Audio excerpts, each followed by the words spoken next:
नमस्कार दोस्तों, आपका स्वागत है। और हर रोज की तरह हम भगवान की पूजा करके अपना दिन आरंभ करेंगे। आज शुक्रवार है, फ्राइडे। तो आज तो लक्ष्मी जी का पूजन बनता है। तो हम लक्ष्मी जी का एक मंत्र पढ़ेंगे, 11 दफा पढ़ेंगे।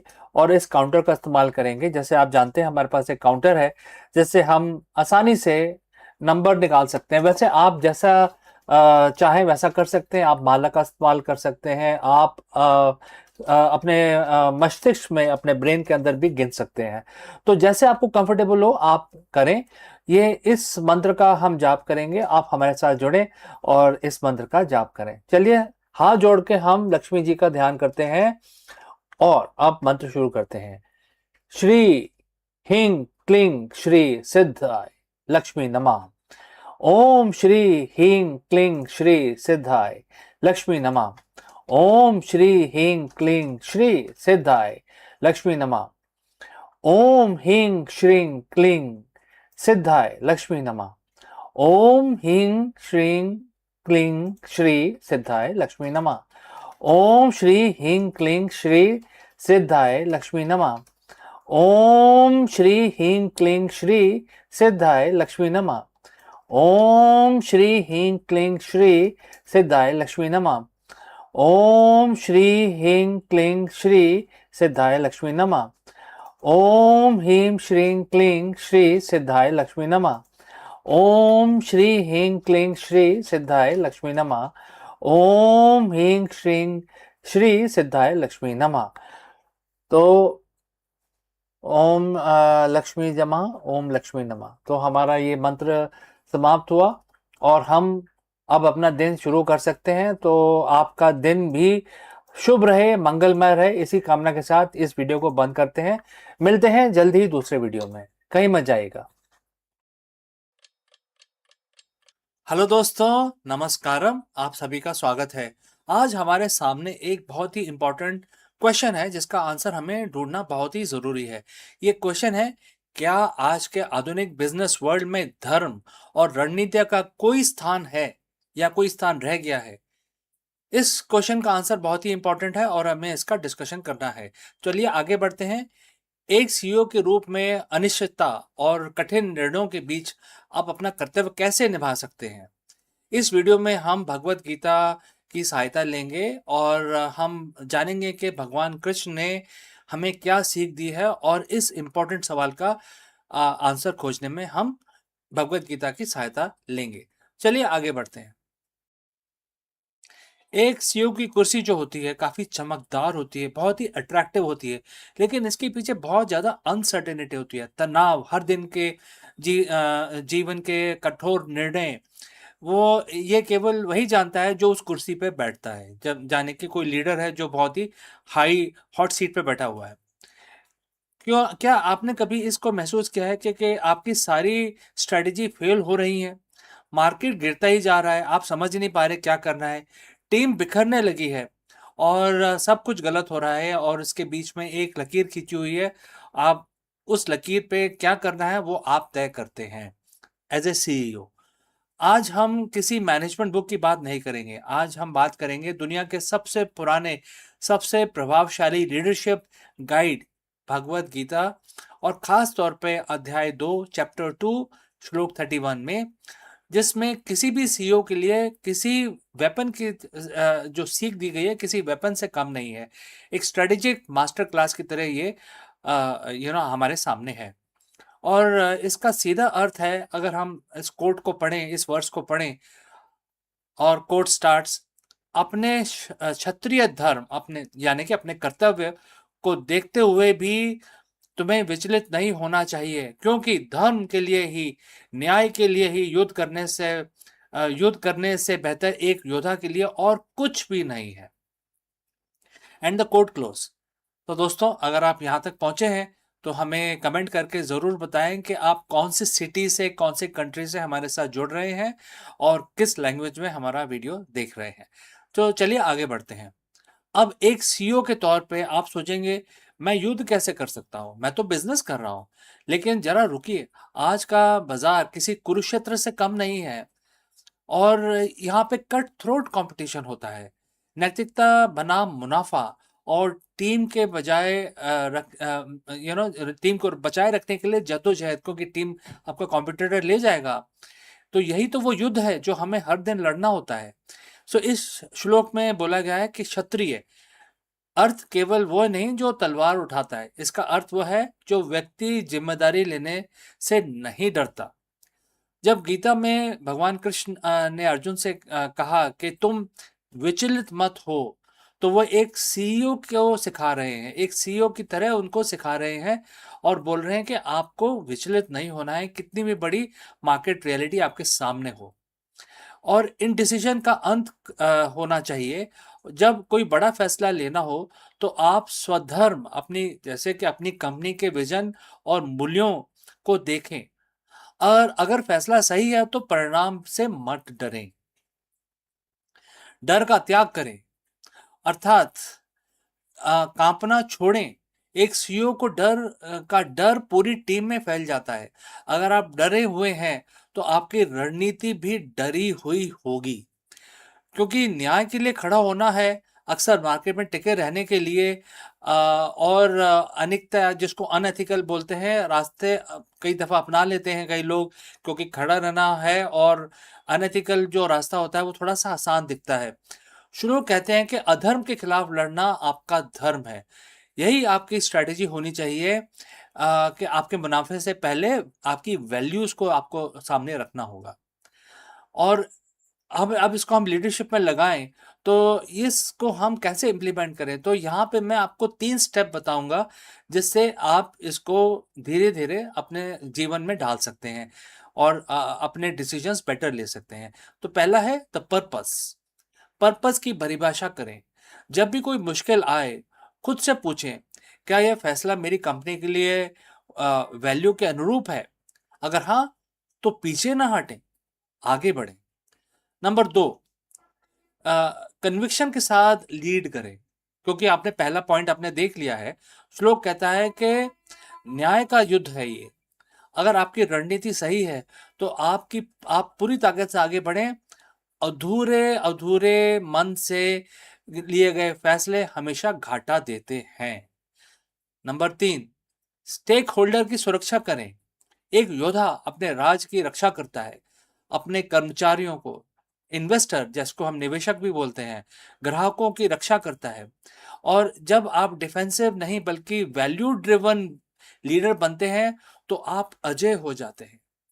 तो दोस्तों, ये 3 मंत्र हैं जो आप अपनी लाइफ में उसको फॉलो कर सकते हैं, जो हमें भगवत गीता से इस पर्टिकुलर 2 लाइनों के श्लोक में मिलते हैं। दोबारा से बोलता हूँ, चैप्टर 2 श्लोक 31, और आपको यह याद दिलाता है कि आप एक सीईओ ही नहीं, आप एक लीडर हैं जिसे न्याय और प्रगति के लिए खड़ा होना है।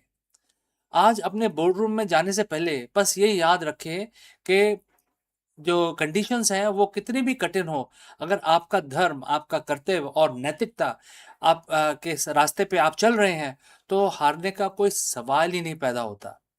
अगर आप लीडर हैं और आपको लगता है कि ये संदेश आपके किसी सहकर्मी या दोस्त के काम आ सकता है, तो उनके साथ शेयर करें और हमें कमेंट करके बताएं कि आपके लिए कॉर्पोरेट धर्म का सबसे बड़ा चैलेंज क्या है।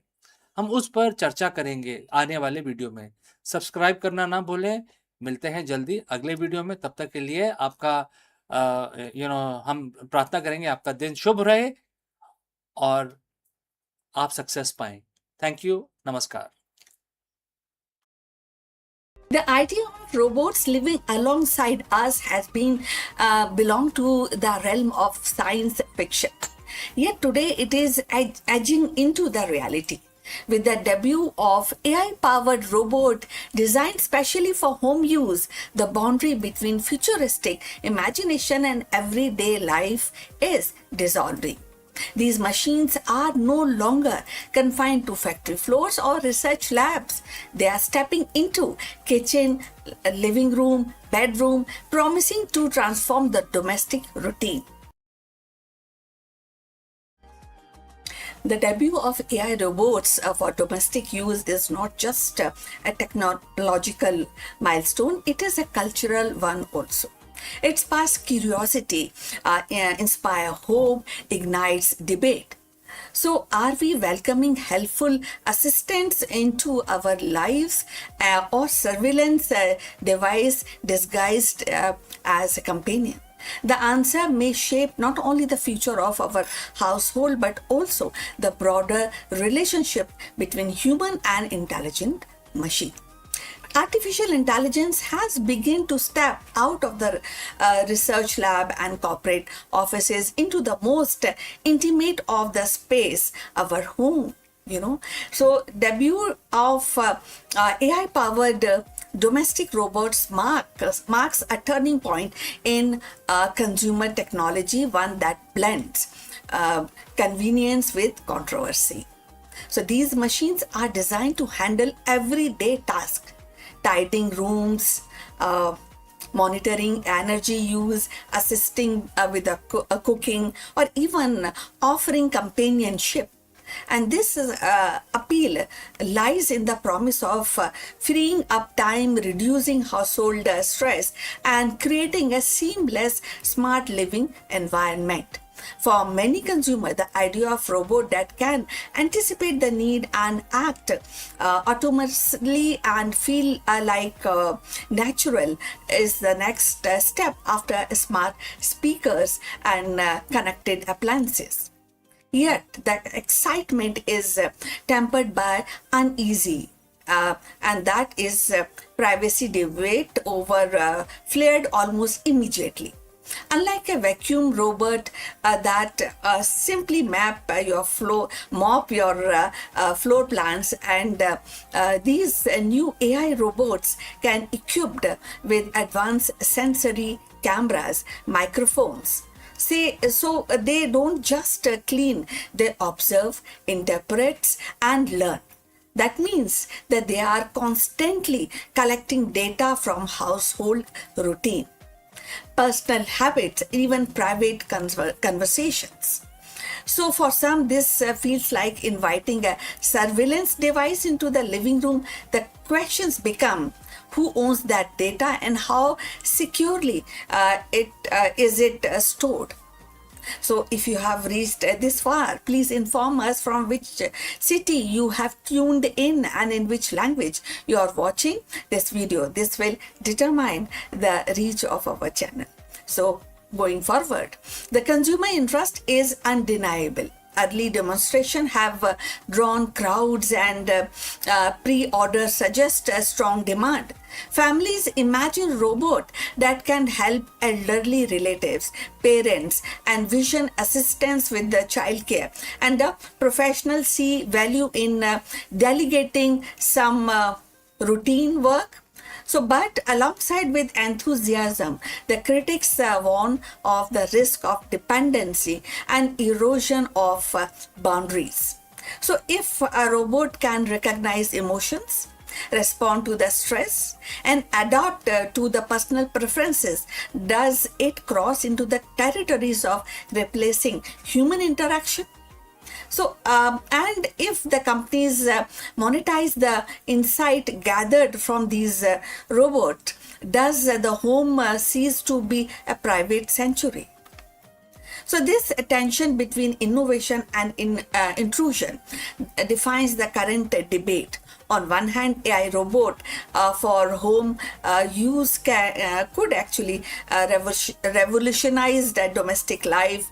It can provide easiness in the domestic life, making home safer, more efficient, and more responsive. On the other hand, they raise profound ethical questions about autonomy, consent, and surveillance.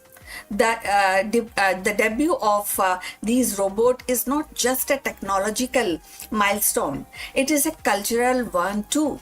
It actually forces society to grapple with what we value more: convenience or privacy, automation or intimacy.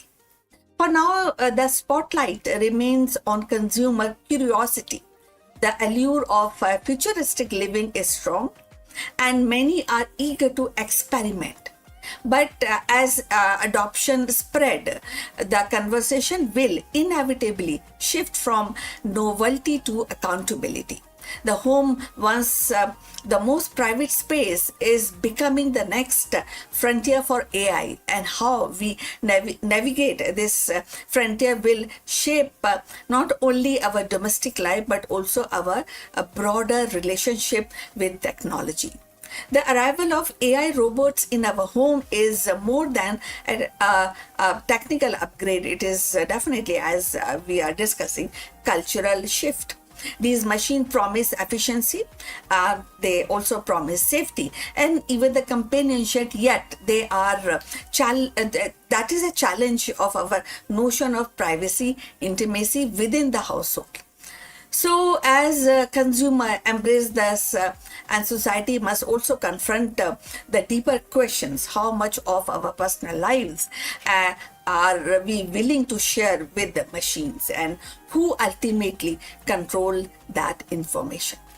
So, so that is that whether they become a trusted helper or controversial intruders will depend only on the technological itself, but also value we choose to uphold as we invite artificial intelligence into our most private corners of our lives. So we have come to the end. Thanks for watching. Please like and subscribe our channel, and see you in the next one. But before we close this live streaming, few words about our affiliate partner. Stop settling for a good enough video. If your built-in laptop camera looks like a grainy mess, it is time for an upgrade. Want to instantly level up your video presence? I like to present the Lenovo Performance FHD webcam. This is a game changer for your desktop setup. Technically, this is packed. It has a very sensitive RGB sensor, very crisp photographs it takes. Also comes with two microphones on board, which helps you to record very clear voice in stereophonic format. And these microphones are very sensitive. You can actually move away from the camera up to 2 meters, and these microphones will pick up your voice without any problem. This is a very strong piece. This is very sturdy. Comes with tripod ready. Comes with a very long leash, so it gives you a lot of flexibility to place the webcam wherever you want to keep in your studio. And also it has a swivel base, which is also very handy. So if you want to basically level up your game and you want to pick up this camera at a discount, please click on the link here or scan the QR code. Now let's get back to our video. Hello friends and namaskaram. In this video, we will analyze the aggressive race happening between Tata Motors and Reliance Industries to dominate India's growing electric bus market. As the country shifts towards sustainable mobility and large-scale EV adoption, these two corporate giants are making massive moves to secure their leadership in the e-bus segment. Let us go and explore this further. The streets of India are changing. If you listen closely, the roar of the diesel engine is being replaced by hum of an electric motor. But this isn't just about the cleaner air. It's about a multi-billion-dollar industry race to define the future of Indian mobility. Today we are looking at two titans, which is Tata Motors and Reliance Industries, and their aggressive expansion into India's EVs bus market. This is the race for India's road, and the stakes couldn't be more higher than this. Alright friends, so if you have reached this far, please inform us from which city you have tuned in and in which language you are watching this video. This will help us determine the reach of our channel. Alright, let's start with the player currently leading the charge, which is Tata Motors. For Tata, this isn't a new experiment. They have already deployed over 3,300 electric buses over 10 cities, clocking in a massive 210 million kilometers.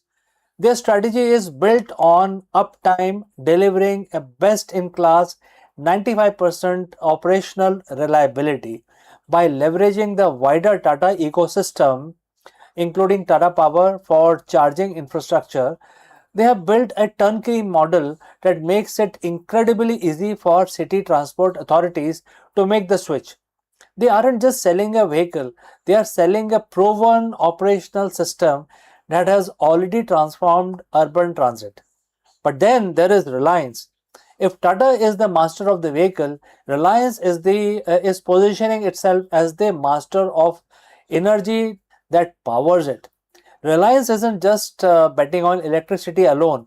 Their strategy is a multi pathway approach integrating EV with hydrogen powered vehicles and compressed biogas, which is also known as CBG. They have joined government-backed hydrogen pilot projects, signaling that they see the future of heavy transport as a mix of technologies.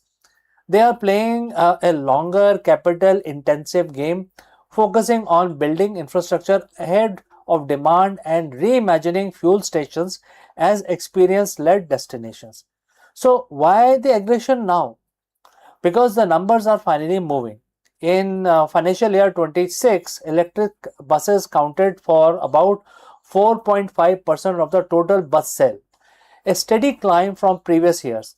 With government schemes like PM E-Bus Seva and PM E-Drive target the deployment of 50,000 plus e-buses by 2029. The order books are overflowing. We are looking at the market where domestic production capacity is hitting 32,000 units annually. This is no longer a niche market. It is the new backbone of public procurement. So, friends, who will win this race? Tata is the incumbent with hardware, the service network, and the trust of municipal corporations. Reliance is the energy giant aiming to control the infrastructure and alternative fuel that will power the next 50 years. One is perfecting the machine, the other is redesigning the ecosystem. As India moves to replace thousands of aging, polluting buses in cities like Delhi, Mumbai, etc., both companies are positioning to benefit from the massive replacement cycle. One thing is certain, the race for India's road is accelerating, and the real winner will be the Indian commuter, Indian consumer. So, friends, if you found this perspective shift valuable, I want to hear from you what do you think about this. And, friends, do not hesitate to send across your questions or any suggestions.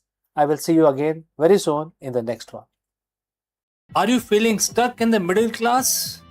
Then this video is your guide to breaking free. We will reveal the hidden financial traps that are keeping you from true financial freedom, and we will also share the actionable strategies to escape 9 to 5 grind. You will learn how to build a passive income stream, invest for long term growth, and develop a mindset for wealth creation.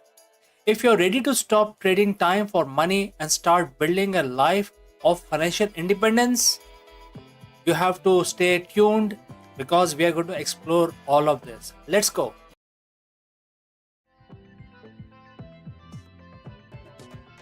Hello everyone and welcome back to the channel. Look, let's be honest for a moment. Are you tired? Tired of endless cycles, the 9 to 5 grind, the bills piling up, the feeling that no matter how hard you work, you are just, trading through these waters. You might be even earning a decent income, but somehow true financial freedom feels like a distant dream. The feeling, my friend, is what I call the middle class trap. It's a comfortable cage designed by the socialite expectations, clever marketing, and often our own ingrained financial habits. So, therefore, in this video, we are not just going to talk about it, we are going to give you a blueprint, a step by step guide on how to identify the trap, break free from the cycle, and start building the life of financial independence that you truly deserve. This isn't about getting rich quick, it's about getting rich smart and sustainably. So, if you are ready to escape the middle class mindset and build the lasting wealth, stick around because you are in the right place. First, we need to understand what exactly the middle class trap is. It's not a poverty trap, it's a comfort trap. It's an illusion of security that keeps us from taking the necessary risks and making the bold moves required for true wealth. Let's break down the common pitfalls. We have been told to get a good job, work hard, climb the ladder, and that's fine for the security, but it often means trading all your time for money. Your income is capped, and your wealth building potential is limited to your working hours. So, as your income increases, so do your expenses. New car, big house, more expensive vacations, designer clothes. You feel richer, but you're just spending more, often, going deeper into debt. You are running faster just to stay in the same place. Credit card debts, car loans, personal loans, student loans. Debt is an anchor that weighs down your financial progress. It steals future earnings and prevents you from investing in your future. We will talk about good debt versus bad debt later, but most middle class debt is a bad debt. Schools don't teach us about investing, compounding interest, or building assets. We learn by trial and error, often making costly mistakes. This isn't your fault, but it is your responsibility to fix it. So I will start, by saying that you have to invest someday, and you have to also say that I will save more later. Maybe I will take that risk when I have more security. Someday rarely comes. Procrastination is the silent killer of the wealth. Escaping the middle class isn't just about changing your actions, it's about changing your mindset. The wealth think differently about money, the risk, and also the time. Here are the critical mindset shifts. Uh, the middle class basically consumes, they are the de facto consumers. The wealthy produce instead of just buying things, think about creating value, solving problems, and building assets. How can you create a product, a service, or investment that generates income? And the goal isn't just to earn more, it's to earn more efficiently so you can buy back your time. Your time is your most valuable asset. The wealthy focus on building systems and investment that makes more money without their active daily involvement. The wealthy understand and manage it well as well. This doesn't mean being reckless, but understanding that stagnation is often greater risk than well thought out ventures. And things like education, skills, networking, these are your most potent assets. The wealthy are lifelong learners, constantly upgrading their knowledge and expanding their network. Read books, take courses, find mentors. The middle class often think in terms of immediate gratification. The wealthy think, on the other hand, in decades. They have a long-term plan. They understand the power of compound interest and delayed gratification. All right, with the right mindset in place, let's talk about the practical steps before you jump into the big investment. You need solid foundation. These are non-negotiable. You can't control what you don't measure. Know exactly where every dollar goes. Use apps, spreadsheet, whatever works for you. This isn't about restrictions, it's about awareness and control. So, where are the actionable tips?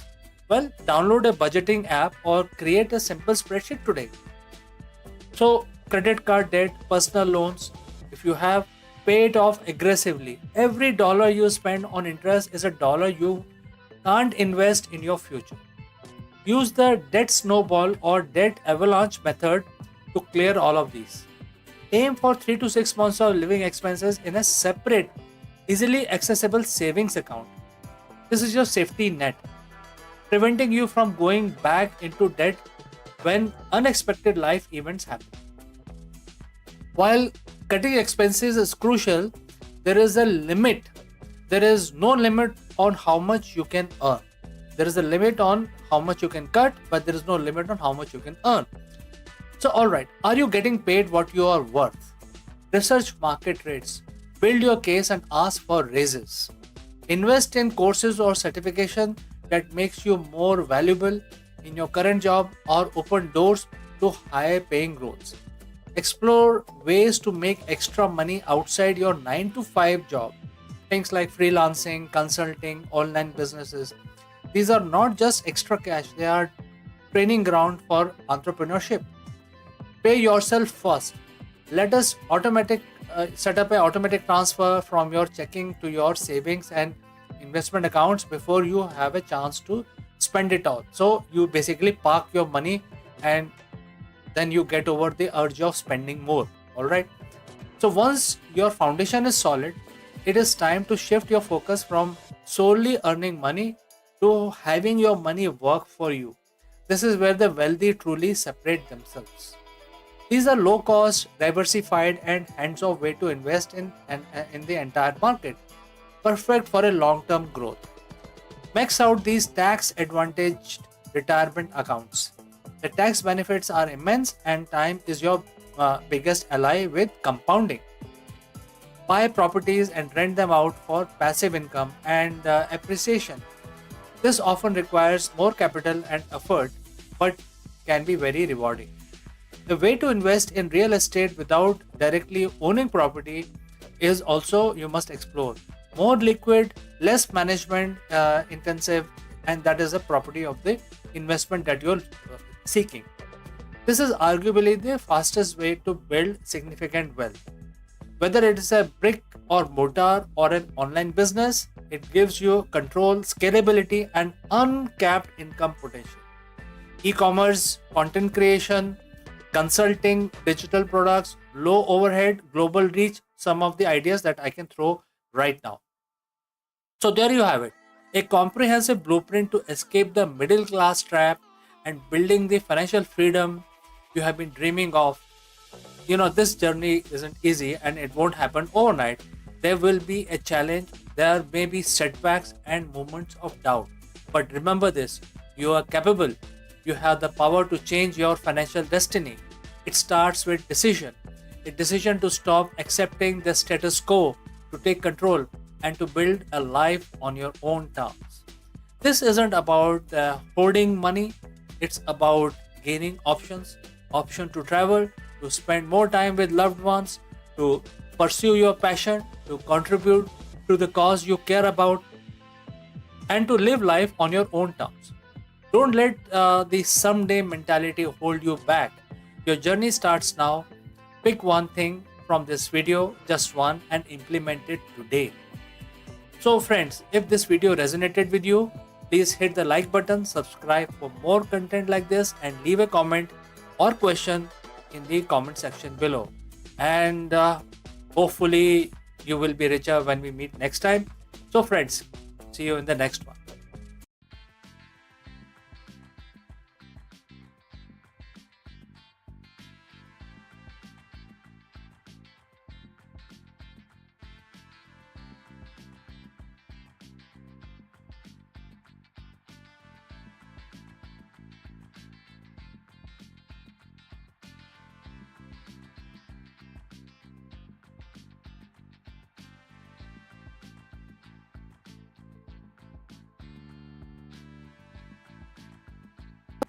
In the dawn of civilization, when society sought order amid the chaos of human desire and duty, a sage named Manu stepped forward to weave the law into life. His vision was not confined to ritual or governance alone. It reached into the intimate bond between men and women, shaping the very foundation of family and societies. Manu's world became more than a rule. They were a mirror of cosmic balance, binding love, duty, and hierarchy into the framework that endured for centuries. Like Hammurabi in Babylon or Confucius in China, Manu's legacy reminds us that across culture, Sages and lawgivers sought to tame the most powerful force of all, that is, relationship between men and women.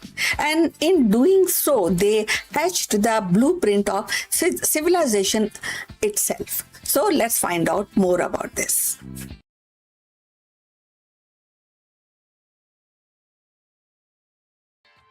In the tapestry of ancient Indian thought, few figures loom as prominently as Manu, the legendary lawgiver whose name is inseparably tied to the Manusmriti, a text that sought to codify the rhythm of human life. Manu was not merely a sage, he was envisioned as the archetypal legislator, the one who translated cosmic order into social norms. His laws, particularly those governing the relationship between men and women, revealed both the aspiration and the anxieties of civilization, striving to balance duty, morality, and hierarchy. So the Manu Smriti present marriage not as a private contract, but as a sacred institution woven into the fabric of dharma, which is righteousness. Manu's vision of gender relationship was deeply rooted in the idea of complement the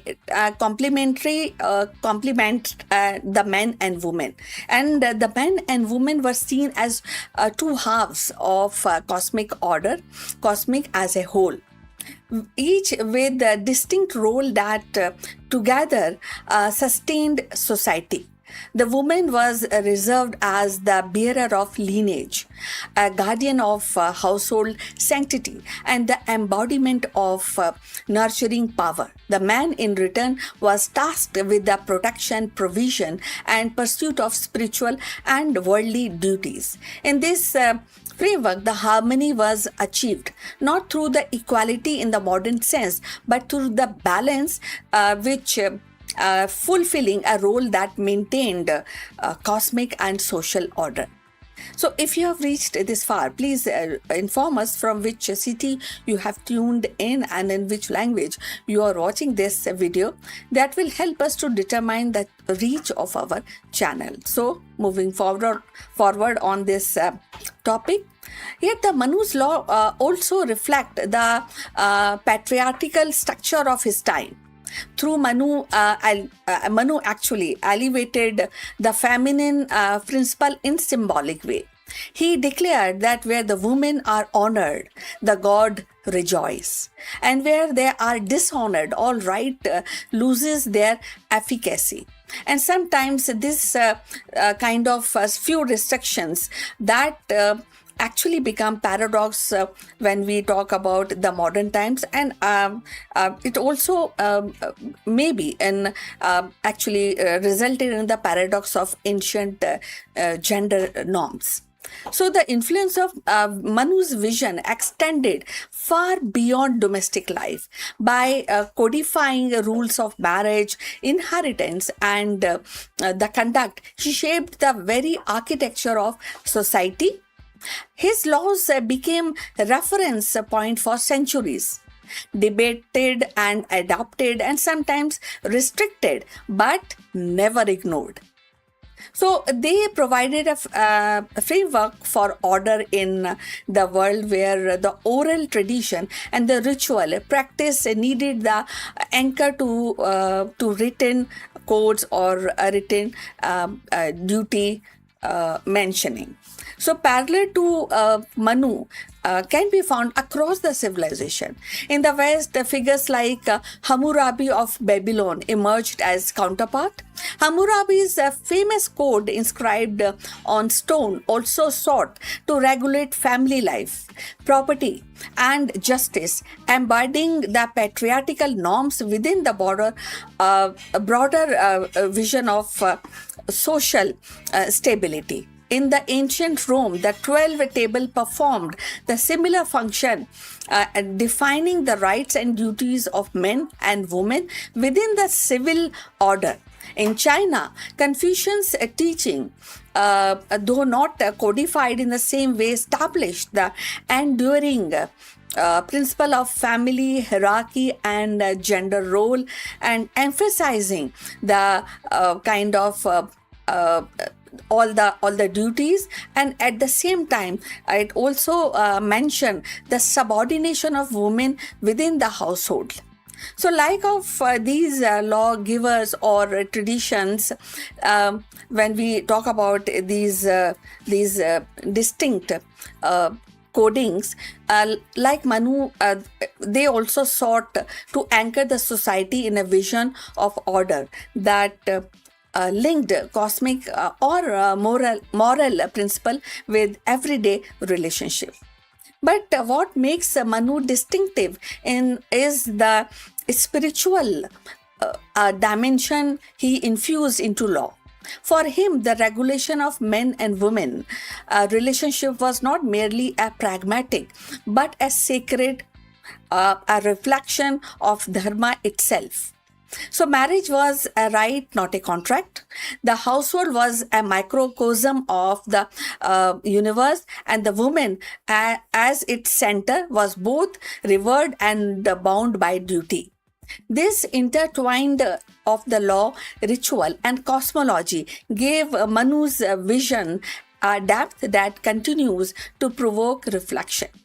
So, in the modern age, Manu's legacy is contested, sometimes criticized, but critics highlight the restrictive aspect of his law, especially regarding women's autonomy, while others emphasize the symbolic reverence and the attempt to harmonize the social life with cosmic principle. His parallel Hammurabi, Confucius, and Roman jurist reminded us that every civilization has grappled with the same challenge: how to regulate human relationship in a way that preserve the order, morality, and continuity. The answer differs, but the impulse is universal. Ultimately, Manu stands as both a product of his time, a figure of enduring influence, and his law revealed the ancient Indian attempt to weave the gender relation into a larger fabric of dharma, that is, righteousness, balancing reverence with restriction and symbolism with social control.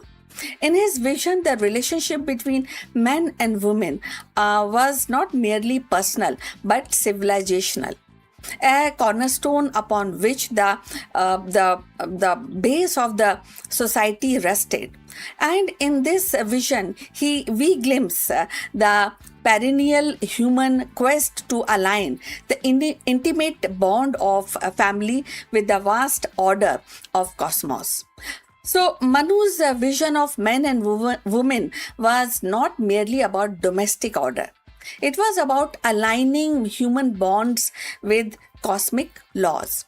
His words inscribed in the Smriti actually became both revered and contested, shaping the centuries of thought on duty, family, and society. Like Hammurabi's stone tablet or Confucius' teaching, Manu's legacy reminds us that every civilization sought to anchor relationship in principle larger than themselves. His laws may reflect the paradox of their ages, but reverence entwined with restriction, but at the same time they endure as a testament to humanity's timeless quest for harmony between love, duty, and greater order of the world. So, we have come to the end of this discussion. Please mention or write your comments on this topic. Also, please like and subscribe our channel. Look forward for your comments and see you in the next one. But before we end, few words from our affiliate partner. Stop settling for a good enough video. If your built-in laptop camera looks like a grainy mess, it is time for an upgrade. Want to instantly level up your video presence? I like to present the Lenovo Performance FHD webcam. This is a game changer for your desktop setup. Technically, this is packed. It has a very sensitive RGB sensor, very crisp photographs it takes. Also comes with two microphones on board, which helps you to record very clear voice in stereophonic format. And these microphones are very sensitive. You can actually move away from the camera up to 2 meters, and these microphones will pick up your voice without any problem. This is a very strong piece. This is very sturdy. Comes with tripod ready. Comes with a very long leash, so it gives you a lot of flexibility to place the webcam wherever you want to keep in your studio. And also it has a swivel base, which is also very handy. So if you want to basically level up your game and you want to pick up this camera at a discount, please click on the link here or scan the QR code. Now let's get back to our video.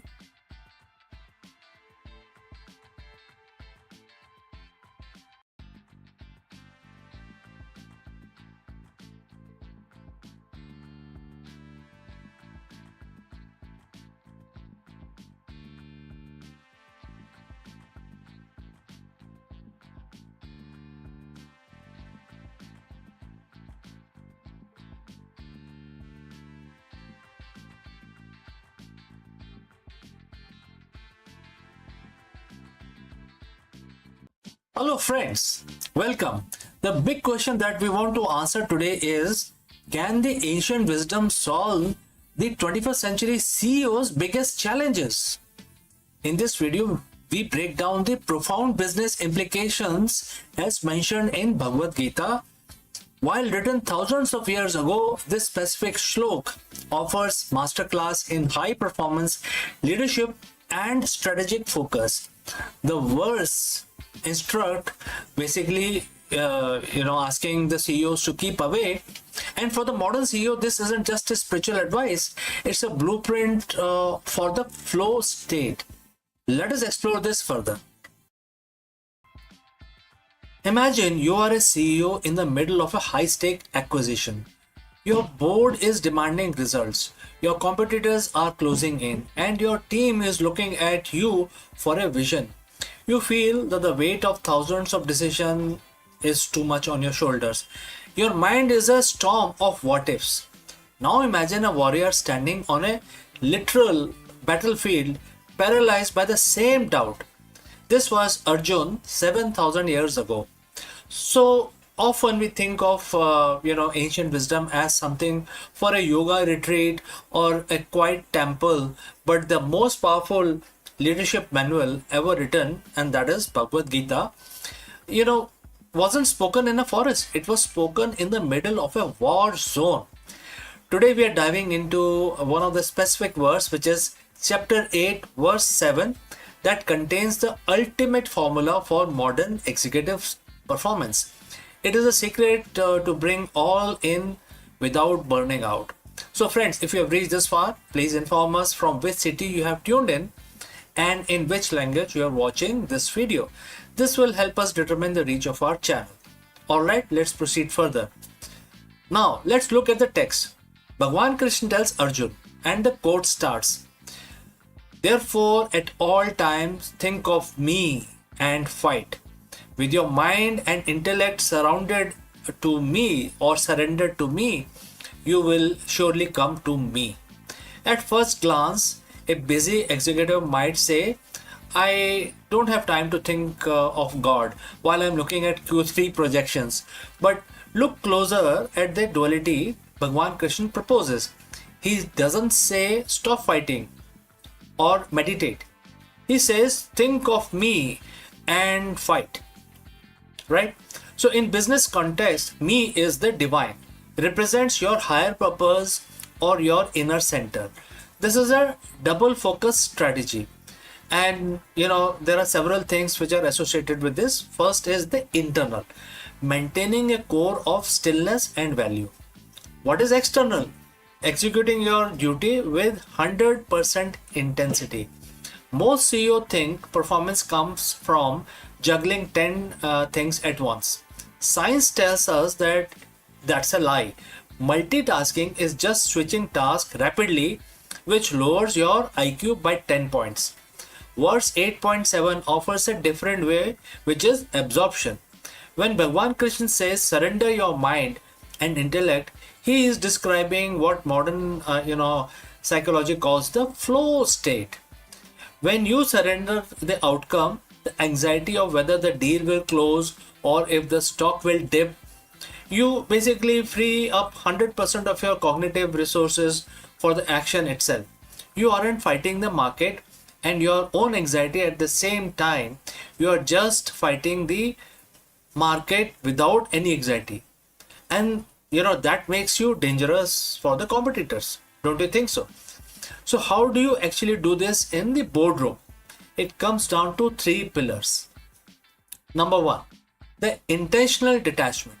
You are responsible for the effort, not the fruit. If you're obsessed with fruit, which is things like bonus, ego, praise, your hand will shake definitely. If you focus only on the duty, which can be strategy, the team, and the product, and your strike is true. Second is the anchor. What is the anchor here in this case? What Bhagwan Krishna is asking you to do? Before a big meeting, find your me. For some it is like a 30-second breathing exercise. For others it's a core value like integrity or service. That is your anchor. You think of me, which is the anchor, and then you fight, which is the meeting. Number three is surrendered intellect. This means during your homework, the data, the spreadsheet, the research, and then trusting your intuition. You have done the work. Now let the higher intelligence take over. So why do CEOs burn out? It is not the hard work. Humans are built for hard work. We burn out because of the emotional friction. Emotional friction is a thought of me being replaced by thought of me. How do I look? What if I fail? What will they think of me? Etc. etc. Verse 8.7 removes the I from the equation. When you are absorbed in me, you are a vessel for the task. The work becomes a worship. When work is worship, it doesn't drain you, it sustains you. The verse ends with a promise, you will reach me certainly. And the quote close. In the spiritual sense, this is the liberation. In the business sense, this is the pinnacle of leadership. It is a point where you are no longer a victim of the market volatility or internal stress. You are a leader who is both a warrior and a sage. So tomorrow morning when you open your laptop or walk into the keynotes, remember the command from 7,000 years ago. And it says, don't just fight. Think of me and fight. So internalize and stillness, they externalize the excellence. That is how the ancient wisdom powers the modern performance. So friends, please let me know what you think about this, and if you have any questions or any doubts, please do not hesitate to send it across in the comment section below. Before I close this session, I would like to speak few words about our affiliate partner. Stop settling for a good enough video. If your built-in laptop camera looks like a grainy mess, it is time for an upgrade. Want to instantly level up your video presence? I like to present the Lenovo Performance FHD webcam. This is a game changer for your desktop setup. Technically, this is packed. It has a very sensitive RGB sensor, very crisp photographs it takes. Also comes with two microphones on board, which helps you to record very clear voice in stereophonic format. And these microphones are very sensitive. You can actually move away from the camera up to 2 meters and these microphones will pick up your voice without any problem. This is a very strong piece. This is very sturdy. Comes with tripod ready. Comes with a very long leash, so it gives you a lot of flexibility to place the webcam wherever you want to keep in your studio. And also it has a swivel base, which is also very handy. So if you want to basically level up your game, and you want to pick up this camera at a discount, please click on the link here or scan the QR code. Now let's get back to our video.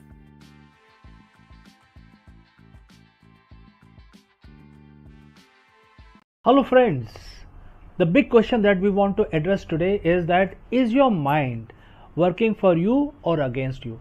This is a very age old question many people have tried to answer, but today we are going to take a deep dive into Bhagavad Gita. And friends, as you know, Bhagavad Gita is a very ancient document. It's a very ancient manuscript. However, ancient or not, it offers a timeless wisdom for the modern CEOs and entrepreneurs. And in fact, this particular question is beautifully answered in one of the verse which every modern CEO and entrepreneur must hear and see. So let us take the deep dive and try to answer this very profound question, which is about your mind. Let's go. Hello friends, welcome and namaskaram. In this video, we explore the bold, uncompromising move by Netaji Subhash Chandra Bose to step away from the Congress party and establish the forward bloc. Why did he break away? What was his vision for a radical nationalism? And how did this decision challenge the political status quo of the British India? Join us as we analyze the historical context of the Congress split, the ideological rift between Bose and party leadership, and the lasting impact of the forward bloc on the fight for the Indian independence. Let's go. The year was 1939. The world is on the brink of the Second Global War. But inside India, a different kind of war is brewing. A political struggle that could redefine the fight for independence. Most of us know Netaji Subhash Chandra Bose as a commander of the Azad Hind Fauj, a man of action, a man of war. But before he picked up the rifle, he picked up the pen and the podium, challenging the very establishment he helped build. Today we are talking about something which happened in 1940.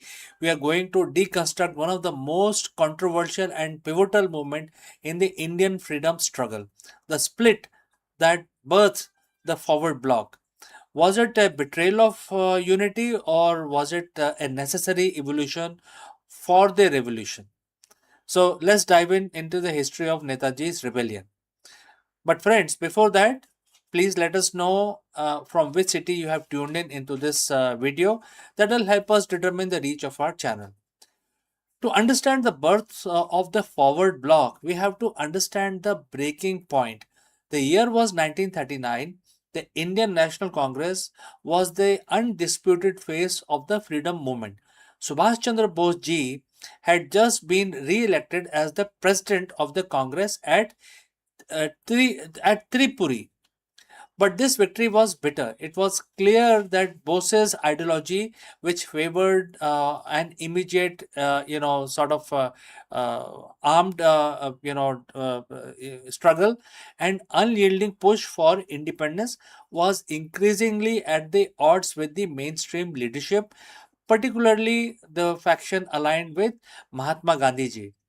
Gandhi ji famously said, "पता है भाई, defeat is my defeat. Your defeat is my defeat." The pressure became very immense.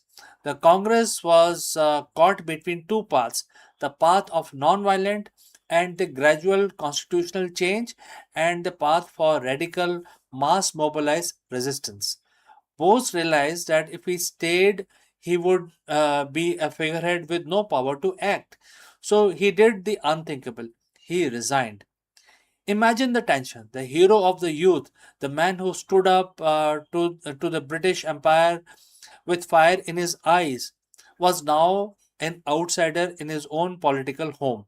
But Bose wasn't the type to walk away from the mission. He realized that if the Congress wasn't going to lead the radical charge, he would have to build a new platform to do it himself. And so on May 3rd in the year 1939, Subhash Chandra Bose ji founded the Forward Bloc. At first, it wasn't a separate party, it was a faction within Congress. It was sort of a pressure group, but what it stands for, why the name was forward is a big question that we will tackle now. The name was deliberate.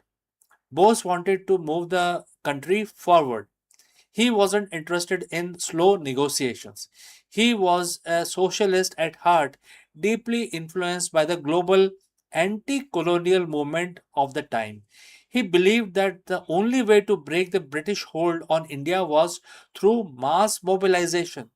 He wanted Congress to adopt a policy of uncompromising anti imperialism. He wanted the working class, the farmers, and the youth to be the engine of the revolution. To his critics, he was sort of a rebel. To his followers, he was realist. Bose understood that World War II was an opportunity. He knew the British Empire was overstretched. He saw that the chaos of war was the perfect opening for an Indian uprising. The forward bloc was built to capitalize on that opening.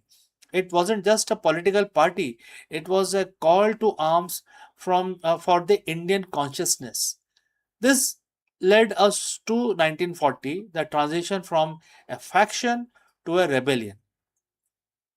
While mainstream Congress leadership was hesitant, keeping one foot in the door of negotiations, Bose convinced the anti-compromising conference at Ramgarh in the March of 1940.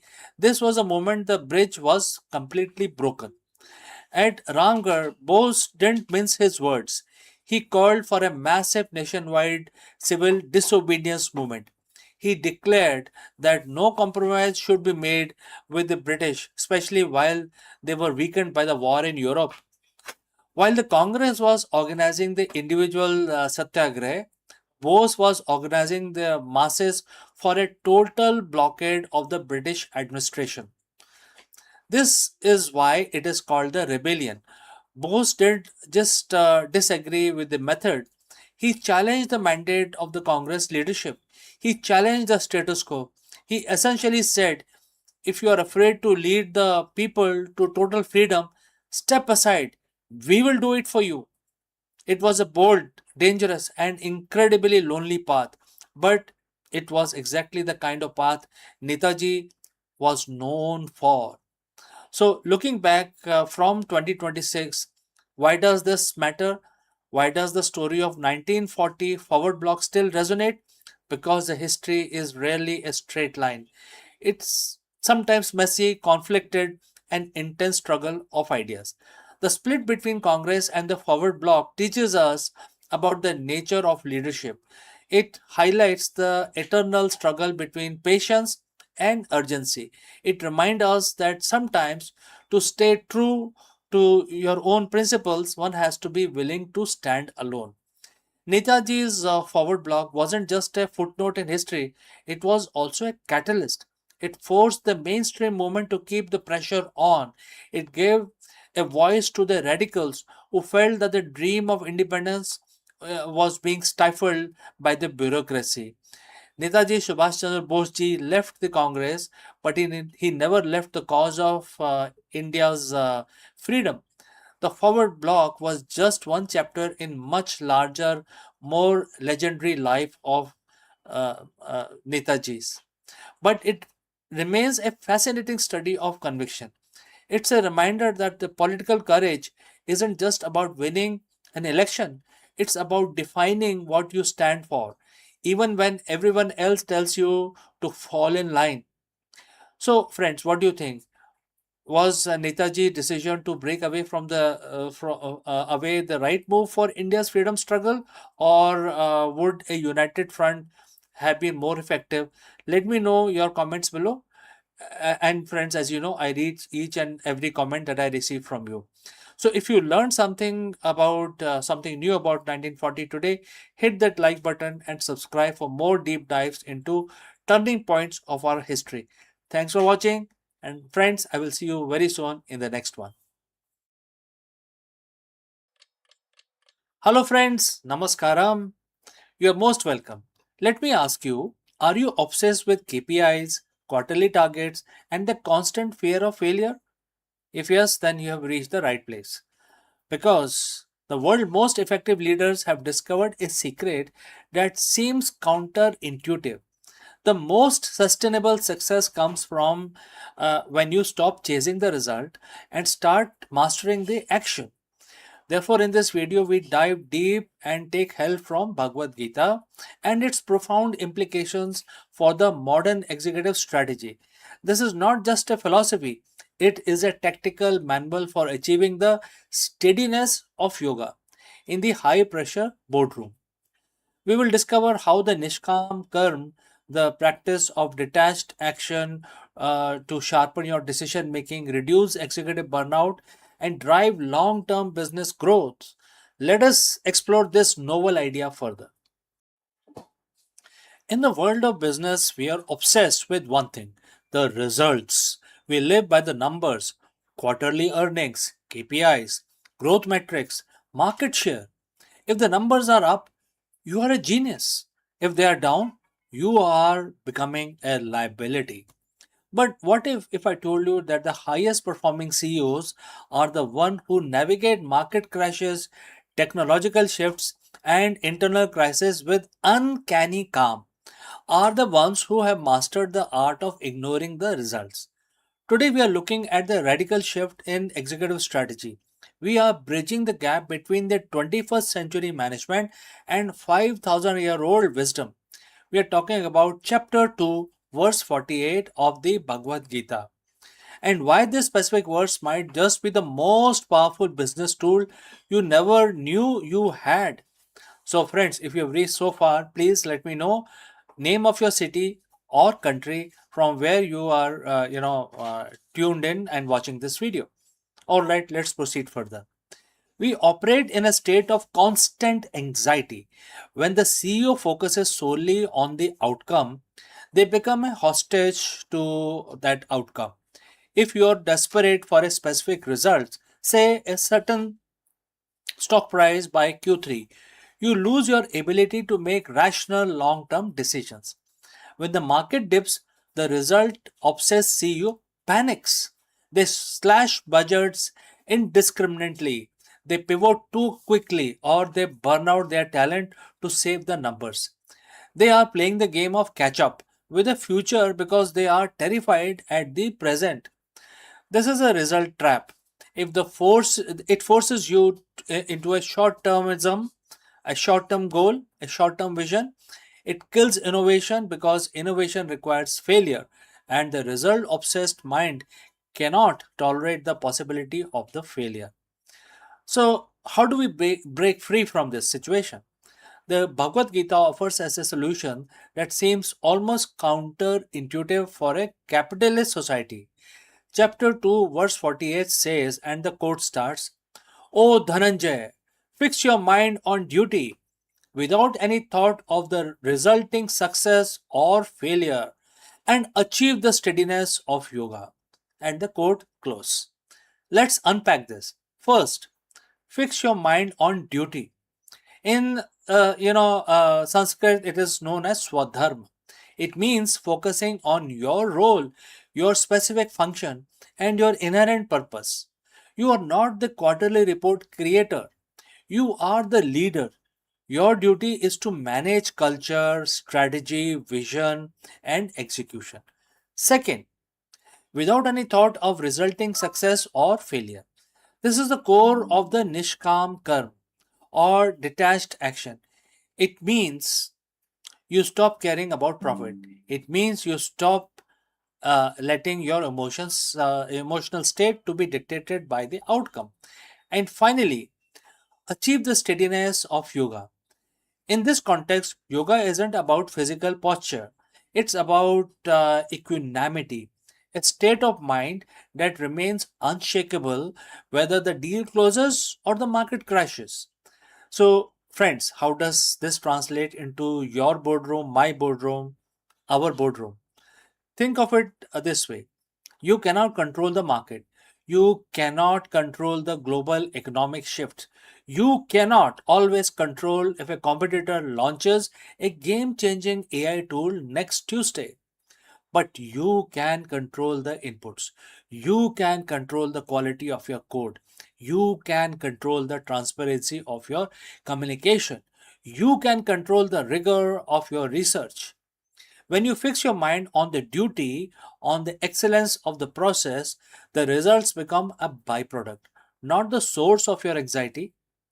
The best CEOs are the one who shows up to the negotiation table, the product launch, or the crisis meeting with absolute presence, because they aren't mentally living in that what if of the outcome. They are present in how of the execution. They are unshakable. They aren't reacting to the noise. They are dictating the tempo. So if you want to integrate this, here are few points like a playbook for this week. First, detach from the metrics. Next time you look at the dashboard, ask yourself, am I looking at this to learn or am I looking at this to soothe my anxiety? If it is anxiety, step away from that. Number two, focus on the duty blocks. Dedicate your morning to your highest value activity, the duty that moves the needle without checking the inbox or the stock price. Third, practice equanimity. When you get bad news, pause for 10 seconds. Do not react. That 10-second gap is where you reclaim your steadiness of yoga. It allows you to respond with strategics instead of reflexes. Remember, you are the pilot, not the weather. You cannot control the turbulence, but you can control how you handle your aeroplane. The market will continue to fluctuate. The result will come and go, but the leader who acts with purpose, with precision, and with steadiness of yoga, that leader is the one who lasts the longest. Stop chasing the result, start mastering the action. Everything else will follow. If this resonated with you, hit the subscribe button. We are building a community of leaders at Akulmach, and these leaders who aren't afraid to take challenges and do not follow the status quo. So please subscribe our channel. I am CK, and I will see you very soon in the next one.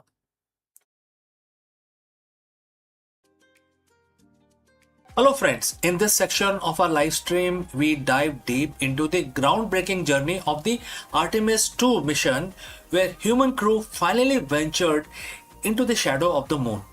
For decades, we have relied on the robotic probes to map the lunar far side, but the human eye sees what camera often misses. Join us as we explore the incredible sights witnessed by crew from never before seen crater complex to eerie rugged terrain of the lunar South Pole. Let's go and explore this further.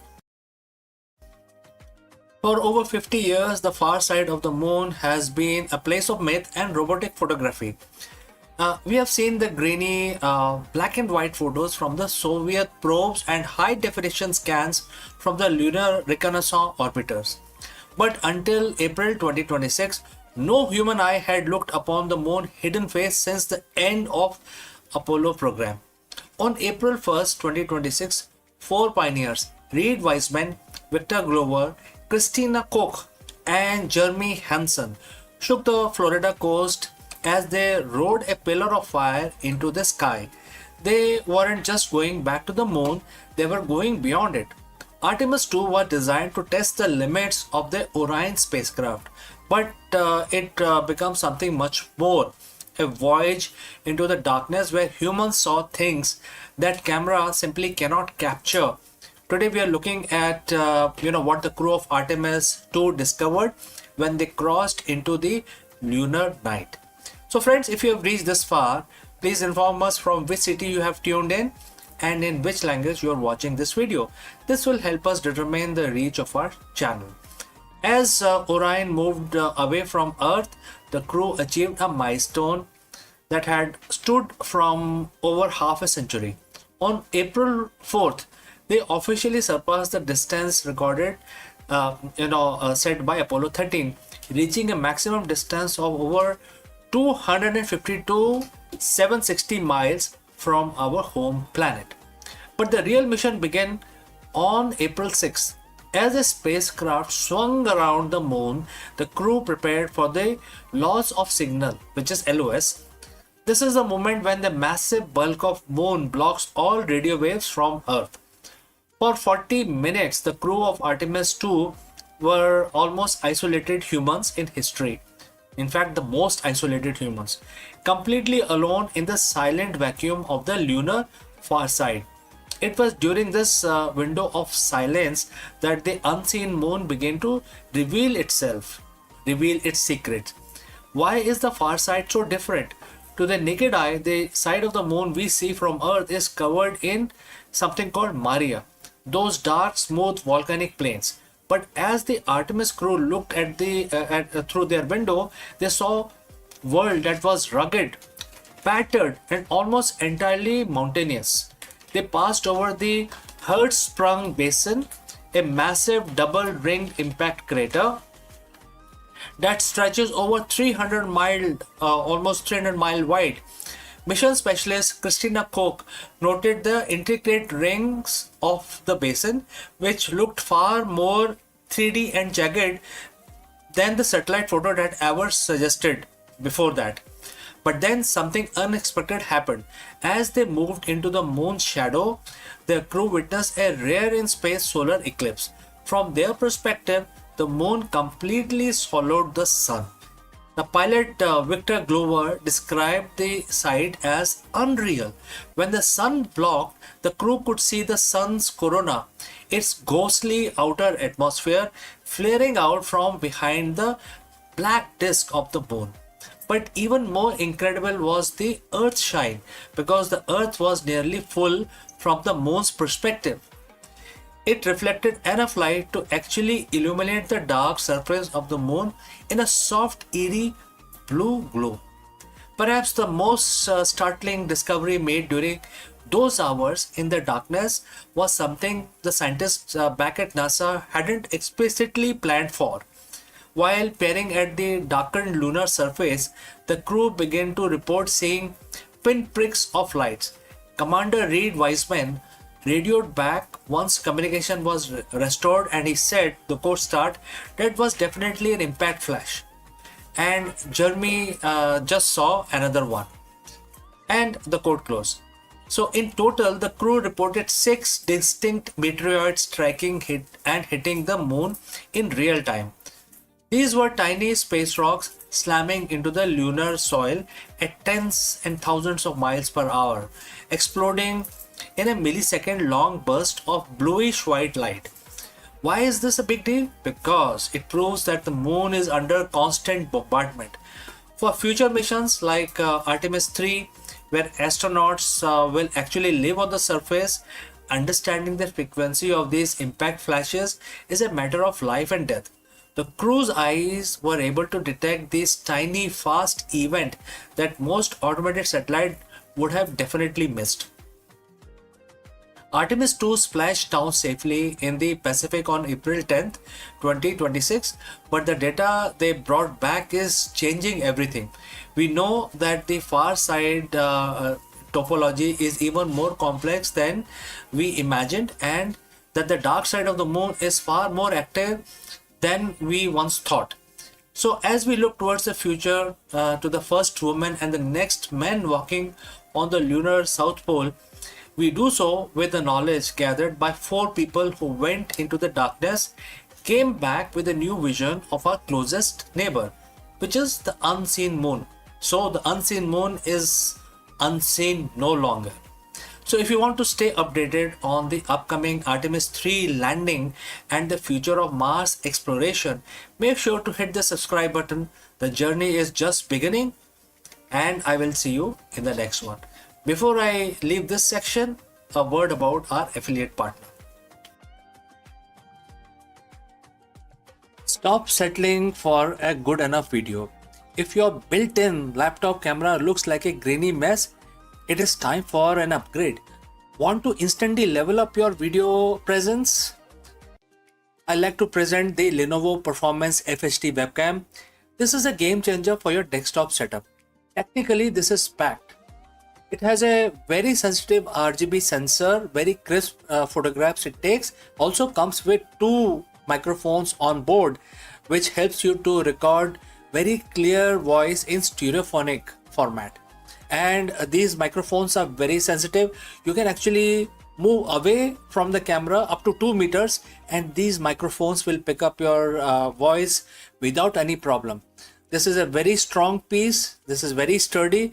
Comes with tripod ready. Comes with a very long leash, so it gives you a lot of flexibility to place the webcam wherever you want to keep in your studio.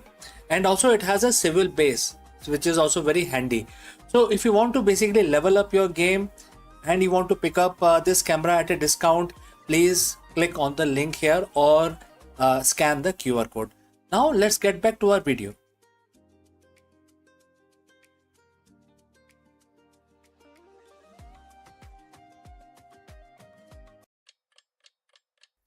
Hello friends and namaskaram.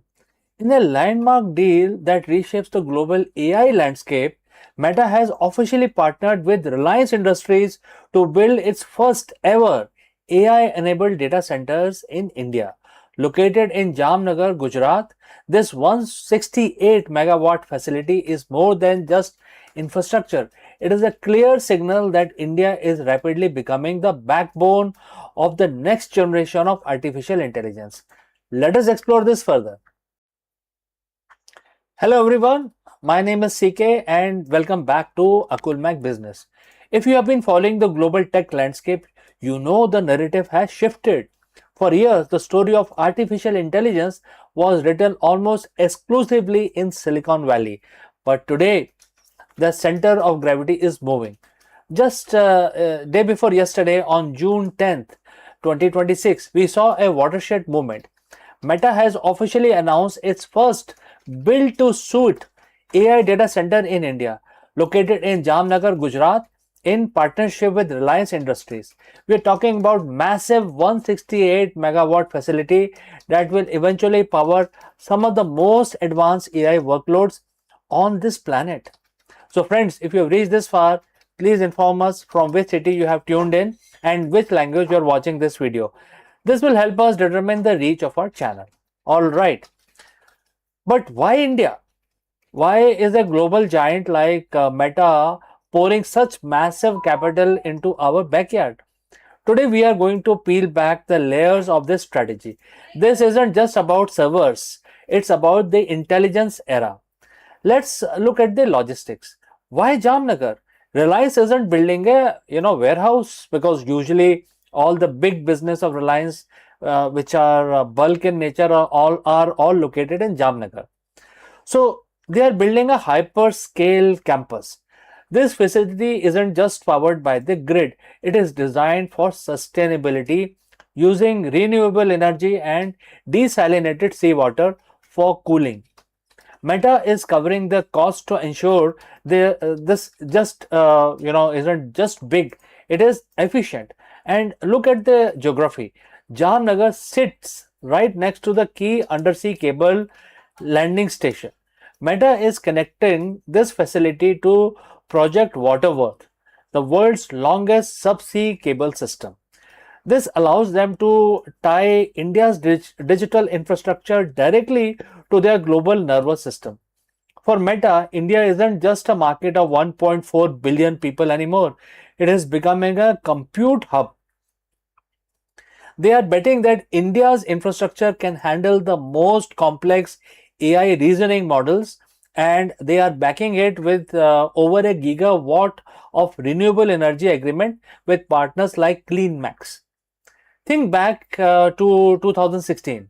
The conversation in India was about the cost of the data.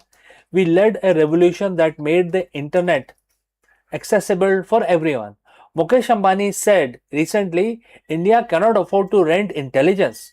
Therefore, we will have to reduce the cost of intelligence as dramatically as we did with the cost of data. And that is the mission. Meta's partnership with Reliance and their joint venture in artificial intelligence is aimed at democratizing high-end AI tools. And what is that we are talking about here? We're talking about starting with business agents. automating customer services across WhatsApp, Messenger, Instagram for millions of small businesses. Number two, creator assistant, giving the massive Indian creator economy the tools to analyze performance and generate content in real time. Meta is betting that if they provide the tool for intelligence, the Indian market will build the solution on top of it. So why are they doing this now? Because the data is undeniably very important. A recent BCG report shows that India leads the world in workplace AI adoption. 97% of the Indian managers are using AI regularly. We aren't just consumers of technology, we are at its most enthusiastic implementers. When you combine our demography dividend, our massive technical talent pool, and now this world class infrastructure that Meta and Reliance are laying down, you got an ecosystem that is perfectly primed for a particular scaling. A global giant realized that if they want to win in AI, they don't just need to sell to India, they need to build in India. So, what does this mean for people like you and me? For the developers, for the business owners, and for the students watching this channel. It means the barriers to entry for AI innovation is collapsing. With the level of infrastructure, India is transitioning from service provider to global hub for AI driven transformation. We are no longer just outsourcing work, we are insourcing the intelligence revolution. As we see these data centers come online over the next 2 years, keep a close eye on the applications being built here. We are entering an era where your local business, your education system, your career will be powered by compute capacity that was previously unimaginable. So friends, once again, my name is CK and this is Akulmach Business. If you found this deep dive valuable, hit that like button, subscribe subscribe to the channel and let me know in the comments, do you think India will become the #1 global destination for AI development by 2030? Let us discuss it more and I await your messages and opinions. See you in the next one.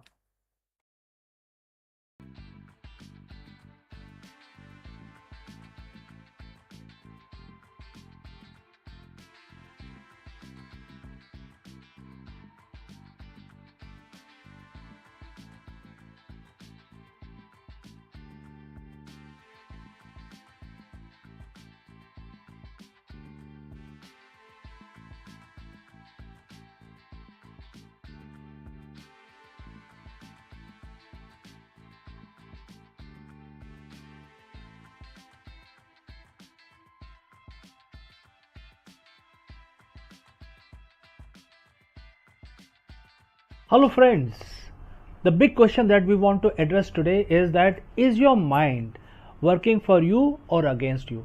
This is a very age old question many people have tried to answer, but today we are going to take a deep dive into Bhagavad Gita.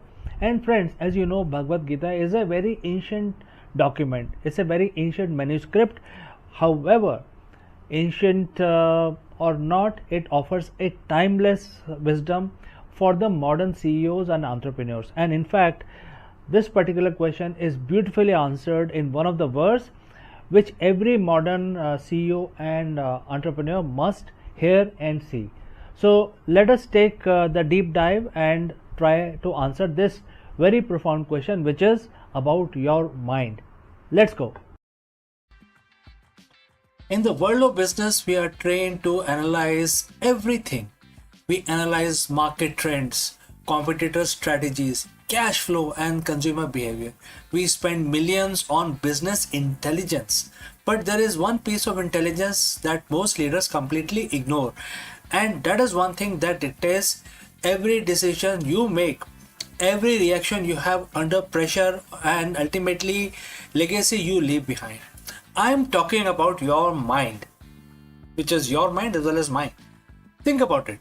You can have the best strategy in the world, but if your mind is clouded by anxiety, ego, or fatigue, that strategy is worthless. Over 7,000 years ago, on the battlefield of Kurukshetra, a warrior prince named Arjun faced the ultimate leadership crisis. He was paralyzed by doubts. It was then that Bhagwan Krishna delivered a line that remains the most important psychological insight for any executive today. Bhagavad Gita, chapter 6, verse 6. It's the difference between a CEO who thrives and one who burns out. So, friends, if you have reached this far, please inform us from which city you have tuned in and in which language you are watching this video. This will determine the reach of our channel. Alright, let's proceed further. For him who's conquered the mind is the best of the friend. But for one who has failed to do so, his very mind will be the greatest enemy. And this is a quote translated into English. This isn't just a spiritual talk. This is the high level operational reality. When your mind is conquered, it's like having a rogue employee in your C-suite. It creates imaginary problems, fixated on past failures, and reacts with anger when a deadline is missed. It is the voice that tells you to send that angry email at 2 a.m. It's an enemy because it works against your goals. When conquered, the mind becomes your most loyal chief of staff. It stays calm when the market crashes. It sees opportunities when others sees obstacles. It is disciplined, focused, and most importantly, it listens to you. Why is this so hard for leaders? As a CEO, your mind is constantly on. You are bombarded with Prakriti, which is the external material world, data, noise, opinions, and crisis. The Bhagavad Gita teaches that the mind, by its very nature, is flickering and turbulent. If you don't actively conquer it, it defaults to a state of reactive survival. The three traits of enemy mind is in business today can be summarized like this. First is impulsivity, making decision based on temporary emotions rather than long-term data. Next is ego attachment, caring more about being right than getting the right result. Third, mental fatigue, the inability to switch off, leading to decision fatigue, the silent killer of the companies. So when your mind is your enemy, you aren't leading your company, you are being led by your impulses. So how do we conquer it? Bhagwan Krishna doesn't suggest we suppress the mind or kill it. He says to win it over. So in Gita, the mind is often compared to the reins of the chariot. If the driver, which can be equated to your intellect, let go of the rein, the horses, which are your senses, so your senses run wild. So in the end, I would like to offer 3 strategic steps for the modern leaders using which they can actually implement this in their professional life. Step 1, observation. Basically the witness mind. Before you can control your mind, you must observe it.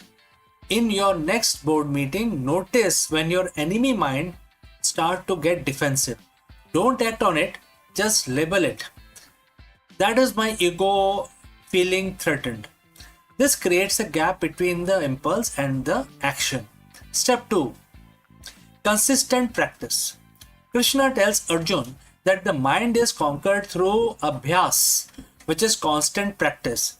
For a CEO, this means mental discipline, whether it is meditation, deep work blocks, or structured reflections. You must train your mind like a muscle. Step 3, detachment. This is the most misunderstood word in the business.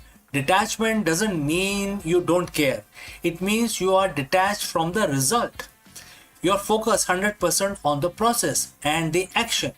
When you aren't terrified of the outcome, your enemy mind loses its power over you. Imagine 2 CEOs facing a 20% drop in their revenue.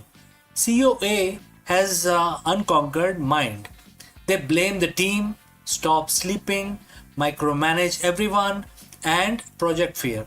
The enemy mind is in charge and the company spirals out of control. Now let's go to CEO B. CEO B has conquered mind. They acknowledge the loss, remain calm, gather the team and ask, what is the most important logical next step now? They sleep 7 hours because they know tired mind is a weak mind.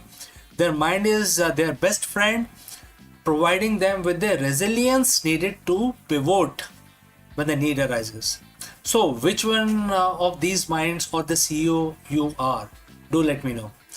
Bhagavad Gita chapter 6 verse 6 is a call to arms, not a war against others, but a war against your own lower instincts.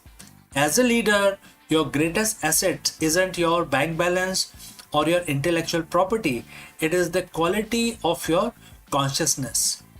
Your challenge for the week, therefore, is next time when you feel stressed or angry, stop.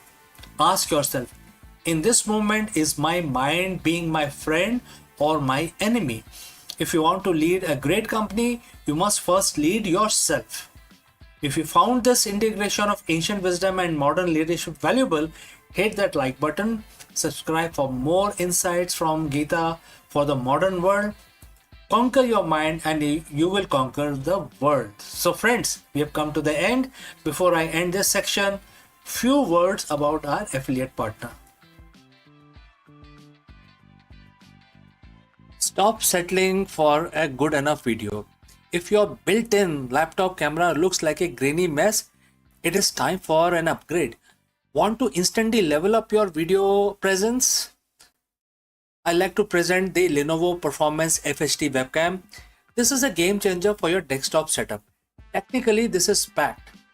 It has a very sensitive RGB sensor, very crisp photographs it takes. Also comes with 2 microphones on board, which helps you to record very clear voice in stereophonic format. And these microphones are very sensitive. You can actually move away from the camera up to 2 meters and these microphones will pick up your voice without any problem. This is a very strong piece. This is very sturdy. Comes with tripod ready. Comes with a very long leash, so it gives you a lot of flexibility to place the webcam wherever you want to keep in your studio. And also it has a swivel base, which is also very handy. So if you want to basically level up your game and you want to pick up this camera at a discount, please click on the link here or scan the QR code. Now let's get back to our video.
Friends, we all know that the stars, when they run out of their fuel, explodes into a supernova, especially the kind of star which are much larger than sun.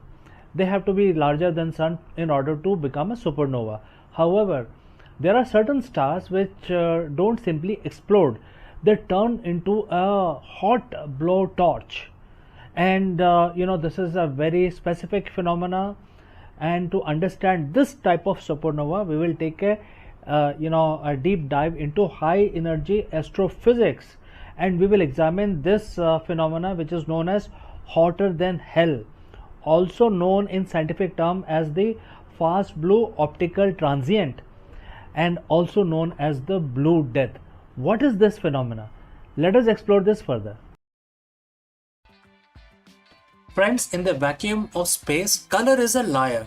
We have been taught from childhood that the red means hot and the blue means cool. Think of your kitchen faucet. But in the realm of high energy astrophysics, the universe flipped the script. Red is the color of dying ember, and blue is the color of cosmic blowtorch. But most stars end their lives in a predictable fiery explosion we call supernova. They expand, they glow red or orange, and they fade over months.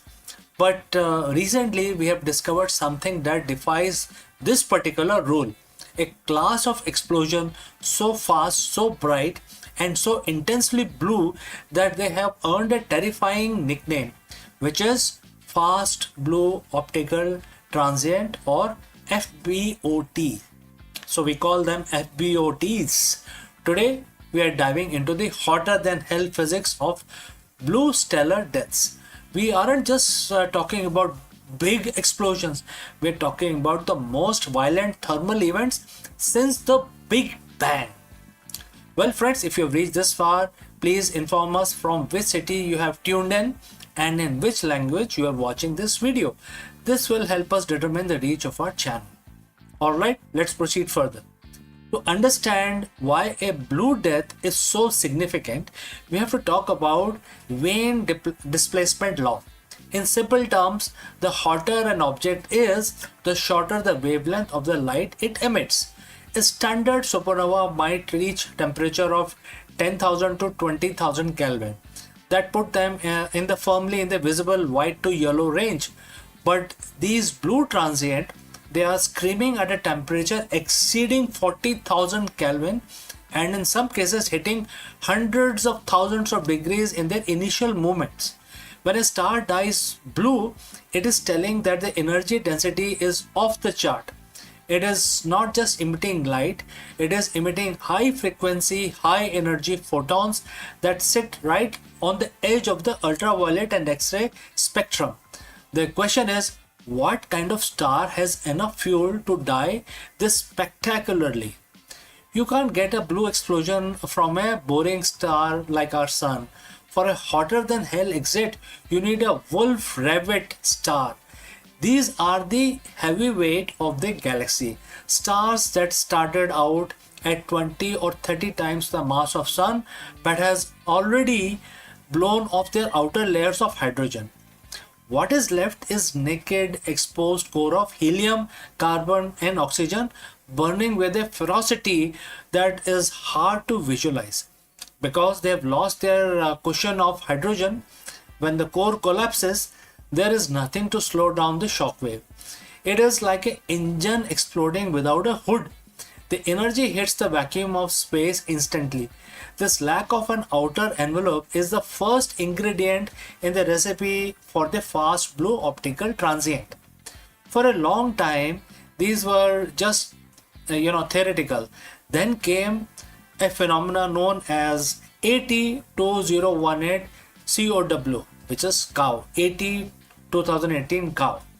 Astronomers affectionately called it the cow because of its random letter designation. But there was nothing gentle about it.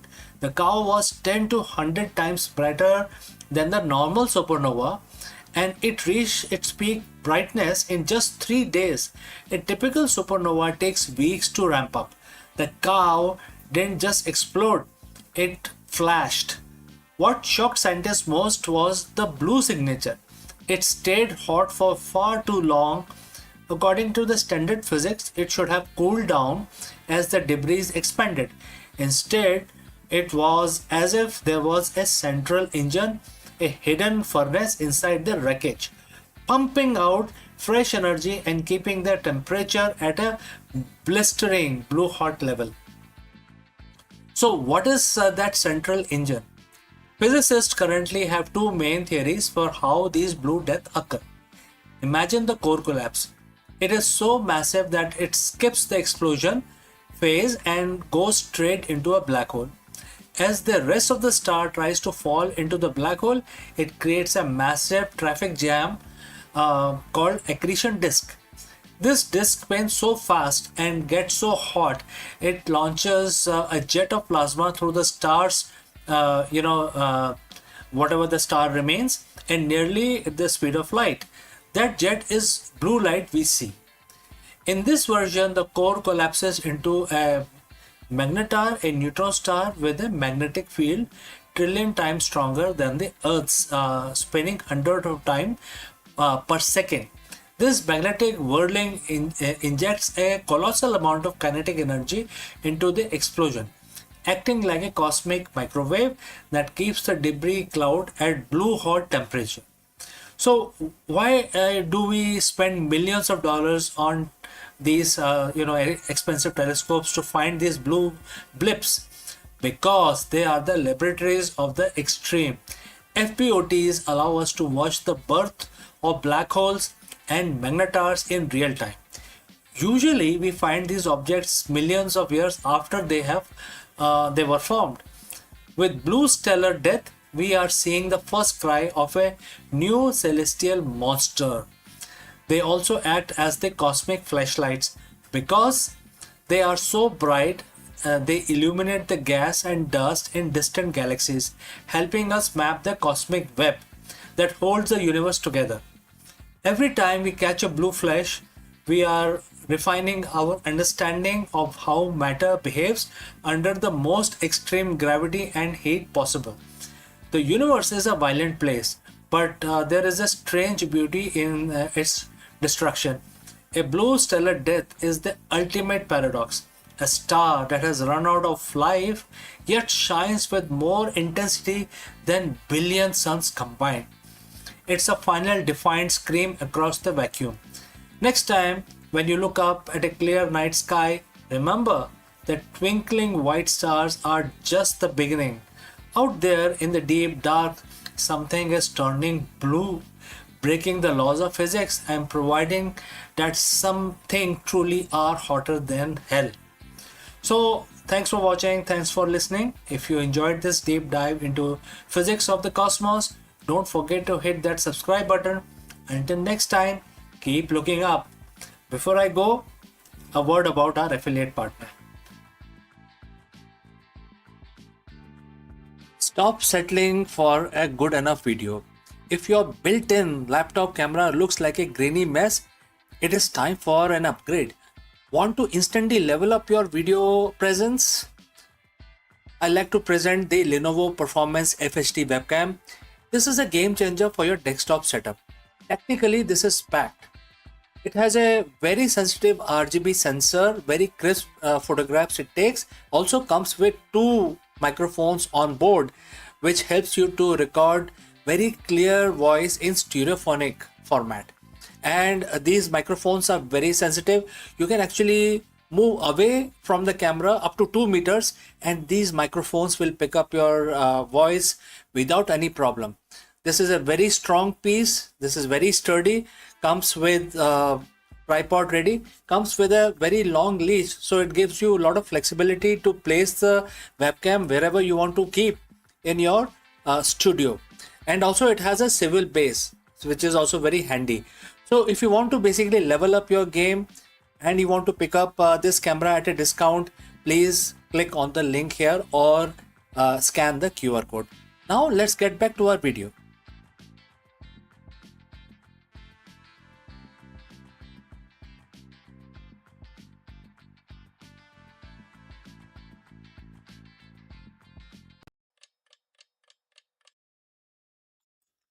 Hello दोस्तों, नमस्कारम। आप सबका स्वागत है। और आज है 2 जुलाई यानी कि बृहस्पतिवार यानी कि थर्सडे। तो आज का दिन जो है वो भगवान विष्णु के लिए समर्पित है। तो हम रोज भगवान की पूजा करते हैं। आज हम विष्णु भगवान की पूजा करेंगे और एक मंत्र का सिंपल सा मंत्र है, 11 दफा उच्चारण करेंगे, रिसाइटेशन। तो हर रोज की तरह मैं इस काउंटर को यूज करूंगा। आप जैसे मर्जी इसको करना चाहें, आपके पास माला है या अपने मन में आप करना चाहें, आप फ्री समझिए, कैसे भी आप करिए, लेकिन 11 दफा करना है। हर थर्सडे को, हर बृहस्पतिवार को अपना दिन शुरू करने से पहले भगवान का नमन करना जरूरी है। तो चलिए हाथ जोड़ लेते हैं और इस काउंटर को हम अपने पास रखते हैं और शुरू हो जाते हैं अपना भगवान विष्णु की आराधना के लिए। ओम वासुदेवाय नमः। ओम वासुदेवाय नमः। ओम वासुदेवाय नमः। ओम वासुदेवाय नमः। ओम वासुदेवाय नमः। ओम वासुदेवाय नमः। ओम वासुदेवाय नमः। ओम वासुदेवाय नमः। ओम वासुदेवाय नमः। ओम वासुदेवाय नमः। ओम वासुदेवाय नमः। तो दोस्तों, हमारी आज की पूजा समाप्त हुई और अब हम अपना दिन शुरू कर सकते हैं। जैसे हमारा दिन शुभ है, हम इसकी कामना करते हैं, वैसे ही हम इसकी भी कामना करते हैं कि आपका दिन भी मंगलमय और शुभ रहे। इसी कामना के साथ इस वीडियो को हम अभी यहाँ पे बंद करते हैं, लेकिन जल्दी ही मिलता हूँ दूसरे वीडियो में। नमस्कार।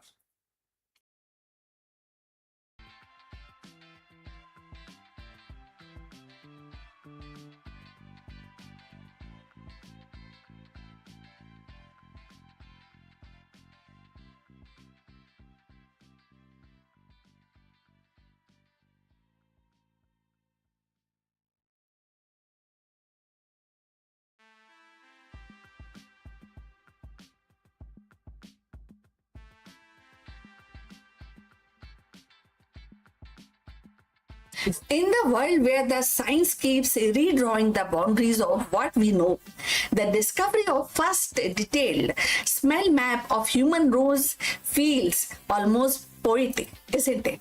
A revolution of order hidden within the chaos. For centuries, we believed scent was simple chemical whisper, drifting aimlessly into breath. But now, scientists have uncovered a structured symphony beneath that simplicity. A network of olfactory receptors arranged with precision and each tuned to its own molecular melody. And this breakthrough doesn't just rewrite the biology textbook, it opens a door to the future of sensory intelligence. So let's find out more. The human nose has been treated as a simple gateway to scent, a passive receptor of invisible molecules drifting through the air. But recent research has shattered the notion. Scientists have now unveiled the first detailed smell map of the nose, a discovery that redraws the boundaries of sensory biology. Imagine a machine that can smell disease before symptoms appears, or a digital environment that evoke emotions through a scent as vividly as color and sound. So the nose now, once underestimated, has become a frontier of innovation, a living code that could teach technology how to feel. So, in this unfolding chapter of science, the smell map is more than anatomy. It is a blueprint for empathy, for memory, and for perception itself. So, the future may well breathe through the discovery one molecule at a time. So if you have reached this far, please inform us from which city you have tuned in and in which language you are watching this video. This will help us to determine the reach of our channel. Now, moving forward. So in this new map, olfactory receptors are not scattered randomly as once believed. They form an intricate neighborhood, each tuned to specific chemical families, treating as a living mosaic of perception. So the nose, it turns out, is not just a detector; it is an active interpreter, translating molecular patterns into emotional and cognitive experiences. So this breakthrough overturns the decades textbook models. It suggests that smell is far more complex and then a simple signal and sent to the brain. So it is dynamic conversation between biology and memory. So the implication ripples outward from medicine to artificial intelligence. Understanding how the nose organize and decode scent could lead to bio-inspired sensors that mimic human intuitions or capable of detecting disease markers, or maybe environmental toxins or even emotional state through chemical cues. So, looking to the future, this smell map may become a blueprint for synthetic olfactory machine that can smell as human do, and bridging the gap between organic and digital perception. It could redefine how we design perfume and diagnose illness or even communicate emotion in a virtual space. So, in essence, the nose has revealed itself as the universe of order and meaning, that biological cosmos where every molecule finds its place and every scent tells a story. The future of sensory science now lies in decoding the story one breath at a time. So the implications are profound, and you also understand that. The smell is no longer just a sensory whisper. It is a coded language, a biological choreography that shapes memory, emotion, and perception. So by decoding this map, scientists may unlock new frontiers. Machine that can smell disease before symptoms appear, or maybe a machine or something which the sensors can detect environment toxins with humans, like intuitions or immersive digital world where the scent become a vivid as sight and sound. So this breakthrough is more than an anatomy. It is a visible or maybe a visible vision, a profound vision of the future.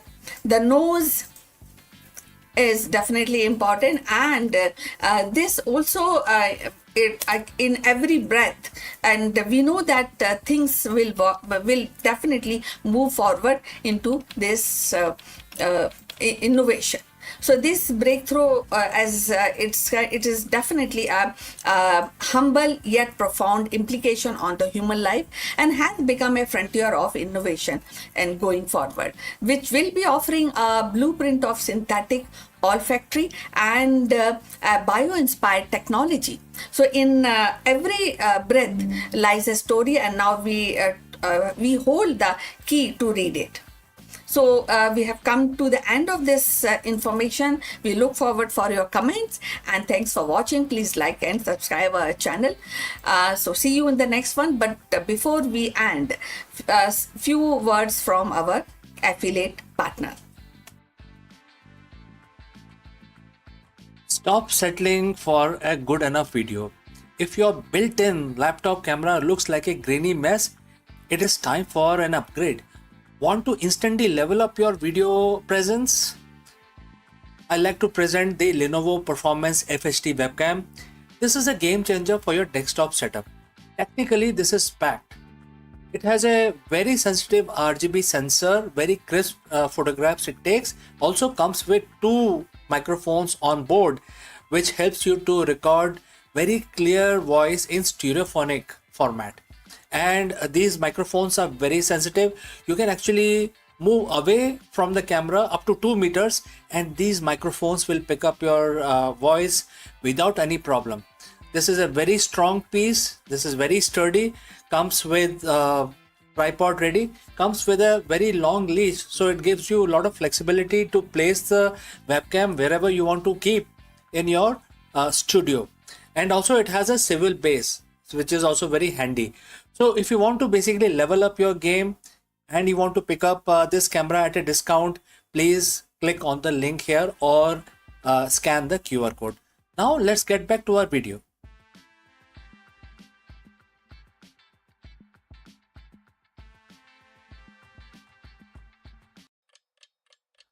Hello friends, you are most welcome. Namaskaram. In today's volatile market, CEOs are constantly looking for sustainable edge. While we obsess over metrics and ROI, the ancient wisdom offers a different perspective on growth and risk management. In order to address this issue, we will take help of Bhagavad Gita, and in this video we break down some of the learnings that can, tell us how to do better risk management. Let's go and discuss this further. Friends, you are a CEO. You live life by the key performance indicator. You look at the balance sheet, quarterly projections, and market share percentage. You are wired to believe that everything in business must have an immediate, measurable return on investment. If it doesn't scale, if it doesn't hit the bottom line today, you are told that it's a waste of time.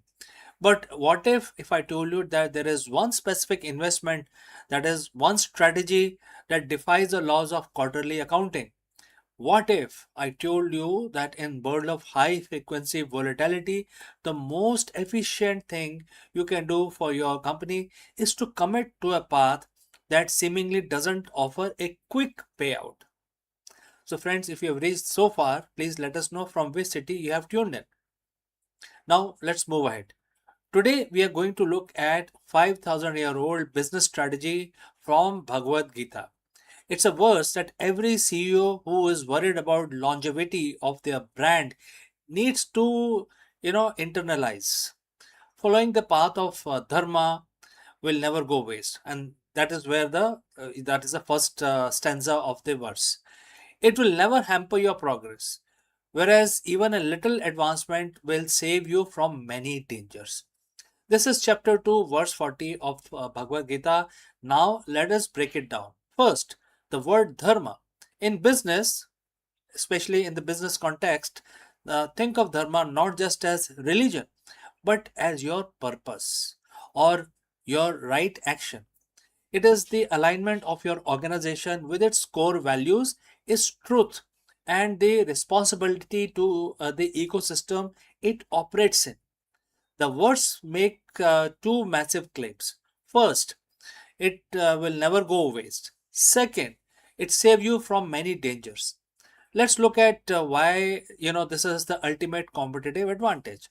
In business, we often view purpose or the ethics as a luxury. We think once I hit my revenue target, then I'll focus on the purpose. We treat it as an expense, something that sits in the charity budget, not the growth budget, etc. But the Gita argues the opposite. It says that the action taken in alignment with your true purpose never go waste. Think about compounding interest. When you start a business, your early efforts often yield zero visible results. You are pouring time, money, and soul into a product or a culture that hasn't taken off yet. But the traditional matrix, that is wasted time, but Dharma says no. So, as per the tradition, you will think, oh, it's completely gone case and time wasted and revenue loss. But Dharma says no. Every ethical decision, every moment of the integrity, every time you choose the right thing over the easy thing, you are building a brand equity that is invisible to your competitors. It is not wasted, it is compounding.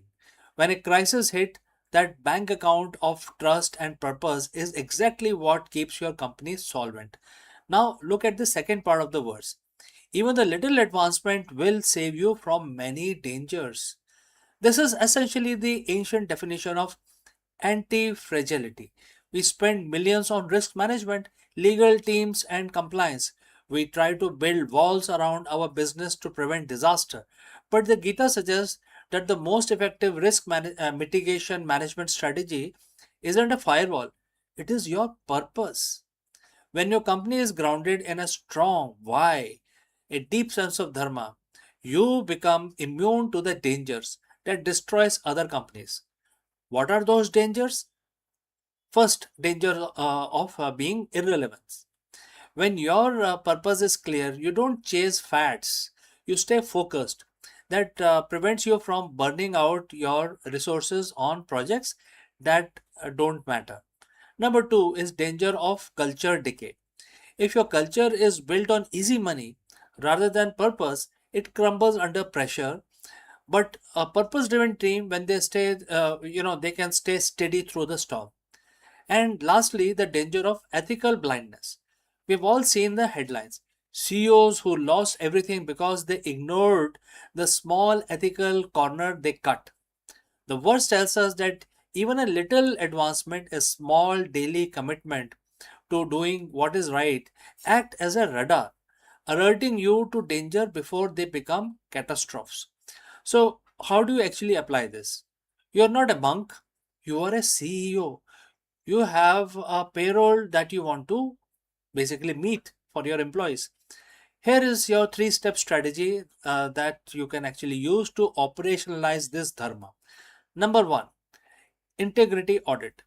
Once a week, ask yourself, are you doing this because it's the right thing for your customers and your long-term vision, or because it is the path of the least resistance? If it is latter, you are deviating from your path. Number two, protect a small win. Don't dismiss the small ethical wins. Did you treat a junior employee with respect today? That's your dharma. Did you correct a minor error in a report that no one would have noticed? That's your dharma. There are small advancements that build your resilience. And lastly, long term horizon. When making a decision, extend your time horizon. If you make the decision, will it still hold up 10 years down the line? If the answer is no, you are inviting danger. If the answer is yes, you are building a legacy. The market changes, technology become obsolete, your competitors will innovate, pivot, and potentially disrupt you. But one thing that cannot replicate is the weight of the company that is grounded in its purpose. So Bhagavad Gita reminds us that we are not just running companies, we are building legacies. And a legacy is only as strong as the integrity with which it was built. So stop worrying about whether your purpose is efficient enough. Stop measuring your soul by, this quarter's ROI. Start doing the work. Build the foundation because, as the text says, your effort will never go waste and it will be the very thing that saves you when the market turns against you. My name is CK, and if you're ready to lead with the new level of clarity, I want to hear from you. What is that one small advancements you are going to make this week to align your business with its true purpose? Drop this particular statement in the comments below, and I will catch you again very soon in the next one. Namaskar. Hello, friends. All of us sometimes get this feeling that our technical expertise or our hustle hold us back from our true potential for the true leadership. Everybody gets this kind of a feeling. Therefore, we dive deep into the most powerful leadership secrets from Bhagavad Gita. In a verse where Lord Krishna, Bhagwan Krishna, tells Arjun, "O Arjun, be a yogi." But what does this mean for a modern CEO or an entrepreneur to be a yogi? Today, we are going to break down why the yogi, the leader with disciplined equanimity, consistently outperform the three most common type of executive. Let's go. Hello friends. Welcome to this high-level executive briefing. We explore the profound leadership wisdom found in Bhagavad Gita. While the modern corporate culture often drives leaders towards external validation and endless doing within quotes, this ancient verse reveals that the most effective leadership comes from a state of internal being. The inside out executive breaks down how the concept of the yogi, one who is happy within and flooded with self enlightenment, translate directly to the modern C suite. Learn how to translate and transition from reactive management to proactive sovereignty. Let us explore this thought further. Welcome once again. We live in an era of the extreme leadership. We are taught that more we do, more we achieve. We track KPIs, market share, and quarterly growth. But there is a paradox at the top. Many executives have reached the pinnacle of the material success while they feel more hollow than when they started. Why is it that more we gain on the outside, the more we feel we are losing on the inside? Today we are looking for the answers in a 7,000-year-old text. We are exploring Bhagavad Gita chapter 5 verse 24. It offers a blueprint of what I call the inside out executive. Let's look at the verse itself, and Bhagwan Krishna says, and the quote starts, a yogi is happy within. He sees God within himself. He is flooded with self-enlightenment. He attains the liberation from material existence and unite with the divine. And the quote close. So friends, if you have reached this far, please inform from which city you have tuned in and in which language you are watching this live stream. This will help us determine our reach. Alright, let's proceed further. To the modern CEO, words like yogi or divine might feel distant. But let's translate this into a language of the leadership. A yogi is simply a person of the perfected discipline. Happy within himself means you are emotional, in your emotional state is no longer a hostage to the stock market or a boardroom meeting. Flooded with self-enlightenment is what we now call high-level intuition and clarity. This verse isn't about retiring to a cave, it's about becoming an unshakable in the boardroom. Most leaders are outside in. If the company performs, they are happy. If the media criticize them, they are miserable. Their internal world is a mirror of their external environment. The inside out executive flips the script. Verse 5.24 tells us that the source of joy must be internal. When you are happy within, you lead from a place of abundance rather than scarcity. You aren't making decisions because you are afraid of losing your status. You are making them because they are the right thing to do. This is where the self-enlightenment comes in. When the noise of ego and anxiety is silenced, you gain the quiet mind. In that quiet, you see the God within, or in professional terms, you access your highest intelligence. Now let's talk about the most provocative word in this verse, liberation. In the Gita, this is the moksha, which is freedom from cycle of birth and death. For an executive, this is freedom from the material grind. Think about it. How much of your stress comes from things you cannot control? The economy, the competition, the global supply chain. Liberation means you are no longer a slave to these outcomes. You perform your dharma, which is your duty, with 100% intensity, but your soul isn't crushed if the result fluctuate. Ironically, this detachment makes you more powerful. A leader who doesn't need a specific outcome to feel whole is the most dangerous person in a negotiation. You have nothing to lose because your fulfillment is already locked in internal space. So, how do we apply this tomorrow morning, right? First, the morning audit. Before you check your emails, which is coming from outside, check your inside. Spend 5 minutes in silence. Find that internal happiness before the world tries to give you its version of it. Alright? Number 2, intellectual detachment. During a crisis, ask yourself, is my happiness based on solving this, or is my happiness constant while I solve this? Right? Number 3 is lead by light. So verse 5.24 mentioned about flooded with light. Be the leader who brings clarity to the room, not heat. If you are enlightened within, you illuminate the path for everyone else. The verse ends by saying the yogi unite with the divine. In leadership, this is the union of the purpose and action. When your internal state matches your external impact, you aren't just working anymore, you are fulfilling your mission. So don't just lead a company, lead yourself first. Be the inside out executive. And friends, we have come to the end. Thanks for joining live. Thanks for your time. If you have any questions, please do not hesitate to send it across. Before we end this section, a word about our affiliate partner. Stop settling for a good enough video. If your built-in laptop camera looks like a grainy mess, it is time for an upgrade. Want to instantly level up your video presence?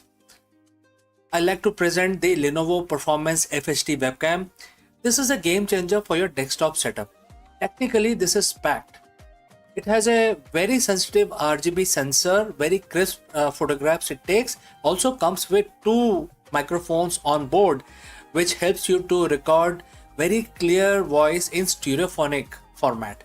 And these microphones are very sensitive. You can actually move away from the camera up to 2 meters and these microphones will pick up your voice without any problem. This is a very strong piece. This is very sturdy. Comes with tripod ready. Comes with a very long leash, so it gives you a lot of flexibility to place the webcam wherever you want to keep in your studio. And also it has a swivel base, which is also very handy. So if you want to basically level up your game and you want to pick up this camera at a discount, please click on the link here or scan the QR code. Now let's get back to our video.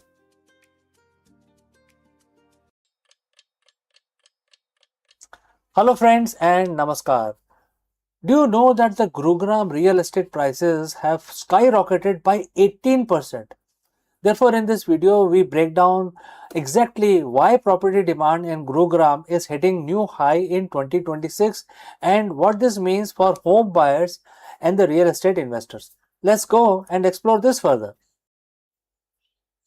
If you have been looking at the property in Gurugram lately, you have probably noticed that same thing I have in the market is basically on fire. So what was cheaper earlier is now becoming expensive.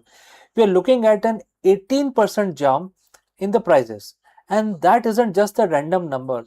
It's a signal of a massive shift in the Millennium City. But is this a bubble about to burst, or is there some actual solid value behind these numbers? Today we are breaking down exactly what is happening in Gurugram real estate market in 2026, and more importantly whether you should be buying, selling or staying on the sidelines when the property is soaring so much. So friends, if you have reached this far, please inform us from which city you have tuned in and in which language you are watching this video. This will help us determine the reach of our channel. Alright, first, let's get the big question out of the way.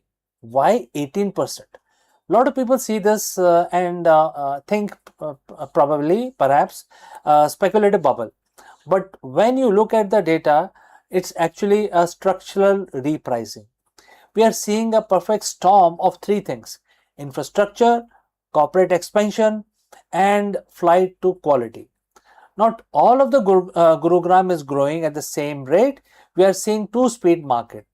This is the part everyone ask me about. Is it too late to enter? So when we talk about two-speed market, so there are places in Gurugram which are moving slowly, but there are hot cakes, very very prime locations which are growing at 18%, especially in 2026.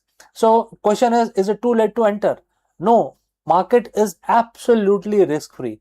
We had a massive price run up in the short 30 months window, and you need to be aware of the risk also, like potential interest rate fluctuations and the fact that we have pulled forward several years of expected appreciation into the current window. So in the end, I would like to tell you that look for a 7-year plus holding period if you are buying right now. This isn't a get rich quick game anyway.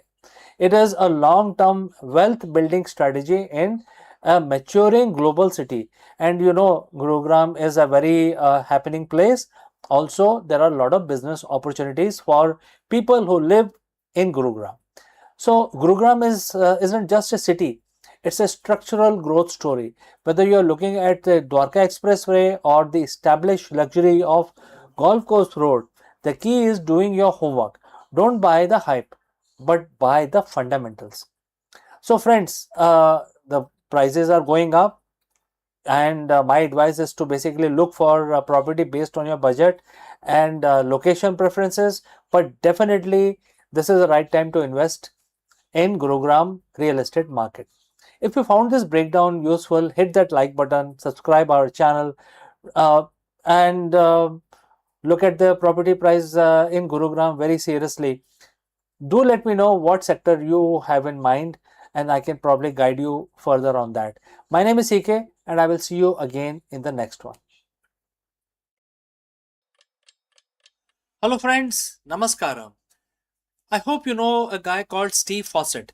Steve Fawcett, a master of endurance and risk, became the first person to fly solo around the world in a balloon. In this video, we dive deep into the Spirit of Freedom mission, a grueling 14 days journey across 20,000 miles that redefined the limits of human achievement and aviation technology. Beyond the record breaking stats, we analyze the incredible grit, metallurgical strategy, and unwavering focus required to navigate the globe alone, from the freezing height of the stratosphere to the strategic decisions that kept him alive. This is a story of how Steve Fawcett conquered the wind and solidified his place in history. Let's go.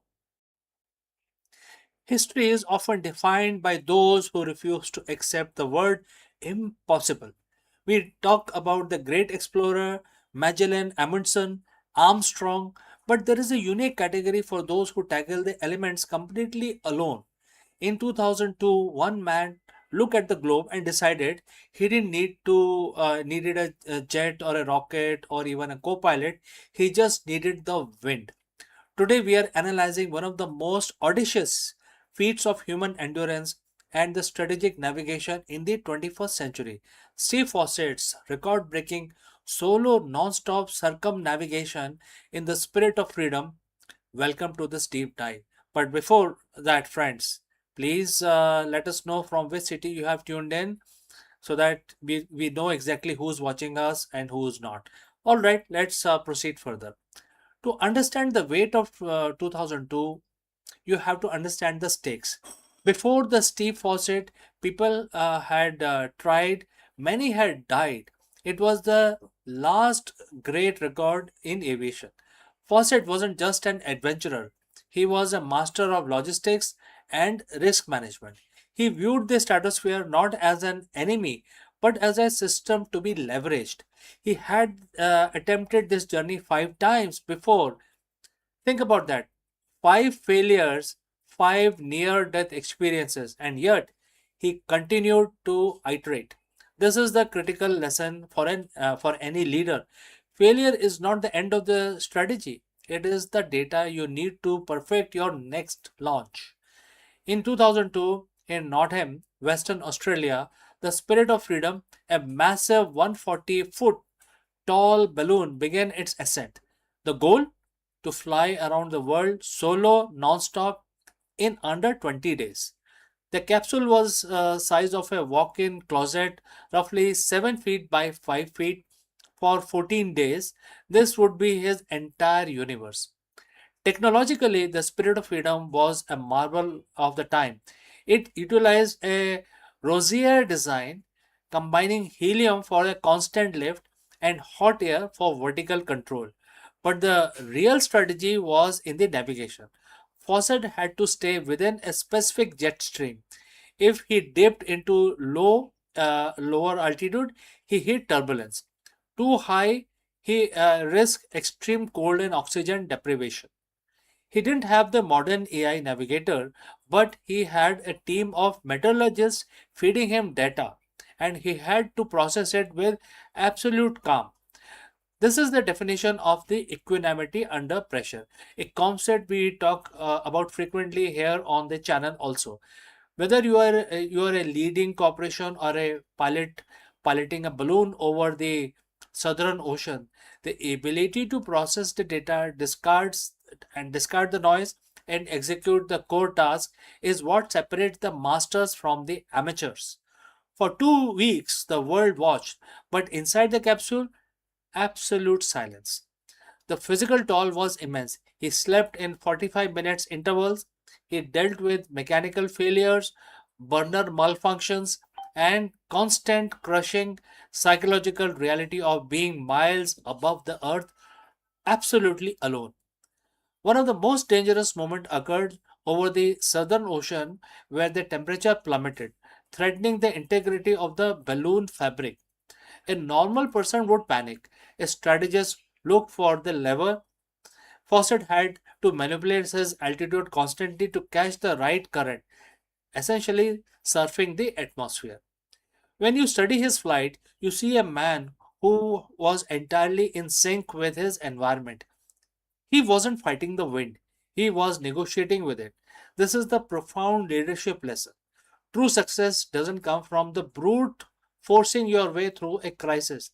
It comes from understanding the forces at play and positioning yourself where the current naturally carries you towards your objective. On July 3rd, 2002, after 14 days, 19 hours and 50 minutes, Steve Fawcett touched down in Queensland, Australia. He had done it. He was the first person to circumnavigate the globe solo in a balloon. He didn't just set a record, he closed a chapter in human exploration. He proved that with the right combination of preparation, iterative learning, and mental discipline, the impossible becomes merely the next milestone. So, why does this matter to us today? Why are we discussing a 2002 balloon flight on a channel focused on AI education and executive strategy? Because the landscape of business is changing just as rapidly as weather system uh, faucet had to navigate. Whether it's a shift towards AI, the changing global economic order, or the demand for real time education, we are all in our own spirit of freedom capsule. We are all dealing with high stake environments where one wrong decision or one moment of lost focus can send us off course. Steve Fawcett showed us that preparation is the foundation of the courage. So, friends, thank you for joining me on this historic strategic deep dive. If you enjoyed this breakdown, make sure to hit that subscribe button. Join us on the next on Akulmach history as we continue to explore the intersection of past, present, and future. I am CK, and I will see you again very soon in the next one.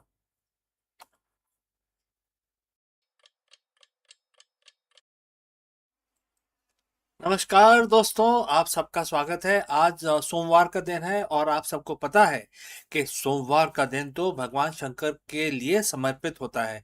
तो हम अपना दिन शुरू करेंगे, उससे पहले हम भगवान की पूजा करेंगे हर रोज की तरह। और आज हम शंकर भगवान की पूजा करेंगे, एक मंत्र का उच्चारण करेंगे जिससे आपके दिन, हमारा दिन शुभ रहे। भगवान शंकर की स्तुति करेंगे।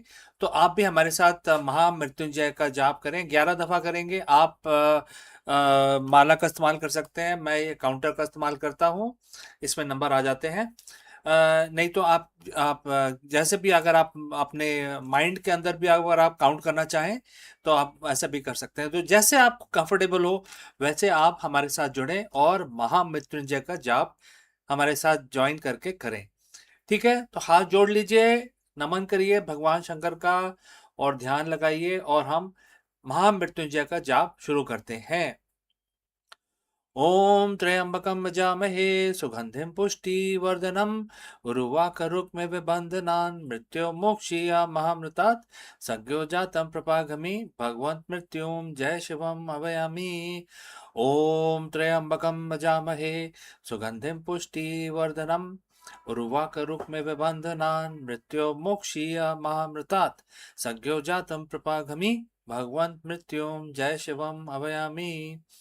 ॐ त्र्यम्बकं यजामहे सुगन्धिं पुष्टिवर्धनम् उर्वाकरुक्मिव बन्धनान् मृत्योर्मोक्षीयमामृतात् सद्यो जातं प्रपागमि भगवन् मृत्युं जय शिवम् अभयामि। ॐ त्र्यम्बकं यजामहे सुगन्धिं पुष्टिवर्धनम् उर्वाकरुक्मिव बन्धनान् मृत्योर्मोक्षीयमामृतात् सद्यो जातं प्रपागमि भगवन् मृत्युं जय शिवम् अभयामि। ॐ त्र्यम्बकं यजामहे सुगन्धिं पुष्टिवर्धनम् उर्वाकरुक्मिव बन्धनान् मृत्योर्मोक्षीयमामृतात् सद्यो जातं प्रपागमि भगवन् मृत्युं जय शिवम् अभयामि। ॐ त्र्यम्बकं यजामहे सुगन्धिं पुष्टिवर्धनम् उर्वाकरुक्मिव बन्धनान् मृत्योर्मोक्षीयमामृतात् सद्यो जातं प्रपागमि भगवन् मृत्युं जय शिवम् अभयामि। ॐ त्र्यम्बकं यजामहे सुगन्धिं पुष्टिवर्धनम् उर्वाकरुक्मिव बन्धनान् मृत्योर्मोक्षीयमामृतात् सद्यो जातं प्रपागमि भगवन् मृत्युं जय शिवम् अभयामि। ॐ त्र्यम्बकं यजामहे सुगन्धिं पुष्टिवर्धनम् उर्वाकरुक्मिव बन्धनान् मृत्योर्मोक्षीयमामृतात् सद्यो जातं प्रपागमि भगवन् मृत्युं जय शिवम् अभयामि। ॐ त्र्यम्बकं यजामहे सुगन्धिं पुष्टिवर्धनम् उर्वाकरुक्मिव बन्धनान् मृत्योर्मोक्षीयमामृतात् सद्यो जातं प्रपागमि भगवन् मृत्युं जय शिवम् अभयामि। ॐ त्र्यम्बकं यजामहे सुगन्धिं पुष्टिवर्धनम् उर्वाकरुक्मिव बन्धनान् मृत्योर्मोक्षीयमामृतात् सद्यो जातं प्रपागमि भगवन् मृत्युं जय शिवम् अभयामि। ॐ त्र्यम्बकं यजामहे सुगन्धिं पुष्टिवर्धनम् उर्वाकरुक्मिव बन्धनान् मृत्योर्मोक्षीयमामृतात् सद्यो जातं प्रपागमि भगवन् मृत्युं जय शिवम् अभयामि। ओम नमः शिवाय, ओम नमः शिवाय, ओम नमः शिवाय। तो दोस्तों, आज हमारा महामृत्युंजय का जाप संपन्न हुआ और हम आपसे इस वीडियो में विदा लेते हैं, लेकिन जल्द ही दूसरे वीडियो में मिलते हैं। आपका दिन शुभ हो, तब तक के लिए अपना ख्याल रखें। नमस्कार। Hello friends, Namaskaram. You are most welcome. Today we have a profound question. Have you ever wondered why the company that sells you cigarettes is also stocking your kitchen pantry? From Ashirwad Atta to Bingo Snacks, India's biggest tobacco giant has pulled off one of the most successful business pivot in corporate history. But why leave the high margin tobacco business to chase the ultra competitive food market? In this video, we dive deep into the strategic metamorphosis of the tobacco giant, specifically looking at how they leverage their massive distribution network, cash reserves, and marketing expertise in dominated India FMCG sector, which is fast moving. Let's go and discuss this further. Imagine a company, its main source of revenue for decades has been a product that is globally recognized as harmful, heavily taxed, and increasingly restricted by governments everywhere. Every year, more people quit, and every year, regulations get tighter. So, if you are the CEO of that company, you would have a massive problem. You are starting to realize that you are staring at a sunset industry, but then you look around your office, you realize you have something more competitors, that do not have the world most powerful distribution network. So, what do? You don't close shops, you pivot. You decide that if you cannot get into the lung of the consumers, you are going to get into their kitchens, which is stomach of the consumer. Welcome to the most fascinating corporate transition of this century, the shift from tobacco to food. Today we are unpacking the world's biggest cigarette giant, are betting billions of their revenue on your breakfast, your snacks, and your dinner table. So, friends, if you have reached so far, let me know name of your city or country from where you have tuned in into this video. All right, let's proceed further. First, let's talk about why. It is not a secret, it is survival. For tobacco giant, the writing has been on the wall for a long, long time. Things like declining volumes, health awareness is at all-time high. People are definitely quitting smoking and smoking less and less. Number two is regulatory pressure. Government are hiking taxes to record levels, banning advertising, and mandating gruesome health warning on the packaging itself. Number three is the ESG pressure. Investors are increasingly moving away from the sin stocks. If you want to keep your stock price high, you need to be diversified FMCG company, not just a tobacco company. And this is what the analysts call de-risking. They aren't trying to replace tobacco overnight. They're trying to ensure that when tobacco eventually shrinks to shadow of its former self, they have a giant profitable food business to catch their fall. It's a transition from a sin economy to an essential economy. You might be thinking, wait, making cigarettes and making noodles are two different things completely. So, how does tobacco firm become a food giant? The answer lies in the last mile. Tobacco companies have spent 100 years building one of the most sophisticated distribution network in history. Think about it. A cigarette is a low margin, high frequency product. It needs to be available in every single corner store, every kiosk, and every rural village in every country. So when these giants decided to enter the food business, they didn't have to build a new network. They just used the existing one. The shopkeeper relationship, they already had rapport with millions of retailers. They already had the logistics engine. They had the trucks, warehouses, and the delivery schedules. They simply told their distributors, instead of just carrying our cigarettes, we want you to carry our biscuits, our noodles, and our spices. And that is the unfair advantage that let them dominate a crowded food market in record time. Let's take the most successful example of this pivot, the ITC in India. I hope you know ITC stands for Indian Tobacco Company, but people like to call it ITC, of course, because nobody wants to talk about tobacco. ITC started as a pure tobacco company, but today it's an FMCG powerhouse. They didn't just launch one snack; they built a portfolio that covers every single part of your day. Starting with staples, which is the Ashirwad Atta. They took the most essential food product in the Indian kitchen, which is the flour, and turned it into a massive trusted brand. Then let's go to the snacks. With Bingo, they distributed the salty snacks market, which was, completely previously dominated by local unorganized players. And thirdly, the convenience. With Yippee, they took the massive instant noodle market, which was already established by other large giants. By diversifying into these categories, they changed their identity.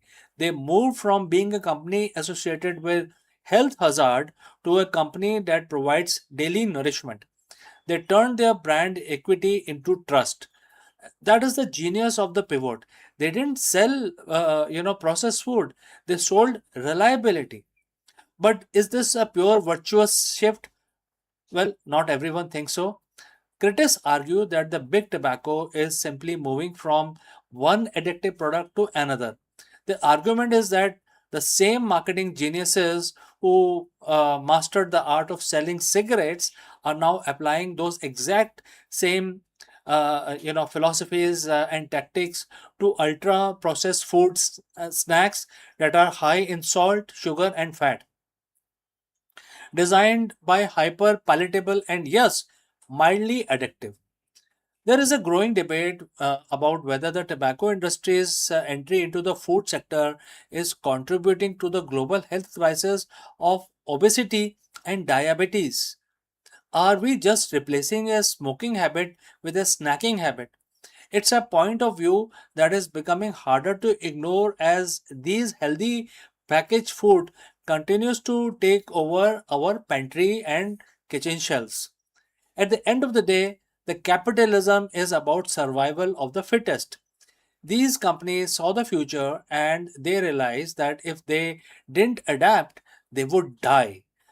So whether you love their new food products or are you skeptical of their motives, one thing is very clear: the tobacco giants move into your dinner table is one of the most successful corporate maneuvers of the modern era. They have successfully traded the smoke for palatable sales. So next time you reach for that box of snacks or a bag of flour, take a look at the logo. You might be surprised to see that just how much influence the cigarette giants has over what you feed your family. Thanks for watching. If you enjoyed this deep dive, don't forget to hit that subscribe button. Let me know in the comments, does knowing a brand history change whether you buy their food or you want to avoid it? I will love to hear your thoughts. Friends, see you in the next one.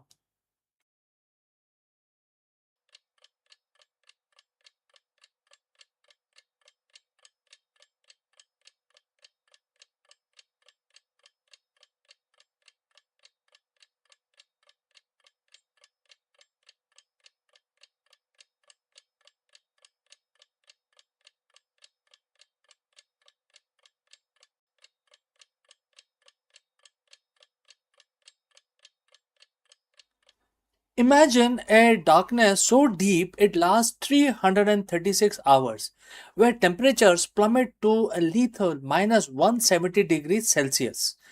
If our technology fails for even a second, the Artemis base camp batteries will freeze solid, ending the mission forever. Here is how we use the fission power to survive the shadow. So, in this video, we will learn more about it. NASA is about to build the ultimate fortress on the surface of the lunar South Pole. But there is one giant problem: the brutal 2 week night. By deploying a towering vertical solar array and burying the habitats under the protective lunar regolith, we are finally hacking the moon's environment. Therefore, in this video, friends, we will be studying the engineering behind our lunar survival. Let's go. Welcome once again, everyone. When we talk about returning to the moon, we often focus on the excitement of the landing, the dust kicking up, the iconic first steps, and the exploration of the lunar surface. But there is a silent, invisible antagonist that has claimed more missions than any other, which is the lunar night. For those living on Earth, night is brief 12-hour cycle, but on the moon, the sunset and doesn't return for 14 Earth days. During this time, temperature plummet to below minus 280 degrees Fahrenheit. If we want to establish a permanent presence with the Artemis base camp, we cannot simply pack up and leave when the sun goes down. Today, we are going to explore the cutting edge engineering that will keep our astronauts and equipment alive through the brutal conditions in the solar system. But first, let's talk about the energy gap. Without the sunlight, traditional solar panels, our primary source of power go dark. To survive the Artemis base camp, it relies on a multi-layered power strategy, as visualized by the NASA, and we will discuss this more in detail. Starting with the regenerative fuel cells, RFCs. During the 14 days lunar day, we don't just use power, we bank it. Through electrolysis, we store energy as hydrogen and oxygen. When night falls, these fuel cells recombine that energy is provided like electricity, acting as a massive chemical battery. Modular nuclear fission is the next one.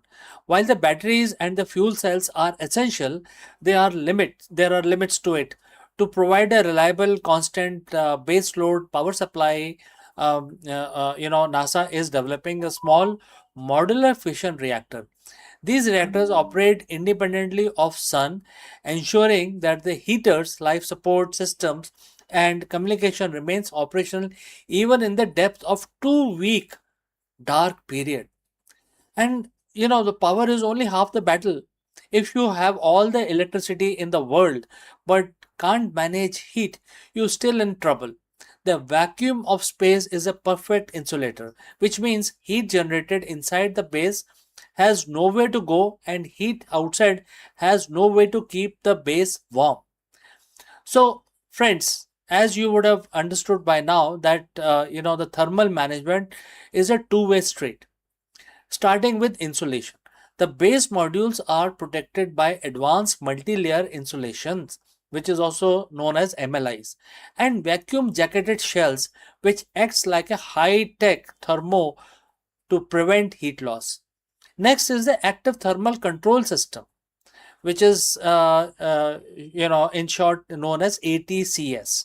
Inside the habitat, we use specialized fluid loops to collect waste heat from electronics, life support system, circulating it where it is needed the most. Next is the phase change material. We also use thermal mass as buffer. Think of this as thermal sponges. During the day, they absorb excess heat. During the night, they release that energy slowly to keep the interior's climate stable. This survival isn't just hardware, it is a strategy. Operational planning is kind of divided into two phases, which is day and night. And friends, you must be knowing that the lunar day is equal to 14 days, and likewise the night as well, 14 earth days. Now what we need to do now, we have to make a daytime preparation. This is the harvest phase. We maximize power storage, ensure the habitats are perfectly insulated, and preheat the thermal mass of the base to give us a running start when the sun set for 14 days. Remember that. The nighttime conversion is must be seamless. Once the sun goes down, the base shift into a low power mode. Non-essential systems are powered down, lights are dimmed, and the base transition to the autonomous state governed by the predictive algorithm that manages energy consumption to prioritize life support. Lastly, we have to also talk about redundancy. If one system fails, we have to have a backup of a backup of a backup, right? Because it's about survival of our people. Whether it is the small pressurized rover or providing a mobile shelter or secondary fission unit coming online, the goal is always total system reliability. The lunar night is brutal, unforgiving, and relentless, but it is not unbeatable. By combining nuclear energy, advanced chemistry, and the intelligent thermal management, we are turning the moon from a place where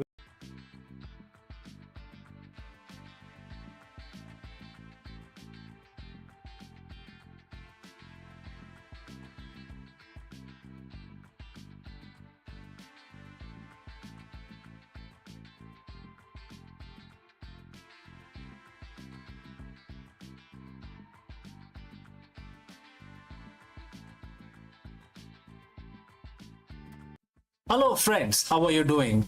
We have a very profound question today that we want to address in this video.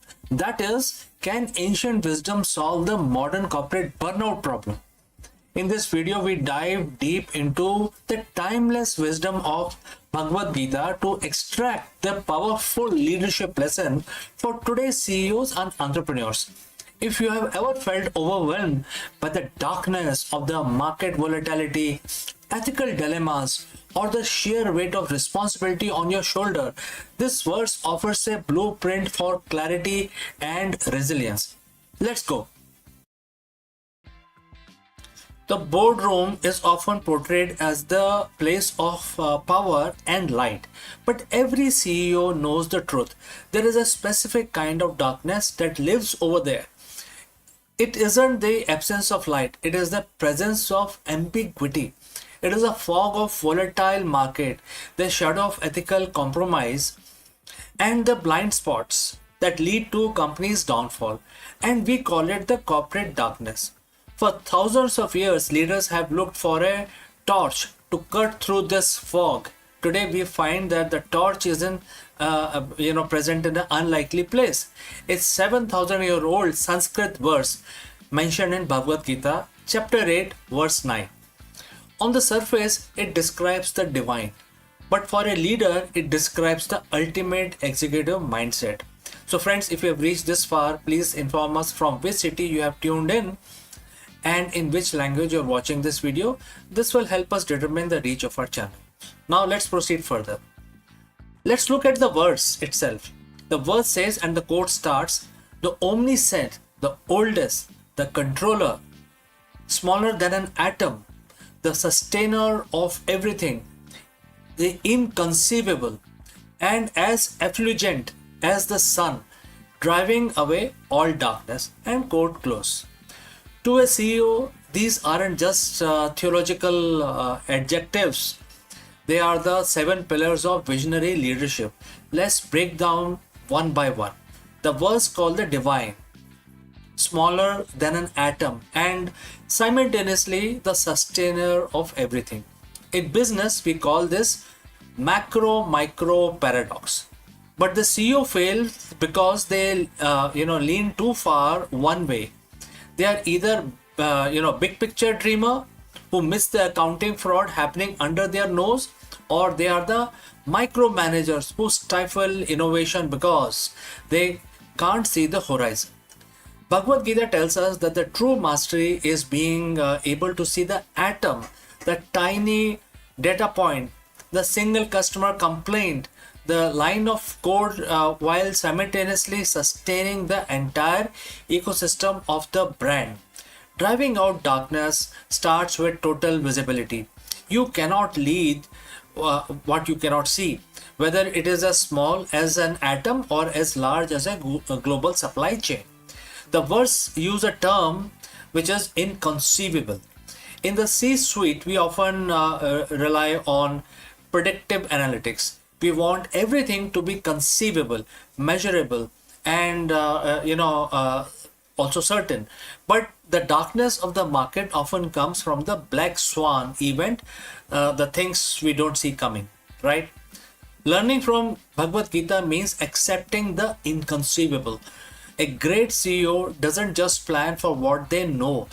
They build a culture resilient enough to handle what they don't know. This is the difference between a rigid company and an anti-fragile one. When you stop fearing the inconceivable, you take away its power to paralyze you. Finally, we reach the climax of the verse. A personality as effulgent as the sun, driving away the darkness. What is the darkness in a company? It is the fear, where employees are too scared to tell the truth. It is where the departments hide information from each other. It is the ego where leaders need to be, right, outweighed the need to be successful. The effulgent CEO is one who brings radical transparency. Just as the sun doesn't fight the dark, it simply arrives and the dark ceases to be. Dark just goes away. A leader who leads with the Gita's principles of light doesn't have to fix every problem manually. Their presence, their ethics, and their clarity create an environment where dark behavior simply cannot survive. When you are effulgent, you provide the why for your company, and as a leader once said, he who has why to live can bear almost anyhow. So how do we apply chapter 8 verse 9 starting tomorrow morning? Practice omniscience. Don't just look at the reports. Seek to understand the soul of your product. Be a sustainer. Remember that your role is to support your team, not just to support by themselves. Drive out shadows. If there is a part of your business you are avoiding looking at, and that is where the darkness is, shine your light there first. Leadership is not about just quarterly results. It's about being the oldest, the most grounded, the effulgent, and also most inspiring. Bhagavad Gita isn't just a book of philosophy, it's a manual for the highest form of management. Go forth, lead like sun, and drive out the darkness. Friends, thanks for listening. If you have any questions, any suggestion, any opinion, please do not hesitate to send it across in the comment section below. Before I part ways, I will have to speak few words about our affiliate partner.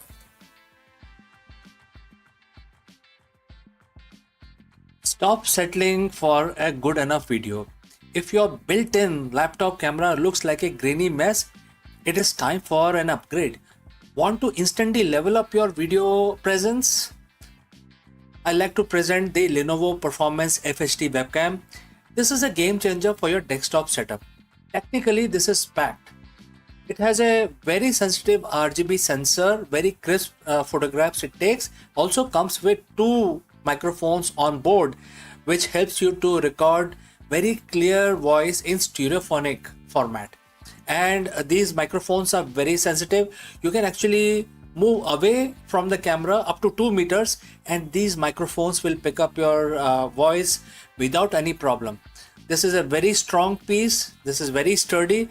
Comes with tripod ready. Comes with a very long leash, so it gives you a lot of flexibility to place the webcam wherever you want to keep in your studio. And also it has a swivel base, which is also very handy. So if you want to basically level up your game and you want to pick up this camera at a discount, please click on the link here or scan the QR code. Now let's get back to our video.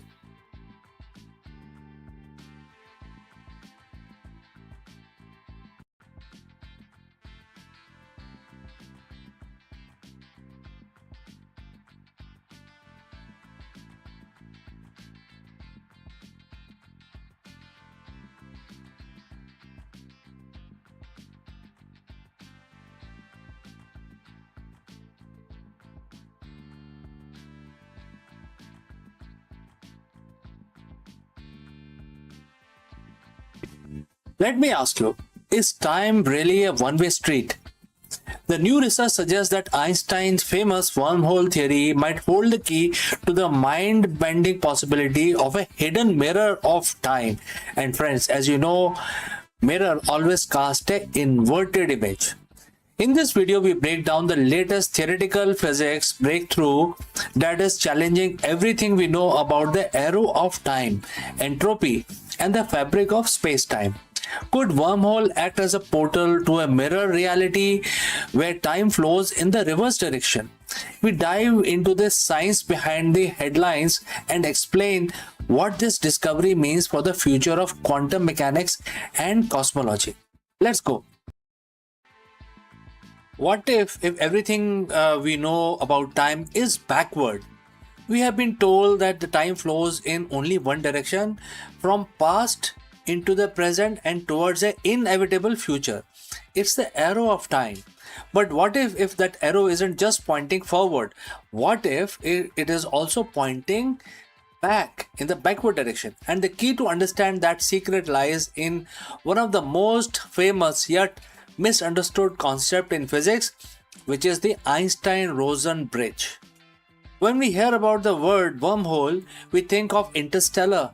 We think of space traveler jumping across galaxies in seconds. But here is the first breakthrough in our understanding today, and that is not what Einstein and Rosen intended. Friends, before we move forward, if you have reached this far, please inform us from which city you have tuned in and in which language you are watching this video. This will help us determine the reach of our channel. Alright, let's proceed further. In the year 1935, Albert Einstein and his colleague Nathan Rosen weren't trying to build a space travel portal. They were struggling with the math of gravity and quantum fields. They created a bridge, a mathematical connection between the two identical symmetrical sheets of space-time. It wasn't a tunnel for a spaceship, it was a theoretical tool meant to reconcile how matter behaves in extreme gravity. Fast forward to 2026, a massive shift in how we interpret those equations have just emerged. Instead of physical tunnel through space, researchers are proposing that the Einstein-Rosen bridge is actually a quantum link between two opposite direction of time. Think of it like a mirror. If you stand in front of a mirror, you will see yourself, right? Now imagine that the mirror doesn't just reflect your image, it reflects your flow. In this new theoretical model, our universe is paired with a mirror, a component where time flows in the exact opposite direction. The bridge isn't the shortcut across the galaxy, it is a fundamental connection that allows quantum systems to remain balanced, consistent, and crucially irreversible. So, what does this matter? Why this matters now? Because of the black hole information paradox. For decades, physicists have been terrified that if the information falls into the black hole, it is lost forever.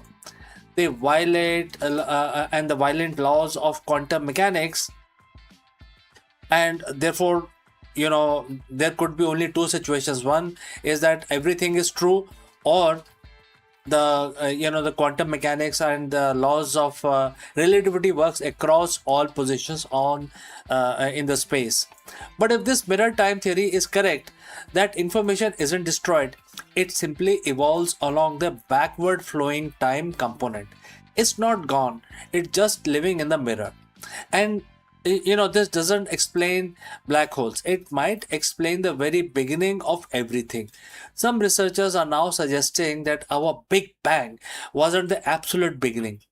It was more like a some sort of a restarting of something. It may have been a bounce, a transition from a contracting phase of previous universe, mirrored by this strange temporal connection. Even more mind-bending is the small relic black holes from this pre-bounce phase might still be hiding in our universe today, potentially explaining the mysteries of the dark matter. We aren't building time machines today, and we are not going to be traveling through space tunnels to another galaxy anytime soon. But we might have just discovered something deeper. That time isn't just a line, it is a tapestry woven together by forward and backward threads, holding in place by most beautiful mathematical bridge ever conceived. The universe isn't just expanding, it is reflecting, and we are finally starting to look into the mirror. So friends, what do you think about this new proposed idea to solve the biggest issues that we face in our physics today? I'd like to know from you. Please send in your comments. Before I close this live stream, a word about our affiliate partner. Stop settling for a good enough video. If your built-in laptop camera looks like a grainy mess, it is time for an upgrade. Want to instantly level up your video presence? I like to present the Lenovo Performance FHD webcam. This is a game changer for your desktop setup. Technically, this is packed.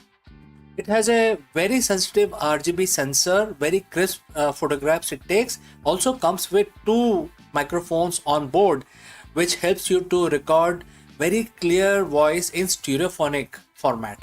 And these microphones are very sensitive. You can actually move away from the camera up to 2 meters, and these microphones will pick up your voice without any problem. This is a very strong piece. This is very sturdy. Comes with tripod ready. Comes with a very long leash, so it gives you a lot of flexibility to place the webcam wherever you want to keep in your studio. And also it has a swivel base, which is also very handy. So if you want to basically level up your game and you want to pick up this camera at a discount, please click on the link here or scan the QR code. Now let's get back to our video.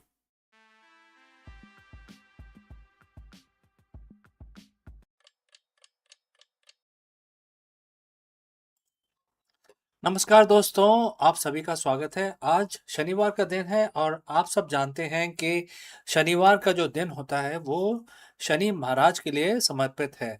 तो आज हम अपना दिन शुरू करेंगे भगवान शनि की प्रार्थना करके, पूजा करके, और हर रोज की तरह हम 11 दफा एक मंत्र का उच्चारण करेंगे। आप हमारे साथ जुड़ें और इस मंत्र को का उच्चारण आप अपने अपने वर्क स्टेशन पे, अपने अपने ऑफिस में, होम ऑफिस में करें। मैं ये काउंटर यूज़ करता हूँ, आप कैसे भी माला का इस्तेमाल करके या कैसे भी अपने मन में ही 11 दफ़े इस मंत्र का उच्चारण करना है। तो चलिए हाथ जोड़ लीजिए, भगवान का नमन करिए। ओम शनिश्चराय नमः, इस मंत्र का हमें जाप 11 दफ़ा करना है। तो चलिए हम अब शुरू करते हैं। ओम शन शनिश्चराय नमः। ओम शन शनिश्चराय नमः। ओम शन शनिश्चराय नमः। ओम शन शनिश्चराय नमः। ओम शन शनिश्चराय नमः। ओम शन शनिश्चराय नमः। ओम शन शनिश्चराय नमः। ओम शन शनिश्चराय नमः। ओम शन शनिश्चराय नमः। ओम शन शनिश्चराय नमः। ओम शन शनिश्चराय नमः। तो दोस्तों, हमारे भगवान की स्तुति जो पूजा है समाप्त हुई, और जिन लोगों की शनि की ढैया चल रही है उनके लिए बहुत ही ज़रूरी है आप हर शनिवार को इस मंत्र का जाप करें और अपना दिन शुरू करें। तो चलिए, आपका आज का दिन मंगलमय हो, इसी कामना के साथ हम इस वीडियो को समाप्त करते हैं। मिलते हैं जल्दी ही दूसरे वीडियो में।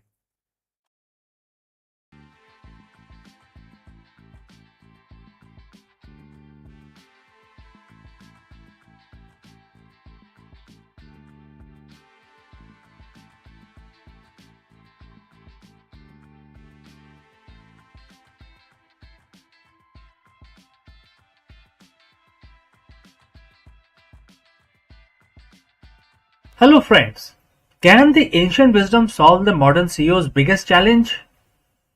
In order to answer this question, we dive deep into Bhagavad Gita to explore why the state of Samadhi is becoming the ultimate North Star for the 21st century executive. In the area of market volatility and constant burnout, a leader's greatest asset isn't their strategy, it is their equanimity. We break down the Sanskrit wisdom of Yajna, Kam, and Kushalam through the lens of verse 6.23, which teaches us the true mastery is a state where no external crisis can perturb your inner peace. In the modern corporate world, we have a name for the principle of success. We call it making it. We envision the corner office, the global influence, the high stake decisions, etc. But if you ask a CEO today what their reality actually looks like, they won't talk about victory. They will talk about volatility. They will talk about the 3 a.m. anxiety, the black swan event, the crushing weight of responsibility for thousands of employees, and the constant noise of 24 by 7 market. Most leaders are living in a state of high functioning panic. But if I told you that 7,000 years ago, on a battlefield far removed from the glass skyscrapers, a solution was written for exactly this kind of pressure. Today we are looking at Bhagavad Gita, chapter 6, verse 23. We are going to explore why Samadhi, a term often reserved for monks in caves, is actually the most practical, competitive, and essential goal for the modern executive. So friends, if you have reached this far, please inform us from which city you have tuned in and in which language you are watching this video.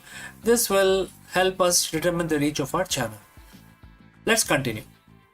Let's look at the text, verse 23 of chapter 6, and it says, quote starts, "Let it be known that the state of the severance from the union with the misery is called yoga. This yoga must be practiced with determination and an unprecedented mind." Now let's unpack this first phrase, the severance from the union with misery.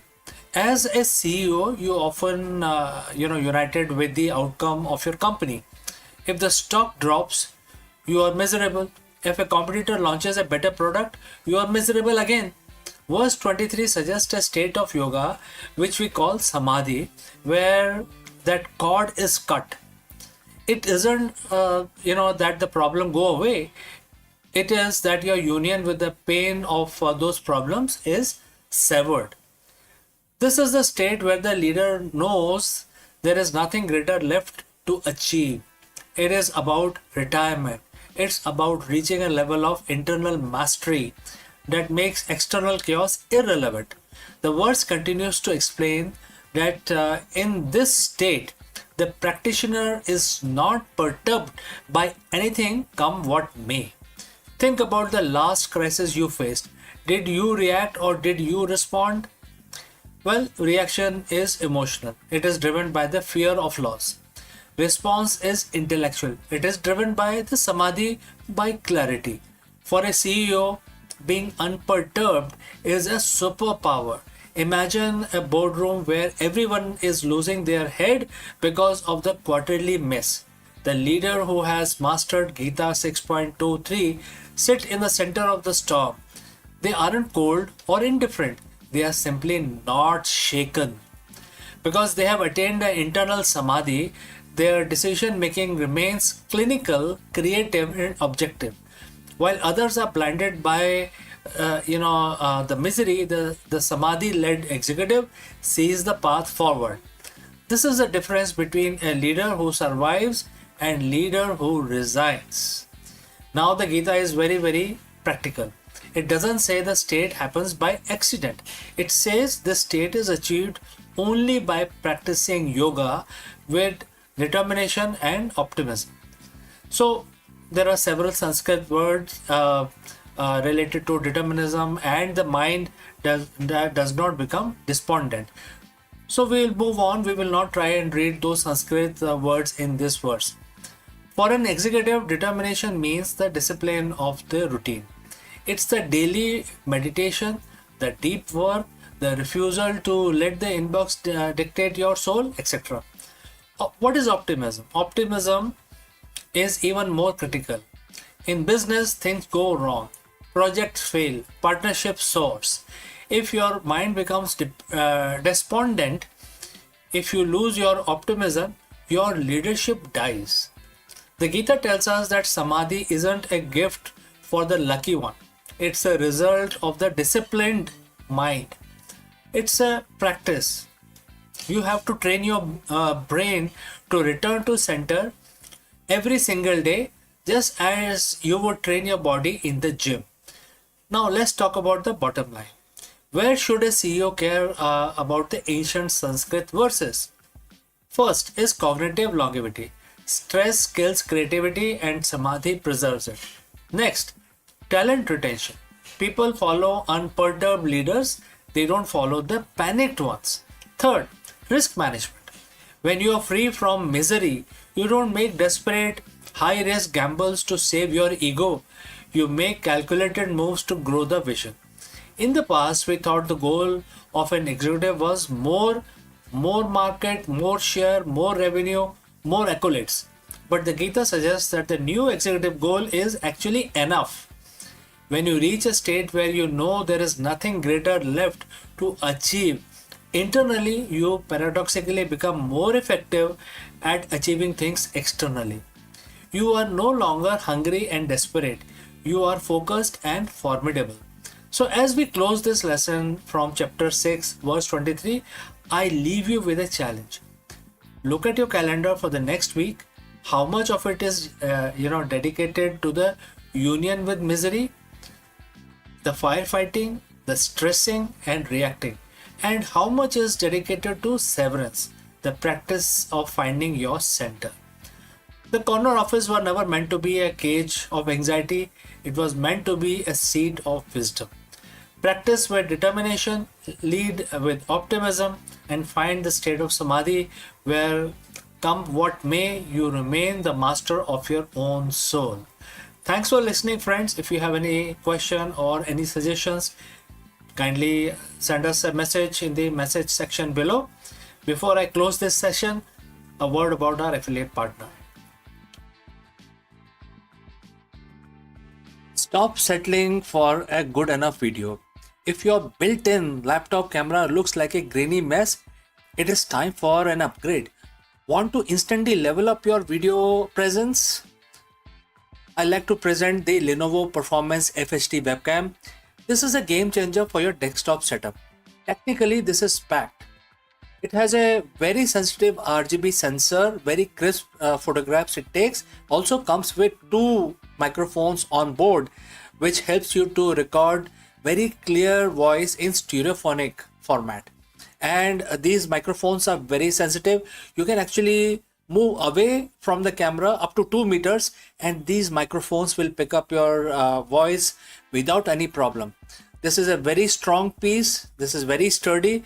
Comes with tripod ready. Comes with a very long leash, so it gives you a lot of flexibility to place the webcam wherever you want to keep in your studio. And also it has a swivel base, which is also very handy. So if you want to basically level up your game and you want to pick up this camera at a discount, please click on the link here or scan the QR code. Now let's get back to our video.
Friends, a very big question that we want to address today is, are we alone or are we just being watched?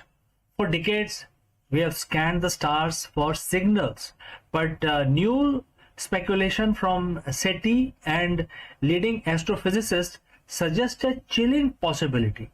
It is already too late to hide. While we search for them, humanity has spent the last century broadcasting our presence to the cosmos.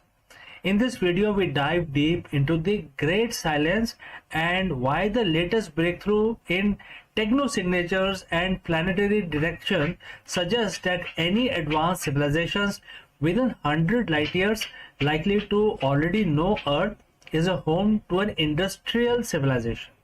Let us explore this further. For over 60 years, humanity has been staring into the abyss of space and asking one simple question: where is everybody? We call it Fermi paradox. The universe is ancient, it is vast, and according to everything we know about biology and physics, it would be crawling with life. Yet, when we point our telescopes at the stars, we get nothing but cold, dead silence. We have assumed that if they were out there, we would have found them by now. We have treated the search for the extraterrestrial intelligence, which is SETI, like a game of cosmic hide and seek, where we are the ones doing the seeking. But in 2026, the conversation has shifted. Leading scientists and researchers are now proposing as much more unsettling reality. The silence isn't because they aren't there, and it isn't because they haven't found us. It's because they likely discovered Earth a long, long time ago.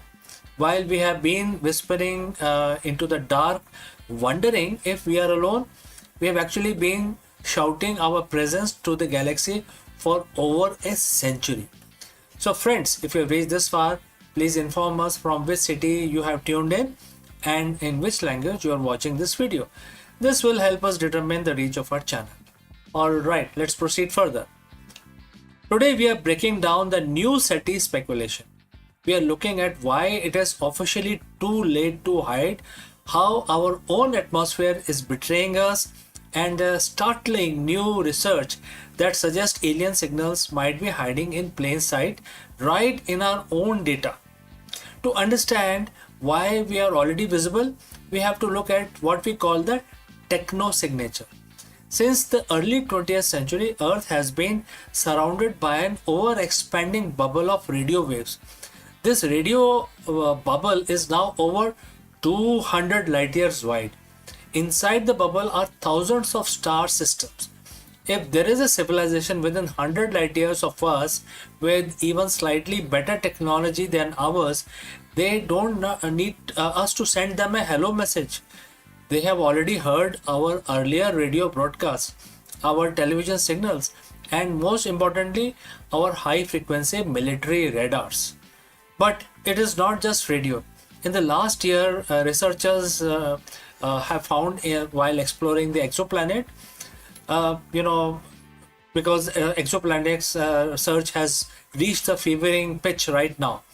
We have been using the James Webb Space Telescope to look at the atmospheres of distant worlds, searching for methane, oxygen, carbon dioxide, the building block of life. Now the flip side of this perspective is, if an alien astronomer 50 light years away pointed a telescope similar to JWST or something much more advanced at Earth, what would they see? They wouldn't see the Great Wall of China or our cities. They would see our atmospheric fingerprint. They would see a planet with an atmosphere is in chemical disequilibrium. They would see an abundance of oxygen and nitrogen that shouldn't be there unless life was producing it. And since the Industrial Revolution, they would see technological pollutant, things like CFC and nitrogen dioxide, etc. To a distant observer, Earth isn't just a rock. It's glowing neon sign that says industrial civilization inside here. Alright. So if we are so visible, then why haven't we heard anything back? This brings us to the groundbreaking study published in early 2026 by astronomer like Ben Zuckerman at the UCLA. For decades, SETI has focused on narrowband signals, very specific thin frequency that don't occur in nature. The logic was, if we see a needle thin spike on a radiograph, it must be artificial. But the new broadband SETI approach suggests that we have been looking for the wrong thing. Zuckerman and others argue that the advanced civilizations wouldn't waste energy sending weak, narrow signals across the void. They would use directed energy beams, powerful broadband bursts that are much easier to detect across the interstellar distances. And here is a kicker. These signals might already be sitting in our archives. We have been scanning the sky for a century for other purpose and other navigation, mapping the stars, studying black holes.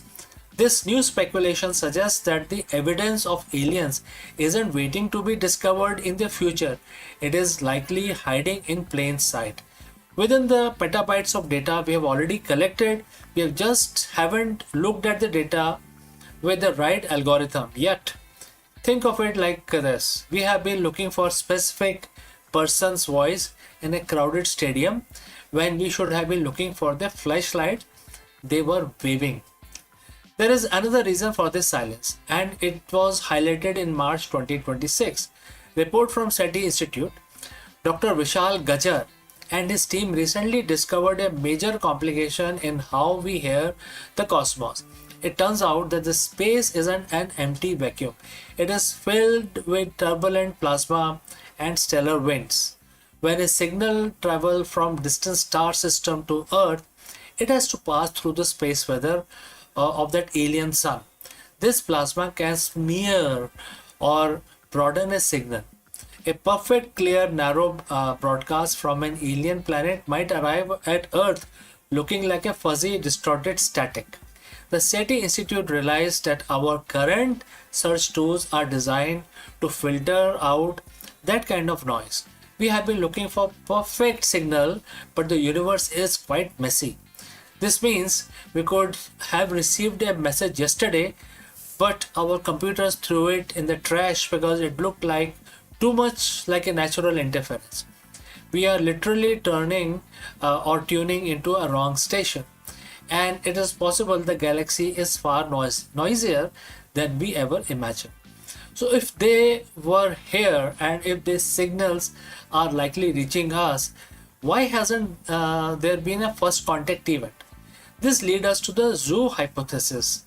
If a civilization is advanced enough to detect our atmospheric pollution from 40 light years away, they are likely centuries ahead of us, if not millennia. To them, we might be like a new species of ants discovered in a remote jungle. You don't walk up the anthill to introduce yourself, you observe it. You set up cameras, you stay hidden so you don't disrupt their natural development. But as our technology improves, as we launch the Nancy Grace Roman telescope and the Habitable World Observatory, we are becoming harder to ignore. We are starting to build our own cameras to look back at them. In April 2026, SETI Institute launched a Discover Future Lab. Their mission was to prepare humanity for the human dimensions of discovery. They aren't just asking how to find life anymore, they're asking what happens next. Because the consensus is changing, first contact might not be a signal we receive, but a realization we find in our own backyard. We used to think universe was a vast empty desert and we are lone campfire in the middle of the night, but the science of 2026 tells a different story. The desert is full of life and our campfire has been blazing signal fire over 100 years. Whether it is through leaked radio waves, chemical signatures in our cloud, or the broadband beams we haven't decoded yet, the great silence is starting to feel less like an absence of life and more like a waiting room. The question isn't, are we alone anymore? The question is, when they finally decide to answer, will we be ready to listen? So friends, thanks for watching this deep dive into the new frontier of SETI. If you want to keep track of this cosmic discoveries with me, make sure that you hit the subscribe button. I'm CK and I will see you again in the next one. Before I leave, a word from our affiliate partner. Stop settling for a good enough video. If your built-in laptop camera looks like a grainy mess, it is time for an upgrade. Want to instantly level up your video presence? I like to present the Lenovo Performance FHD webcam. This is a game changer for your desktop setup. Technically, this is packed. It has a very sensitive RGB sensor, very crisp photographs it takes. Also comes with 2 microphones on board, which helps you to record very clear voice in stereophonic format. And these microphones are very sensitive. You can actually move away from the camera up to 2 meters, and these microphones will pick up your voice without any problem. This is a very strong piece. This is very sturdy. Comes with tripod ready. Comes with a very long leash, so it gives you a lot of flexibility to place the webcam wherever you want to keep in your studio. And also it has a swivel base, which is also very handy. So if you want to basically level up your game and you want to pick up this camera at a discount, please click on the link here or scan the QR code. Now let's get back to our video.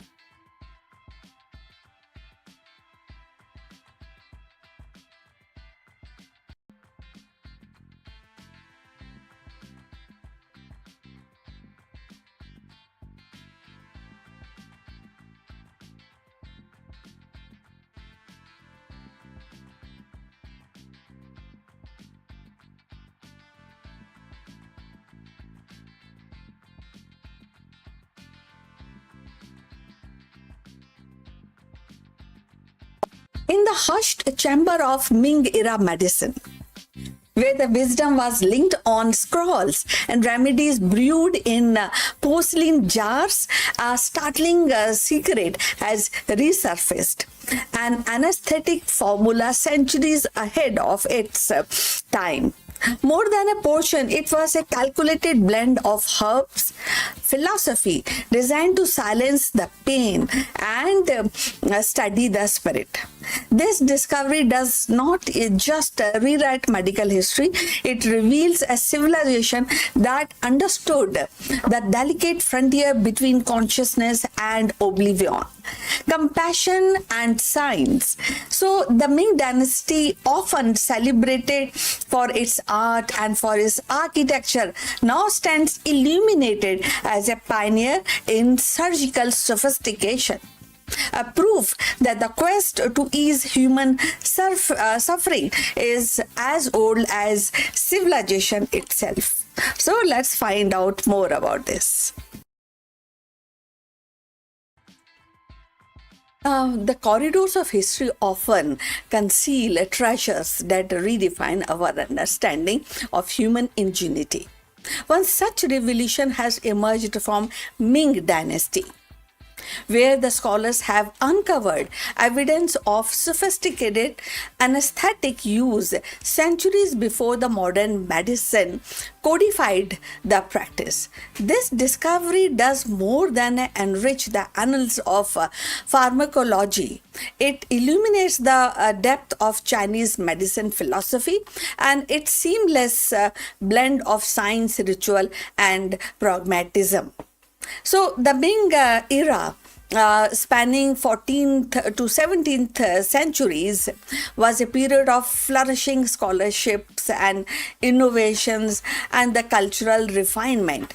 Physicians of the time were they are heirs of millennia of accumulated wisdom and drawing from the classical text of Han dynasty and practical refinement of Song era healers. So yet that what sets this anesthetic apart is its demonstration of deliberate calculated approach to pain management. Far from being a crude concoction, it was actually carefully blended mixture of herbal compound designed to dull the sensation, calm the spirit, and allow surgical interventions to proceed with minimal suffering. So if you have reached this far, please inform us from which city you have tuned in and in which language you are watching this video. This will help us to determine the reach of our channel. Now, moving forward, archaeological and textual evidence suggests that the anesthetic combined with ingredients like wine, opium, derivatives, and a specific herb known for their seductive properties. So these formulas were not accidental. It is reflected a nuanced understanding of pharmacodynamics and even if it expressed in the language of yin and yang and the five elements. So this is how things is being expressed and defined. So physicians recognized that certain substance could quiet the heart and soften the sinews, and metaphors that today translates into seduction and muscle relaxation. So the sophistication lies in the precision. Doses were calibrated to induce unconsciousness without tipping into a fatal toxicity, a balance that modern anesthesiology still grapple with. So the discovery also reframes our perception of Ming era surgeries. So while often imagined as a limited to caution related or superficial procedures, records now suggest that more invasive operations were attempted in those days and supported by anesthetic techniques. So dental extraction and access drainage of these acids and even the rudimentary abdominal interventions may have been performed under the veil of this herbal seduction. So the anesthetic was not merely a tool, actually. It was a gateway enabling physician to push the boundaries of what was surgically possible in their time. So equally compelling is the cultural context. So in Ming philosophy, medicine was never actually divorced from the morality and cosmology. The act of easing the pain was not only a technical achievement but a moral duty aligned with the Confucian's ideals of benevolence and Taoist principle of harmony. So administrating anesthetic was thus both a scientific act and a ritual of compassion, and reinforcing the physician's role as a guardian of balance between body, spirit, and society. For the modern science, the implications are profound. So this anesthetic challenges the narrative that places the birth of anesthesia in 19th century with ether and chloroform. Instead, it actually reveals a parallel lineage of innovation in the East, where the empirical observation and the herbal experimentation also laid the groundwork for the pain management centuries earlier. So it also invites a contemporary pharmacologist to revisit the ancient formula with a fresh eye. What compounds might still hold an untapped potential for modern therapeutics? So that is one thing which everybody, especially the physicians, need to study about this. So in a broader sweep of history, the Ming anesthetic is a reminder that the progress is rarely linear or isolated. Civilizations across the globe have wrestled with some fundamental questions. How do we alleviate suffering, or how do we decrease the suffering and elevate the kind of health of mankind? How do we transform knowledge into healing? So the answer, whether inscribed in bamboo, slips or parchment or digital code, the converge is the shared human pursuit of mastery over pain. So pain management is definitely a very, very deep, it gives a deep impact, and at the same time it requires a kind of a profound treatment by surgeons and doctors even today. So ultimately, the uncovering of this anesthetic is not just a scientific milestone. It is a testament of enduring sophistication of Chinese medicine. It shows that centuries ago, physicians were already navigating the delicate frontier between consciousness and oblivion and wielding herbs and philosophy with a precision that resonates even today. So, in their hand, the anesthesia was more than a chemistry. It was a compassion distilled into a practice, a bridge between tangible body and the intangible spirit. So, and in rediscovering this wisdom, we are reminded that the quest to heal is as ancient as civilization itself and as timeless as the human desire to relieve, dignity, and care. So, the rediscovery of this Ming era anesthesia is more than a historical curiosity. It is a reminder that compassion and innovation have always walked hand in hand. And centuries before ether and the chloroform, Chinese physicians were already navigating the fragile boundaries between pain and relief, body and the spirit.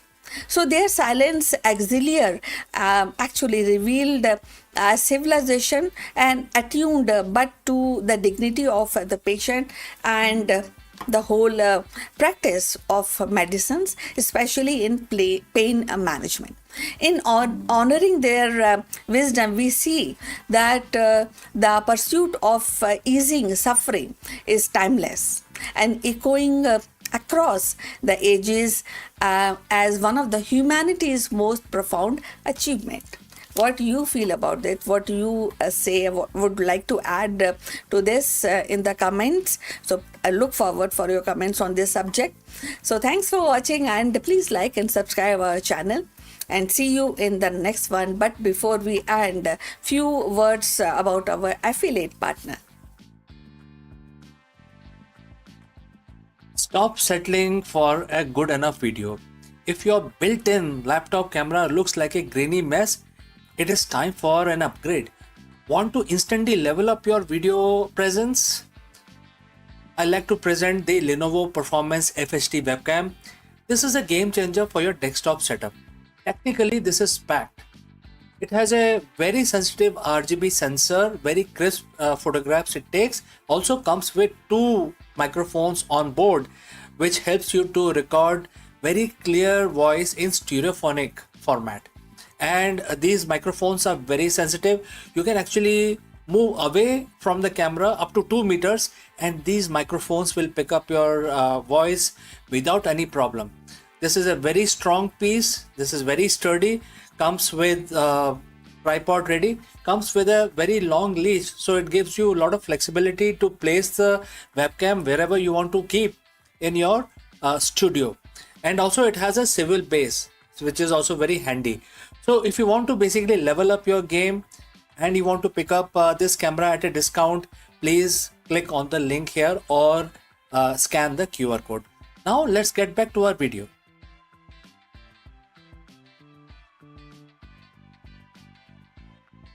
In the boundless silence of space, where the radiation lashes like an invisible storm and the vacuum strips away every trace of comfort, one would expect life to flutter. Yet, against all odds, tiny fungal spores have endured, and their survival is more than a scientific curiosity.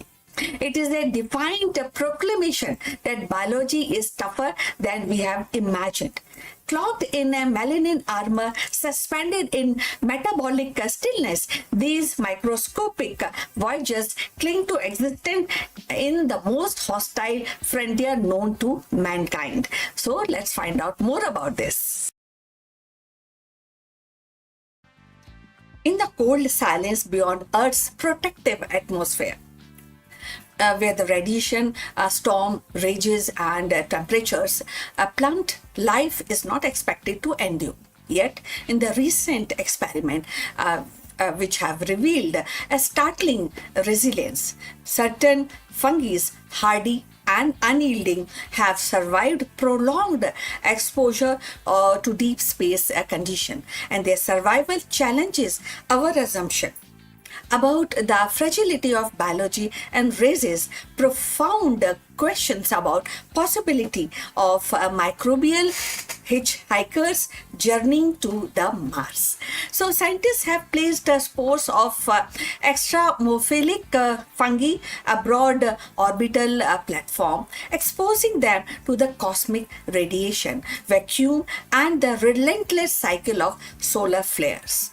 So months later, when these were retrieved and examined, many spores remained viable, and their cell wall, rich in melanin, acted as a shield against the radiation, while their metabolic dormancy allowed them to endure starvation and desiccations. So what seems like a death sentence become a testament to evolutionary ingenuity. So these organisms born in shadow of Earth's ecosystem proved capable of weathering the hardest frontier.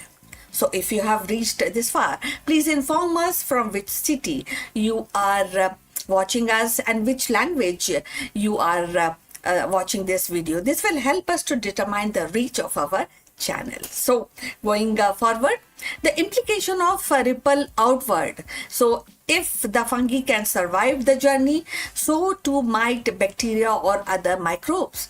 And these raises a specter of forward contamination, the accidental transport of Earth's life to the Mars. A single resilient spore nested in the crevice of spacecraft could seed alien soil, and implication the search or implicating for indigenous Martian life. So the line between the discovery and contamination grows perilously thin. For planetary protection agencies, the survival of fungi is both a marvel and a warning. Yet there is another perspective, and that is we are talking about opportunity. If the fungi can endure space, they might one day serve as allies in colonization. And their ability to recycle nutrients, break down the waste, and even produce protective compound could make them invaluable partner for astronauts establishing habitats on Mars. Imagine fungal bioreactors converting Martian logit into fertile soil, or shielding domes infused with melanin to observe the radiation. So what begins as a survival experiment could evolve into a cornerstone of extraterrestrial agriculture and medicine. The survival of fungi also touches on the deeper philosophical questions, and that is life. And it seems it is like a fragile frame, easily extinguished, but can the strong force that can cling to existence wherever it can. So the cosmos, the vast and indifferent, it may be, but it not empty with the possibilities. And each pose that endures in the orbit whispers of resilience, of stubborn refusal of biology to yield. In their microscopic triumph, the fungi remind us that life is not confined to Earth. It is a universal experiment, always probing the boundaries of possibilities. As humanity prepares for Mars mission, these fungal survivors stand as both cautionary tale and the beacon of hope. They warn us that the thread of this survival, we have to actually deal with careful insight, and least we overwrite Martian biology with our own.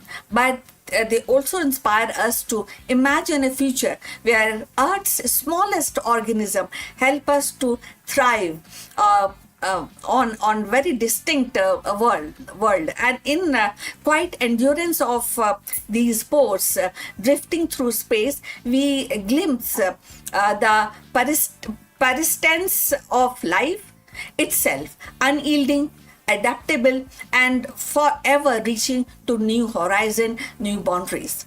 In the quiet resilience of these spores drifting unbroken through the cosmic abyss, we glimpse a truth larger than any single experiment.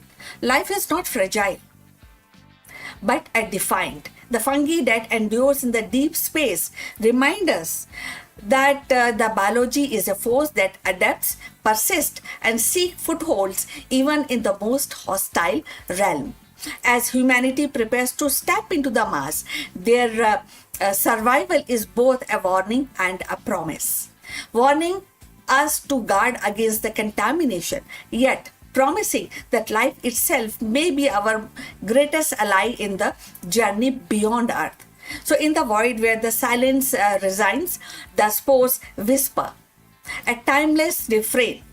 A life refuses to die, and it is a refusal, it is a carrier that the seeds of tomorrow's world. So we have come to the end. Thanks for watching this, and we look forward for your comment. At the same time, we request you to subscribe our channel. See you in the next, but before we go further, a few words from our affiliate partner.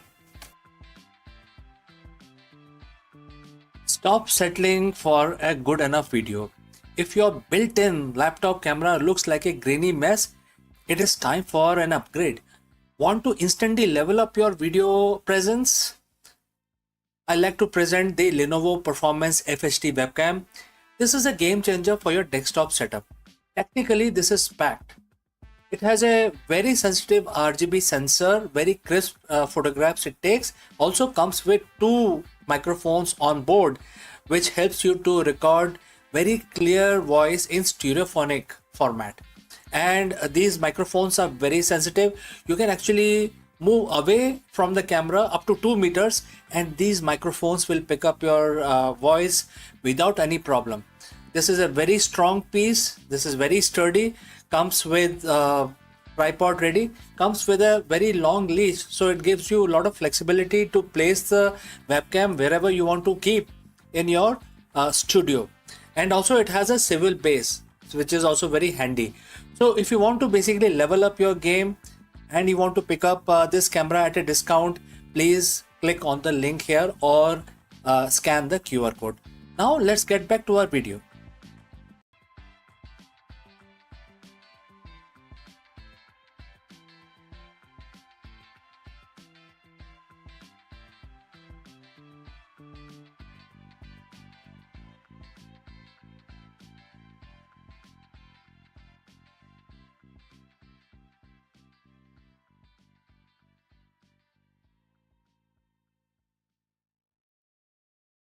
In the boundless silence of space, where the radiation lashes like an invisible storm and the vacuum strips away every trace of comfort, one would expect life to flutter.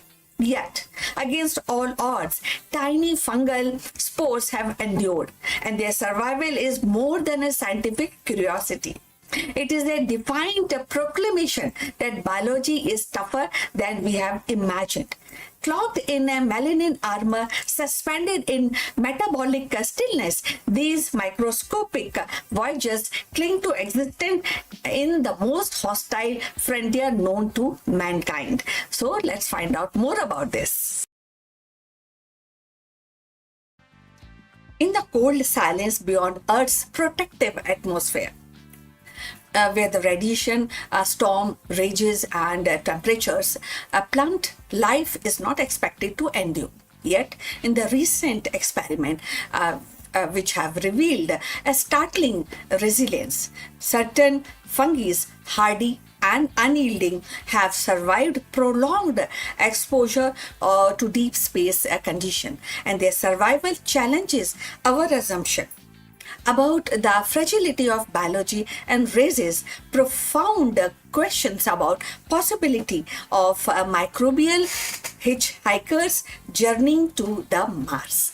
So scientists have placed spores of extramophilic fungi aboard orbital platform, exposing them to the cosmic radiation, vacuum, and the relentless cycle of solar flares. So months later, when these were retrieved and examined, many spores remained viable, and their cell wall, rich in melanin, acted as a shield against the radiation, while their metabolic dormancy allowed them to endure starvation and desiccations. So what seems like a death sentence become a testament to evolutionary ingenuity. So these organisms born in shadow of Earth's ecosystem proved capable of weathering the hardest frontier. So if you have reached this far, please inform us from which city you are watching us and which language you are watching this video. This will help us to determine the reach of our channel. So going forward, the implication of ripple outward. So if the fungi can survive the journey, so too might bacteria or other microbes. And these raises a specter of forward contamination, the accidental transport of Earth's life to the Mars.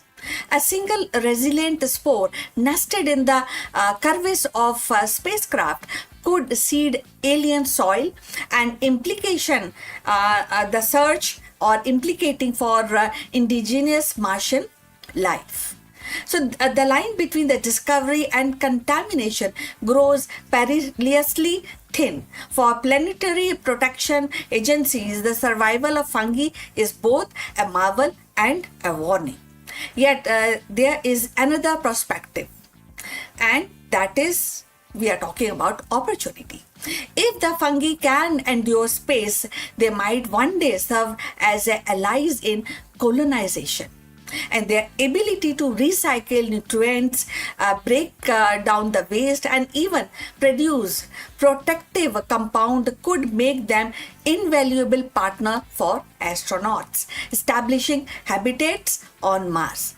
Imagine fungal bioreactors converting Martian logith into fertile soil, or shielding domes infused with melanin to observe the radiation. So what begins as a survival experiment could evolve into a cornerstone of extraterrestrial agriculture and medicine.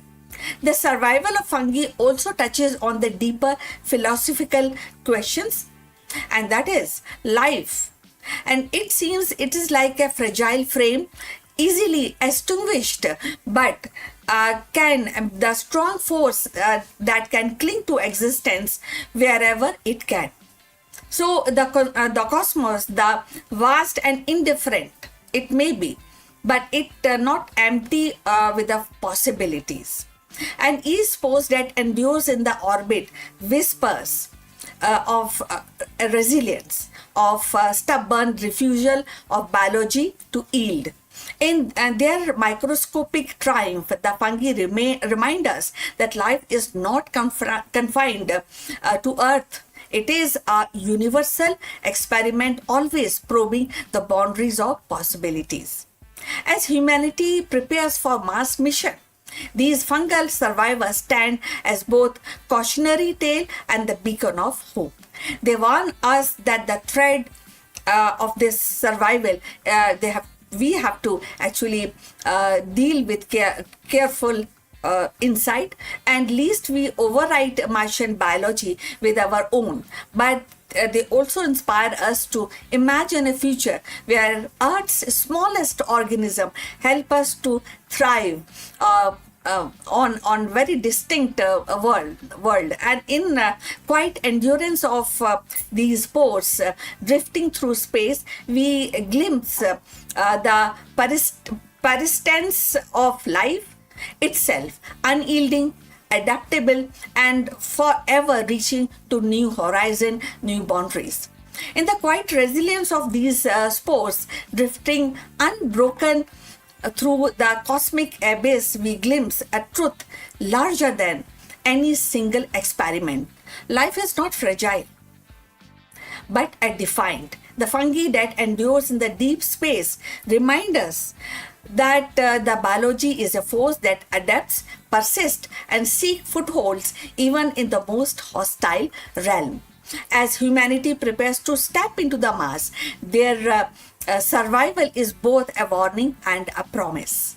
Warning us to guard against the contamination, yet promising that life itself may be our greatest ally in the journey beyond Earth.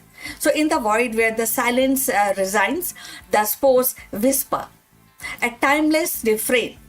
A life refuses to die, and it is a refusal, it is a carrier that the seeds of tomorrow's world. So we have come to the end. Thanks for watching this, and we look forward for your comment. At the same time, we request you to subscribe our channel. See you in the next. But before we go further, a few words from our affiliate partner. Stop settling for a good enough video. If your built-in laptop camera looks like a grainy mess, it is time for an upgrade. Want to instantly level up your video presence? I like to present the Lenovo Performance FHD webcam. This is a game changer for your desktop setup. Technically, this is packed. It has a very sensitive RGB sensor, very crisp photographs it takes. Also comes with two microphones on board, which helps you to record very clear voice in stereophonic format. And these microphones are very sensitive. You can actually move away from the camera up to 2 meters, and these microphones will pick up your voice without any problem. This is a very strong piece. This is very sturdy. Comes with tripod ready. Comes with a very long leash, so it gives you a lot of flexibility to place the webcam wherever you want to keep in your studio. And also it has a swivel base, which is also very handy. So if you want to basically level up your game and you want to pick up this camera at a discount, please click on the link here or scan the QR code. Now let's get back to our video.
Long before laboratories hummed with machines and satellite pierced the sky, India's rishis were quietly charting the frontiers of science. And seated in the forest and ashram, they observed the rhythm of nature, the mysteries of cosmos, and the intricacies of human body. What they recorded in hymns and trustees and philosophical dialogues were not mere spiritual musing, but a profound scientific insight. Astronomy woven into Vedic chants, mathematics hidden in poetic meters, and medicine encoded in Ayurvedic text. So in 2026, as artificial intelligence deciphers genomes and quantum computers stimulate universe, the breakthroughs of these sages remind us that science is not only about the technology, but about vision. And their legacy whispers across the centuries. Knowledge is timeless, and the discovery is as much about intuition as much about instruments. So today we are talking about Charak, who stands as a towering figure, as a physician, philosopher, and scientist whose vision of health we practice even today. In the annals of ancient Indian wisdom, Charak stands as a towering figure, a physician, a philosopher, and a scientist whose vision of health transcends his era. Flourishing around 2nd century CE, Charak is credited with compiling the Charak Samhita, one of the foundational texts of Ayurveda. His work was not merely a manual of remedies, but a profound exploration of human body, mind, and environment. In 2026, the world is grapples with pandemics, lifestyle diseases, and ethical dilemmas of AI-driven healthcare. Charak's contribution resonate with renewed urgency. Charak's genius lay in the holistic approach. He emphasized that health was not an absence of disease, but the balance of body, mind, and spirit. His text described the three dosha theory, three kind of troubles which actually we face when we talk about health, and these theories based on these three aspects, that is Vat, Pith, and Kaph, as the governing principle of physiology. While the modern science interprets these biochemical and systematic terms, that underlying the insight remains striking. Health is dynamic equilibrium, but a static perfection. In an age where the precision medicine seeks to tailor treatment to individual genetics profile, Charak's insistence on personalized care feels remarkably persistent. Now, if you have reached this far in this video, please inform us from which city you have tuned in and which language you are watching this video. This will help us to determine the reach of our channel. So, going forward about Charak. So, equally significant was his focus on the preventive medicine. Charak advocated daily regime, that is what we call in Hindi dincharya, and of course the seasonal routine, that is ritucharya, and the dietary discipline as a pillar of well-being. He warned against overindulgence, which is very, very prevalent in some areas of our existence in some part of the world. Now, of course, stress, which is also very much here in 2026, and the neglect of nature's rhythm, very crucial aspect. In 2026, when non-communicable diseases like diabetes or hypertension dominates the global health, and that burdens and his preventive ethos aligned seamlessly with modern public health campaign. The idea that lifestyle is medicine is no longer radical, but it is mainstream. And Charak anticipated it nearly 2 millennia ago. Charak also advanced medical ethics. He insisted as physician embody compassion, humility, and discipline while treating patient as whole being rather than a case. So any patient is not a case, but it is like a whole human being. Now, in today's era of AI diagnostics and robotic surgery, his reminder that healing is a moral duty is invaluable. Technology may augment skills, but it cannot replace empathy. Charak's vision challenges us to ensure that science remains centered actually, and even as algorithm and machine reshape medicine. From scientific perspective, the Charak Samhita catalogs hundreds of medical plants, minerals, and formulation.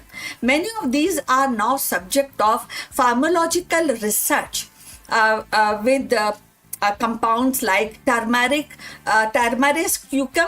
and neems as a direct tin gaining global recognition.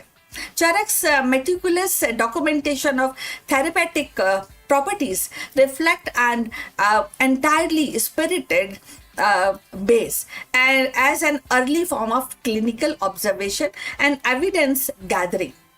So in 2026, as bio prospecting and integrative medicine expand, his pharmacies and his documentation offers both inspiration and caution to honor the traditional knowledge while subjecting it to a rigorous validation. So Charak's relevance today extends beyond medicine but into a sustainability. He viewed a human as a inseparable from their environment, emphasizing harmony with nature.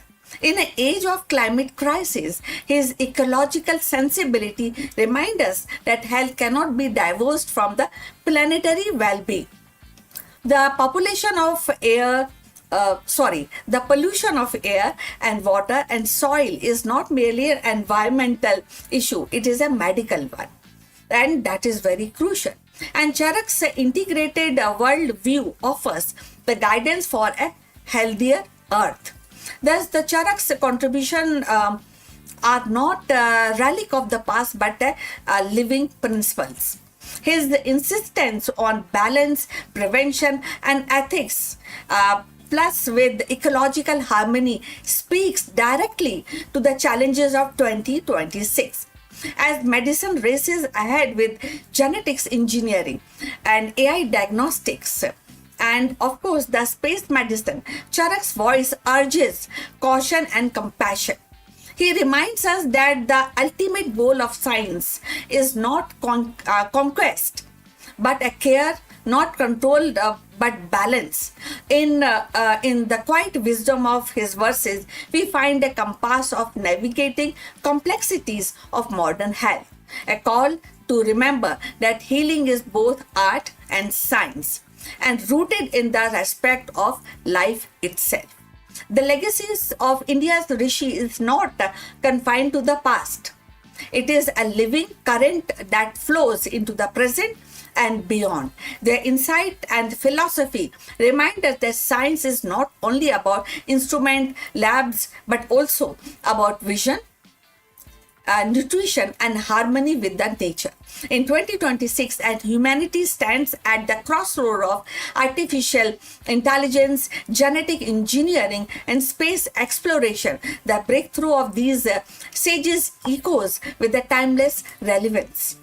They actually urges us to balance progress with wisdom, to pair innovation with ethics, and to see the knowledge not as a conquest but as a communication, as union with the universe.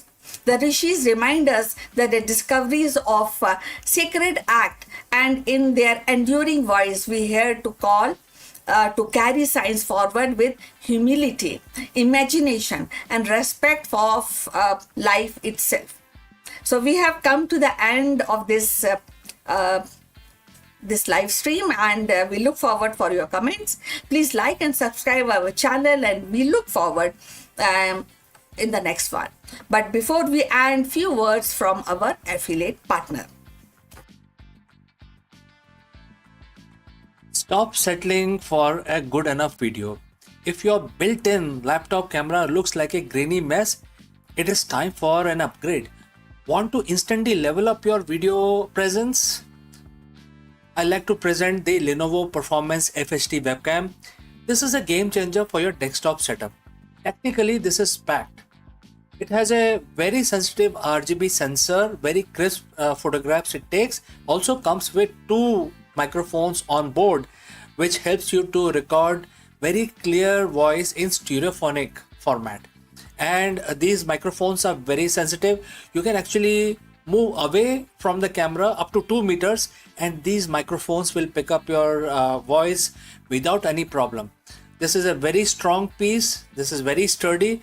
Comes with tripod ready. Comes with a very long leash, so it gives you a lot of flexibility to place the webcam wherever you want to keep in your studio.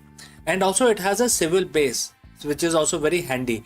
So if you want to basically level up your game and you want to pick up this camera at a discount, please click on the link here or scan the QR code. Now let's get back to our video.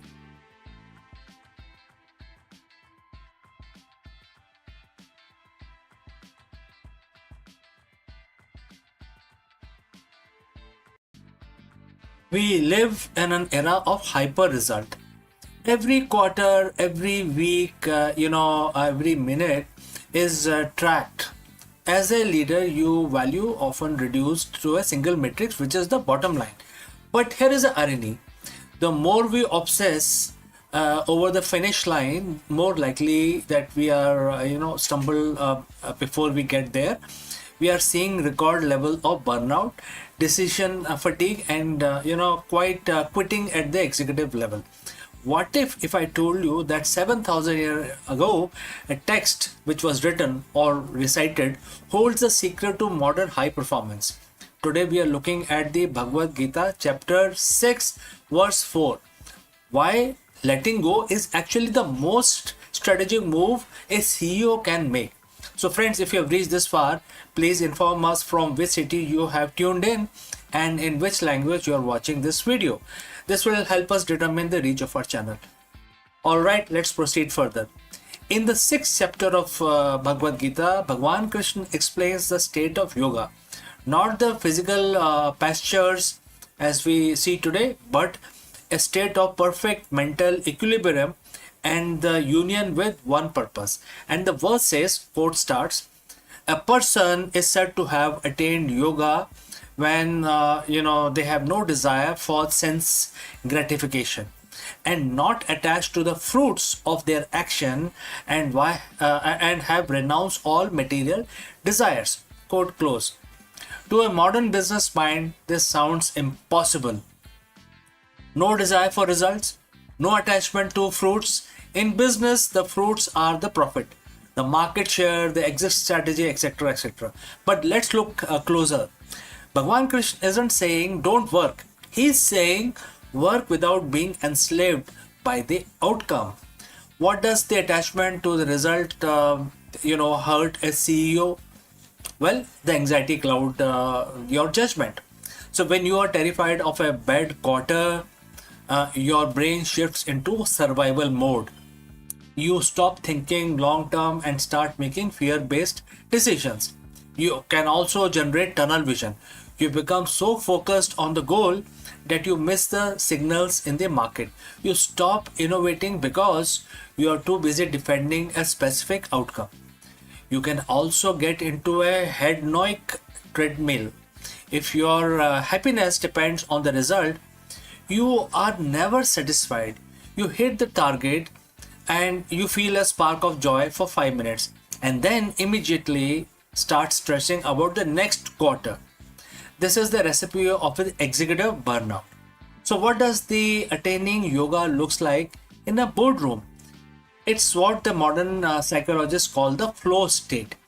When you renounce the desire for the fruits, you redirect all that wasted worry energy into a process. Imagine a CEO who walks into a merger negotiations, and if they are attached to the result, they are needy, nervous, and easily manipulated. But if they are focused only on performing their duty perfectly, presenting the facts, staying ethical, and listening deeply, they will remain untouchable. This is the result paradox. By not obsessing over the outcome, you actually increase the quality of your work, which mathematically makes a positive outcome more likely. So, how do you apply Bhagavad Gita chapter 6, verse 4 tomorrow morning? Well, step 1, define the effort, not just the goal. Instead of just setting a sales target, set a quality of interaction target. Measure how well you listened and how clearly you communicated and how much value you provided.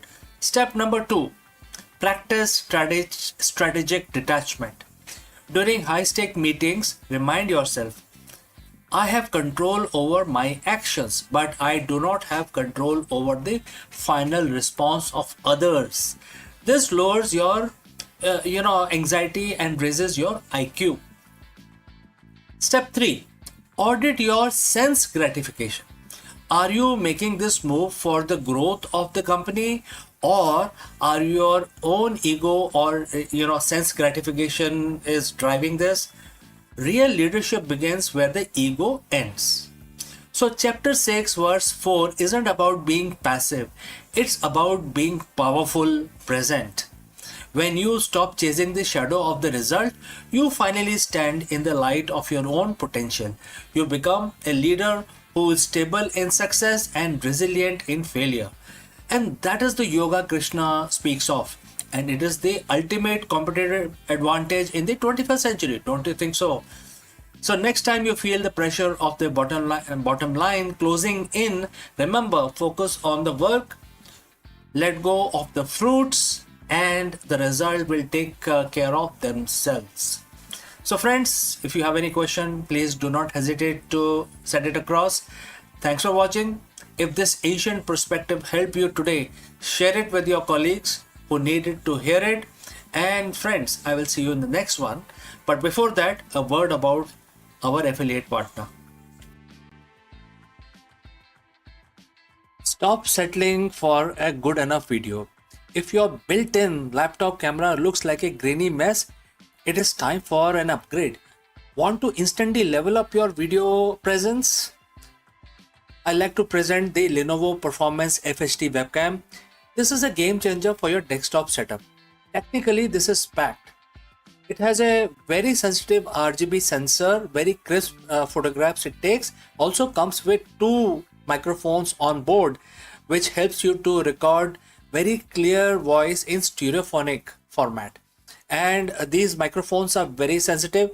You can actually move away from the camera up to 2 meters and these microphones will pick up your voice without any problem. This is a very strong piece. This is very sturdy. Comes with tripod ready. Comes with a very long leash, so it gives you a lot of flexibility to place the webcam wherever you want to keep in your studio. And also it has a swivel base, which is also very handy. So if you want to basically level up your game and you want to pick up this camera at a discount, please click on the link here or scan the QR code. Now let's get back to our video.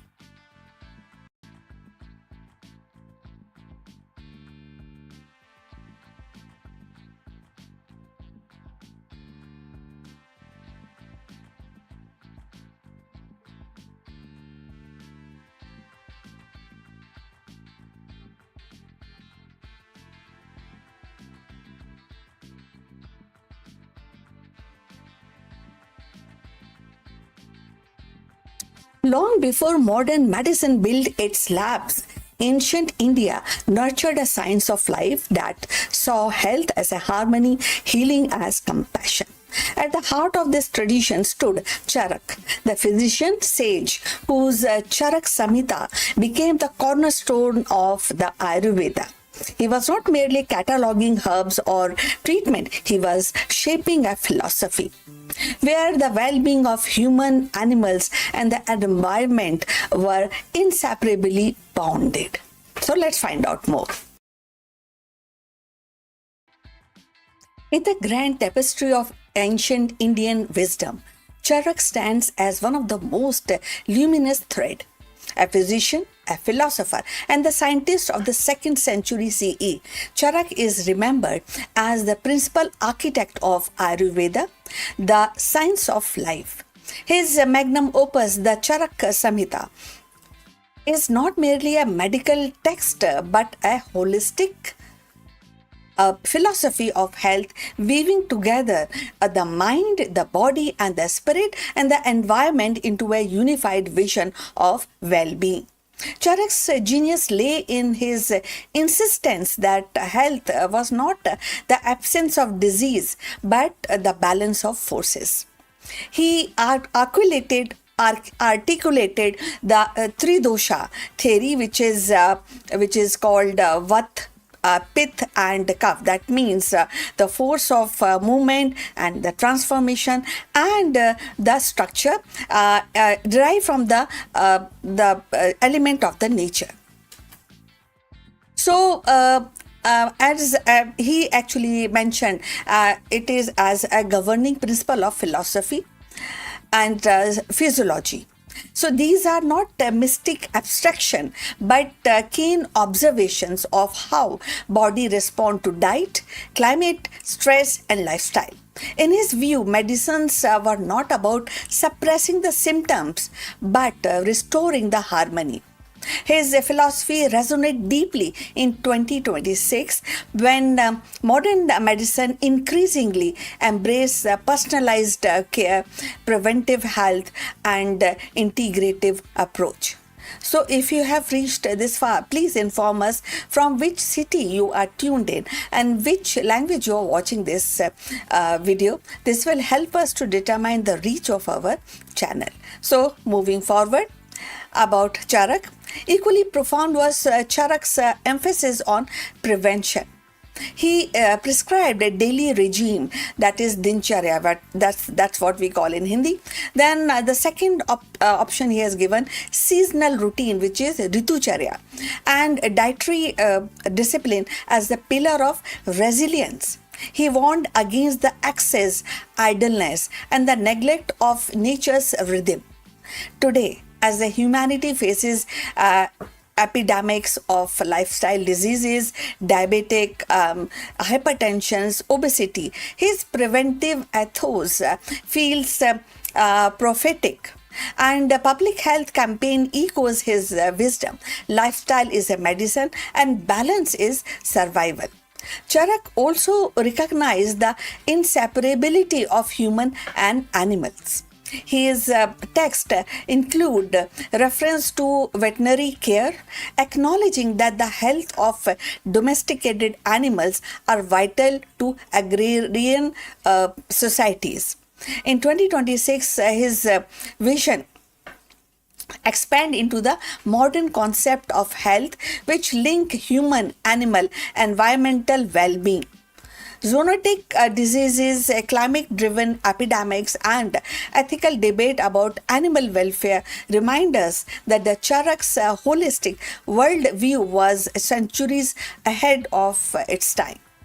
The Charak Samhita catalogued hundreds of medical plants and minerals and formulations. Many of these are like turmeric, neem, ashwagandha. They are now globally recognized for their therapeutic properties. In 2026, the pharmacological and research continues to validate Charak's pharmacy and the kind of formation he actually written in his Charak Samhita, and offering sustainable alternative to synthetic drugs. His insistence on empirical observation and documentation of foreshadows the scientific method itself. Charak's relevance today extends beyond medicine into ethics and ecology. He demanded that physician embody compassion, humanity, and humility. And discipline, while treating patient as a whole being rather than simply a medical case. So, in an era of AI diagnostics and robotic surgeries, his reminder that the healing is a moral duty is invaluable. Technology may augment skills, but empathy remains irreplaceable. So, equally, Charak's ecological sensibility feels urgent in the age of climate crisis. He viewed human as inseparable from their environment and emphasizing harmony with nature. The pollution of air, water, and soil is not merely an environmental issue, it is a medical issue also. So, his integrated worldview offers guidance for planetary health, reminding us that the well being of human, animal cannot be divorced from well being of Earth itself. Looking ahead, the scope of Charak's vision in 2026 and the beyond is vast. Ayurveda is no longer confined to India. It is a part of global movement towards the integrative medicines. AI-driven diagnostics, genetic engineering, and space medicine may dominate headlines, but Charak's principle of balance, prevention, compassion remain timeless. His legacy challenges to ensure that science serve a life, not merely a survival, that medicine heal not only body but communities and ecosystem and of course future. So Charak's voice carried across millennia remind us that health is not a conquest but a care, not a control but a balance. In the quiet wisdom of his verses, we find a compass for navigating the complexities of modern health, a call to remember that healing is both art and science, rooted in the respect of all lives, all living beings. So, when we talk about Charak's vision is never confined to the boundaries of his era.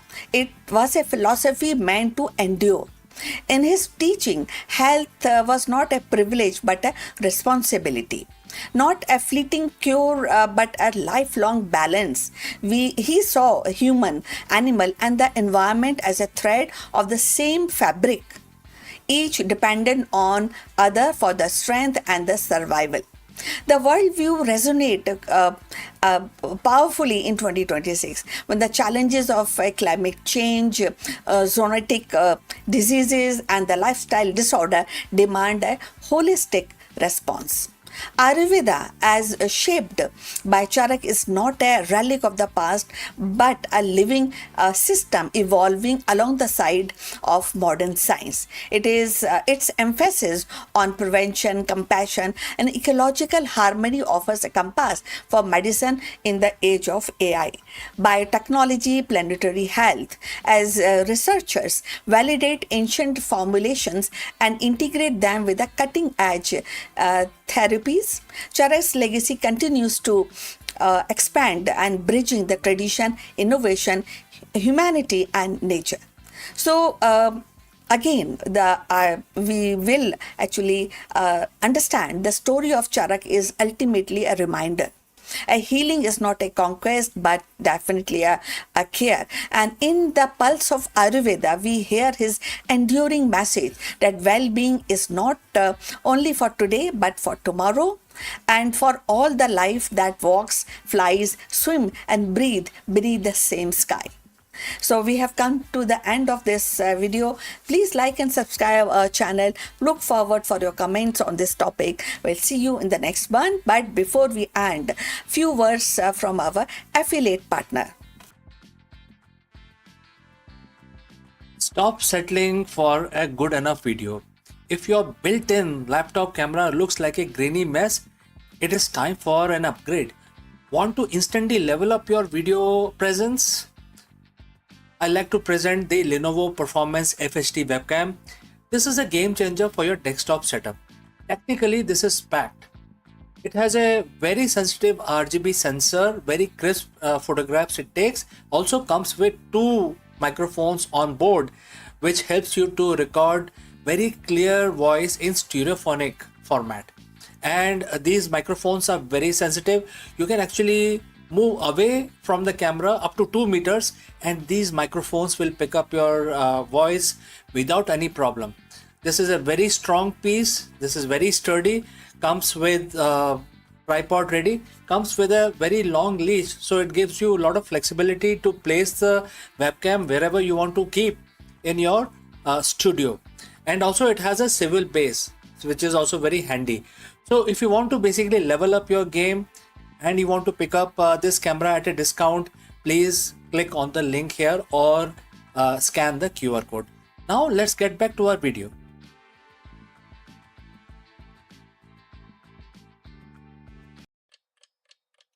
Hello friends and namaskaram.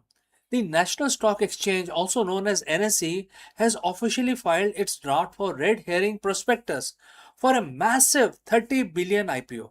In this video, we break down what this historic move means for the Indian stock market, why industry giants like SBI are offloading their stakes, and what investors need to know before the listing becomes available for general public. Let's go and discuss this further. Imagine a company that sits at the very heart of the Indian economy. It doesn't build cars, it builds stock markets. It doesn't sell consumer goods. It doesn't run factories, but every single day millions of people trust it with their life savings. That company is the National Stock Exchange, the NSC. After decades of waiting, regulatory battles, and massive anticipation, it is finally happening. On June 17, 2026, the NSE officially filed its draft red herring prospectus.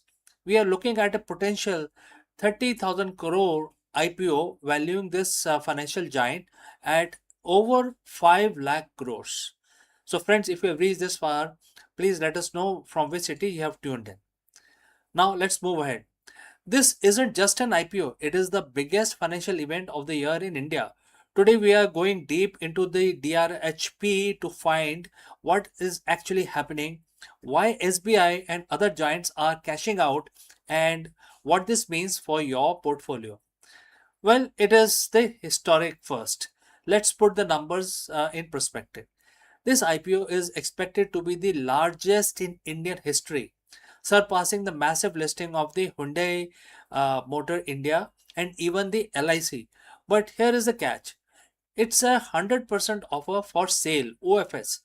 That means no fresh money is going into the exchange to build new tech or expand offices. Instead, it's all about existing shareholders offloading their stakes. We are talking about 14.89 crore share hitting the market.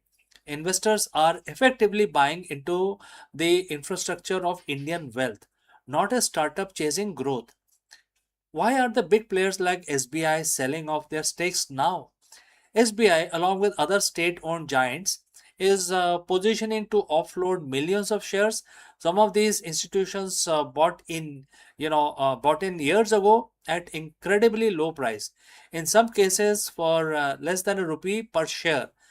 With an expected IPO price potentially be in thousands, we are talking about a massive wealth unlocking for these long-term holders. But it is not just SBI. The list of seller is a who's who of the global and domestic finances, including CPPIB, Tamasak linked entities, and the various insurance companies. It's a strategic reshuffle allowing these institutions to book profits after years of holding on. Now, don't let the $30 billion evaluation blind you. There are two sides of this coin. The NSC is a near monopoly, handling roughly 93% of the cash market turnover and 99.8% of the equity futures. That dominant position generates massive profits, over 10,000 crore in net profit for financial year 2026. However, the regulator, which is SEBI, has been keeping a close watch. Issues like the co-location cases have haunted the exchange for years. Furthermore, SEBI is actively trying to cool down the retail frenzy in the derivative market, which ironically is where the huge chunk of the NSE's revenue come from. Buying this stock means betting that exchange can continue to thrive even as a regulator tighten the rules on very product that derives its earning. So is this a bargain? Right now, shares are trading in the unlisted market at roughly rupees 2000 to 2050. Analysts are cautious. The actual valuation will depend on the final price, which is a band going to be set after the regulatory review. For long-term investors, the NSE is a proxy for the growth of Indian capital market. But for short-term traders, the priced in hype is something to watch closely. The NSE IPO isn't just a stock listing, it is a milestone in India's financial journey. Whether you plan to subscribe or just watch from the sideline, this is a story that will define the market mood for rest of 2026. So friends, what do you think?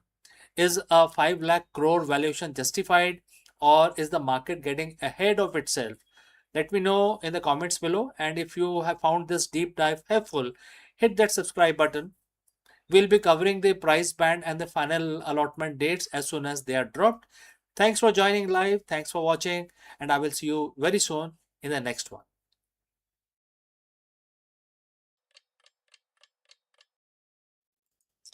नमस्कारम दोस्तों, आप सबका स्वागत है। आज 30 जून है और आज मंगलवार का दिन है। सब जानते हैं कि जो मंगलवार का दिन होता है वो हनुमान जी के लिए समर्पित है। तो आज हम अपना दिन शुरू करेंगे हर रोज की तरह पूजा करके, और आज हम हनुमान चालीसा का पाठ करेंगे। तो ठीक है, हाथ जोड़ लीजिए, नमन कर लीजिए और हम पाठ शुरू कर रहे हैं। श्री गुरु चरण सरोज रज, निजमन मुकुर सुधार, बरनु रघुवर बिमल जसु, जो दायक फलचार। बुद्धिहीन तनु जानुके, सुमरो पवन कुमार, बल बुद्धि विद्या देहु मोहि, हरेउ कलेस विकार। जय हनुमान ज्ञान गुण सागर, जय कपीस तेहु लोक उजागर। राम दूत अतुलित बल धामा, अंजनी पुत्र पवन सुत नामा। महावीर विक्रम बजरंगी, कुमति निवार सुमत के संगी। कंचन वरन विराज सुबेसा, कानन कुंडल कुंचित केसा। हाथ वज्र ओ ध्वजा विराजे, कांधे मूज जनेऊ साजे। शंकर सुवन केसरी नंदन, तेज प्रताप महाजगबंदन।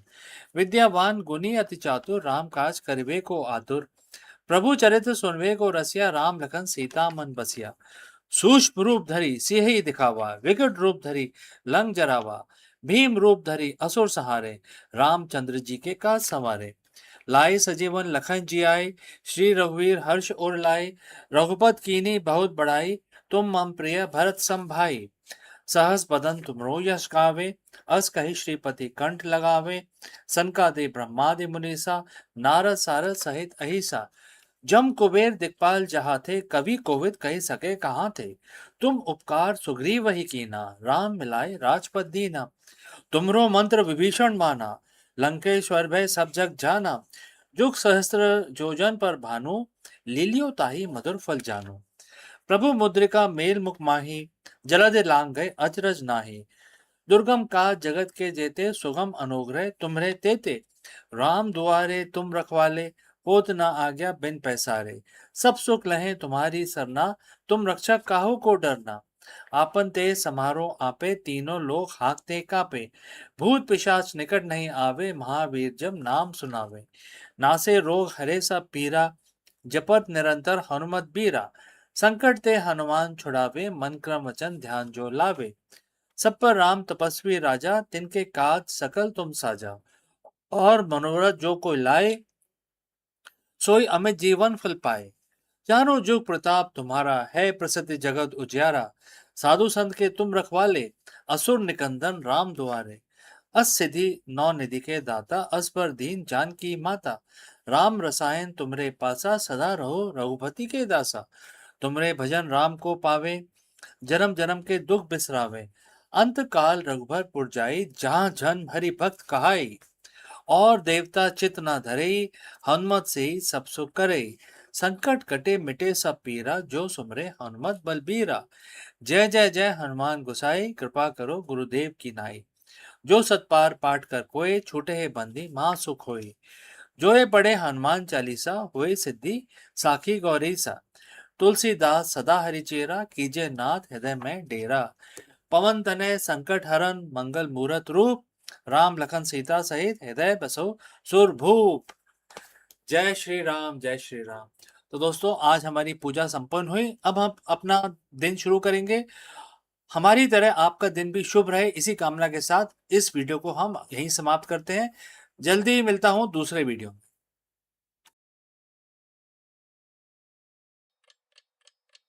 हेलो दोस्तों, आपका स्वागत है। नमस्कारम। क्या आप जानते हैं कि 1946 का जो साल है वो भारत के इतिहास में बहुत ही महत्वपूर्ण है। और स्पेसिफिकली आज की तारीख, जिसका हम जून 16 में हैं आज, तो आज की तारीख बहुत ही महत्वपूर्ण है। लेकिन ये क्यों है, इसके बारे में हम चर्चा करेंगे इस वीडियो में। थोड़ा सा बता देता हूँ कि जो ब्रिटिश वॉइसरॉय थे, वो एक मीटिंग कर रहे थे इंडियन पॉलिटिशियंस के साथ। इस मीटिंग का नाम रखा गया उन्होंने कैबिनेट मिशन 1946। लेकिन जब भी ये मीटिंग होती थी उस टाइम विभाजन की बातें ज़्यादा होती थी। हालांकि जून 16 को ये पूरी तरह तय हो गया कि अब इंटरिम गवर्नमेंट बनेगी और आज़ादी मिलेगी और इसके बाद बंटवारा भी होगा। तो ये एक बहुत इंपॉर्टेंट तारीख है हमारी हिस्ट्री की। आगे बढ़ते हैं, इसके बारे में और जानते हैं। तो दोस्तों, कुछ ऐसी तारीखें होती हैं, ऐसा कुछ हिस्ट्री होती है जो हमारे पन्नों पे दर्ज नहीं होती, लेकिन हमारे डीएनए में पाई जाती है। हम सब जानते हैं 15 अगस्त 1947 को इंडिया को आज़ादी मिली। लेकिन इसका रास्ता 1947 में शुरू नहीं हुआ। इसके रास्ते में काफ़ी मोड़ आए और पहली दफ़ा ये 1946 में इसका रास्ता तय किया गया, जो काफ़ी मीटिंग्स के बाद ये आया, ये एक मुकाम आया। आज हम बात करेंगे उस साल की जिसमें भारत की तकदीर हमेशा के लिए बदल दी। हम बात करेंगे 1946 के उस कैबिनेट मिशन की, जिसके विफल होने से एक खंड भारत के सपने को चकनाचूर कर दिया। आज हम समझेंगे कि एक टेबल पे बैठे वार्ताओं और देशों के बंटवारे की पटकथा कैसे लिखी गई। और 1946 का साल था। सेकेंड वर्ल्ड वॉर खत्म हो चुकी थी। ब्रिटेन जीत तो गया था, लेकिन अंदर से खोखला हो चुका था। भारत में ब्रिटिश हुकूमत के खिलाफ गुस्सा चरम हाईएस्ट पॉइंट पर था। शाही नौसेना का विद्रोह हो चुका था, which is the royal navy, जो इंडिया में थी। ब्रिटिश प्रधानमंत्री को समझ आ गया था कि भारत पर राज करना अब बिल्कुल इम्पॉसिबल है। ब्रिटेन अब भारत को छोड़ना चाहता था, लेकिन शर्त यह थी कि ट्रांसफर ऑफ पावर शांतिपूर्ण तरीके से हो। और इसी उद्देश्य के साथ मार्च 1946 में 3 ब्रिटिश मंत्रियों, पैथिक लॉरेंस और उनके जो सहयोगी थे, उन्होंने वो उनको भारत भेजा गया। और इसको इतिहास में कैबिनेट मिशन के नाम से जाना जाता है। तो दोस्तों, आगे बढ़ने से पहले मैं पूछना चाहता हूं कि आप किस शहर से हमारे साथ जुड़े हैं और किस लैंग्वेज में हमारा वीडियो देख रहे हैं। इससे हमें मदद मिलेगी, हम अपने चैनल की रीच को असेसमेंट कर सकेंगे। तो चलिए आगे बढ़ते हैं। कैबिनेट मिशन का लक्ष्य क्या था? इसका मुख्य मकसद था भारत में एक ऐसी सरकार बनाना जो सत्ता संभाल सके और यह तय कर सके कि भारत एकजुट रह पाएगा कि नहीं रह पाएगा। मिशन के जो थे 3 हिस्से थे। 3 टीयर एक योजना उन्होंने बनाई, जिसमें केंद्र में एक कमजोर सरकार, रक्षा, विदेश और संचार मामले केंद्र के पास होंगे। बाकी शक्तियां स्टेट्स को मिलेंगी और स्टेट्स के अंदर ग्रुप्स में बांटा जाएगा।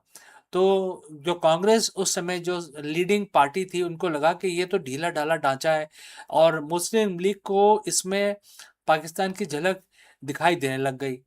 तो लेकिन यही वो मोड़ था जो दोस्तों, जो जिसमें मोहम्मद अली जिन्ना ने पाकिस्तान की मांग करके वो अड़ गए, क्योंकि इस तरह का उन्होंने प्रपोजल दिया था जो कैबिनेट मिशन था जिसमें उन्होंने वीक सेंट्रल गवर्नमेंट दिखाई थी और स्ट्रॉन्ग स्टेट दिखाए थे। तो इसी बात को लेके उनको लगा, मोहम्मद अली जिन्ना को लगा कि ये मौका है जिसमें हम अपना देश बना सकते हैं। तो उन्होंने पाकिस्तान के मांग पे वो बहुत ही जिद करने लगे और उस पर अटक गए। और इसके बाद काफ़ी डिस्कशन हुए इसके अंदर, लेकिन डेड एंड पे जाके खड़े हो गए। तो जब 16 मई 1946 को कैबिनेट मिशन की रिपोर्ट आई, तो शुरू में तो उसमें सबने उसको माना, लेकिन बाद में डेफिनेशंस के ऊपर झगड़ा शुरू हो गया।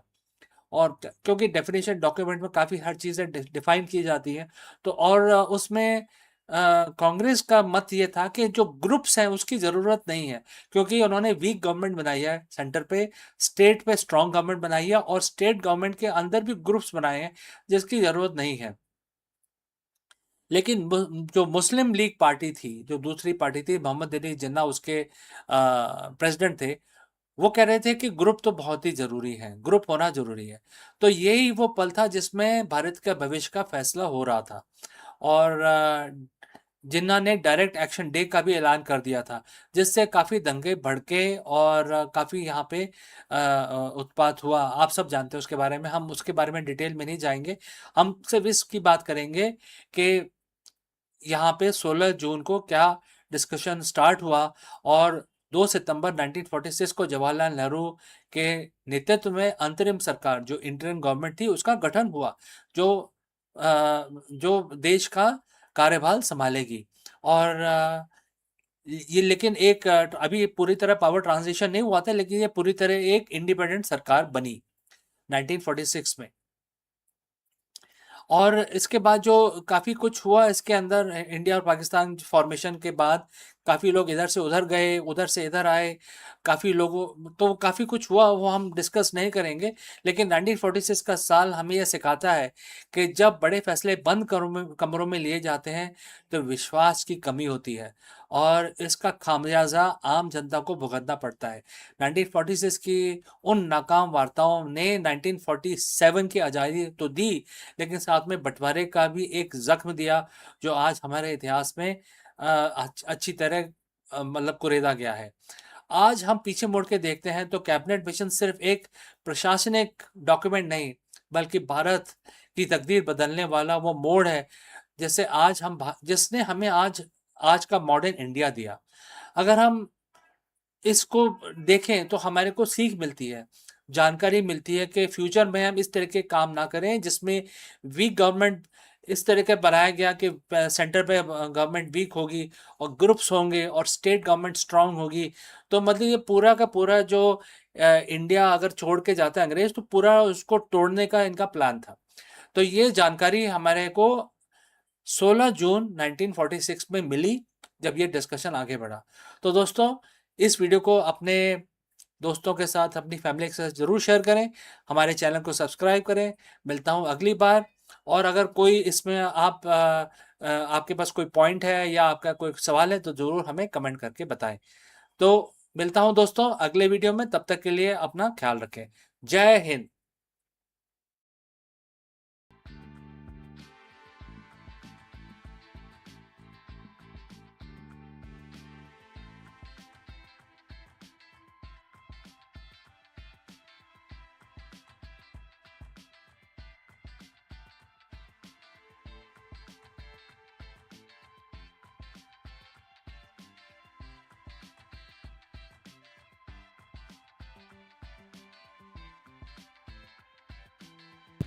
Hello friends, we all know that in today's volatile business landscape, a CEO must be more than just a strategist. They must be a vision bearer, a protector, an innovator, and a stabilizing force. Therefore, in this video, we decode the lessons learned from Bhagavad Gita and reveal the ultimate CEO matrix, a 12-point leadership framework hidden in plain sight for thousands of years. Let's go. Take a look at the modern C-suite. Today's CEO is expected to be visionary, futurist, a flawless operator, and a compassionate HR leader, a ruthless cost cutter, and an unshakable anchor during a crisis. We are told to look at Silicon Valley playbook, Ivy League case studies, and agile framework to survive. But what if the most comprehensive all-weather matrix for executive leadership wasn't written in a modern business school? What if it was mapped out thousands of years ago? So friends, welcome back. Today we are cracking open a timeless text that Bhagavad Gita talks about, specifically mentioned in chapter 9 verse 18. In this single verse, an incredible 12-point leadership framework is laid out. We call it an ultimate CEO matrix. Let's decode how these 12 ancient principles can completely redefine how you run your business today. So, friends, if you have reached this far, please inform us from which city you have tuned in and in which language you are watching this video. This will help us determine the reach of our channel. Alright, let's proceed further. Let's look at the text. The verse begins with the word, I am the goal, I am the supporter. Right? As a CEO, your first and most foundational role is to be, the goal itself. In corporate terms, this is your North Star. If the CEO vision is blurry, the entire company stumbles in the dark. Being the goal means you don't just chase quarterly profits, you define the ultimate purpose of the enterprise. Why does your company exist? Where are your steering, and where are you taking the ship? You must embody that final destination. But a goal without infrastructure is just a pipe dream. And that is why the very next word is supporter, which is Bharata. This is the ultimate nod to the servant leadership. A true CEO doesn't sit on a throne expecting to be served. You are the ultimate support system. Your job is to clear roadblocks, secure funding, provide resources, and empower your executives to do their best work. You define the destinations, but you also build the road. Next, the verse gives us two seemingly contrasting roles, which is master, in Sanskrit this is Prabhu, and witness, which is Sakshi. So let's talk about being the master. At the end of the day, accountability stops with you. When the crisis strikes, a CEO must step up, claim extreme ownership, and make tough decisions. You are the ultimate authority. But look at how the Gita balances this power. Immediately after the master, it introduced the concept of witness. This is one of the rarest, most valuable skills in the modern business. Emotional detachment. As a witness, a CEO must be able to step back from the daily fire drill, put ego aside, and observe the company objectively. Are your sales dropping because of the market trends or because your product is genuinely losing relevance? If you are too emotionally reactive as a master, you will make panicked decisions. But if you can occupy the seat of an unbiased witness, you analyze data clearly, see reality of what it is, and govern with absolute clarity. Now we move from human element of the corporate scaling, and the words highlight the three beautiful concepts, which is abode, shelter, and well-wisher.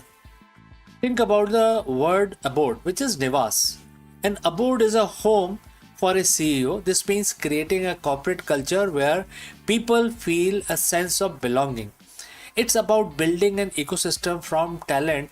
It doesn't just work but thrive and put down the roots. And when things go wrong, because they have always do, you must become the shelter. In the modern corporate world, fear paralyzes innovation. If your employees think a single mistake will get them fired, they will play it safe. When a microeconomics downturn hit or a bold product launch fail, a stellar CEO act as a shield. You take the blame externally while giving your team the psychological safety internally to learn, pivot, and fix it. And you do this because you are their well-wisher.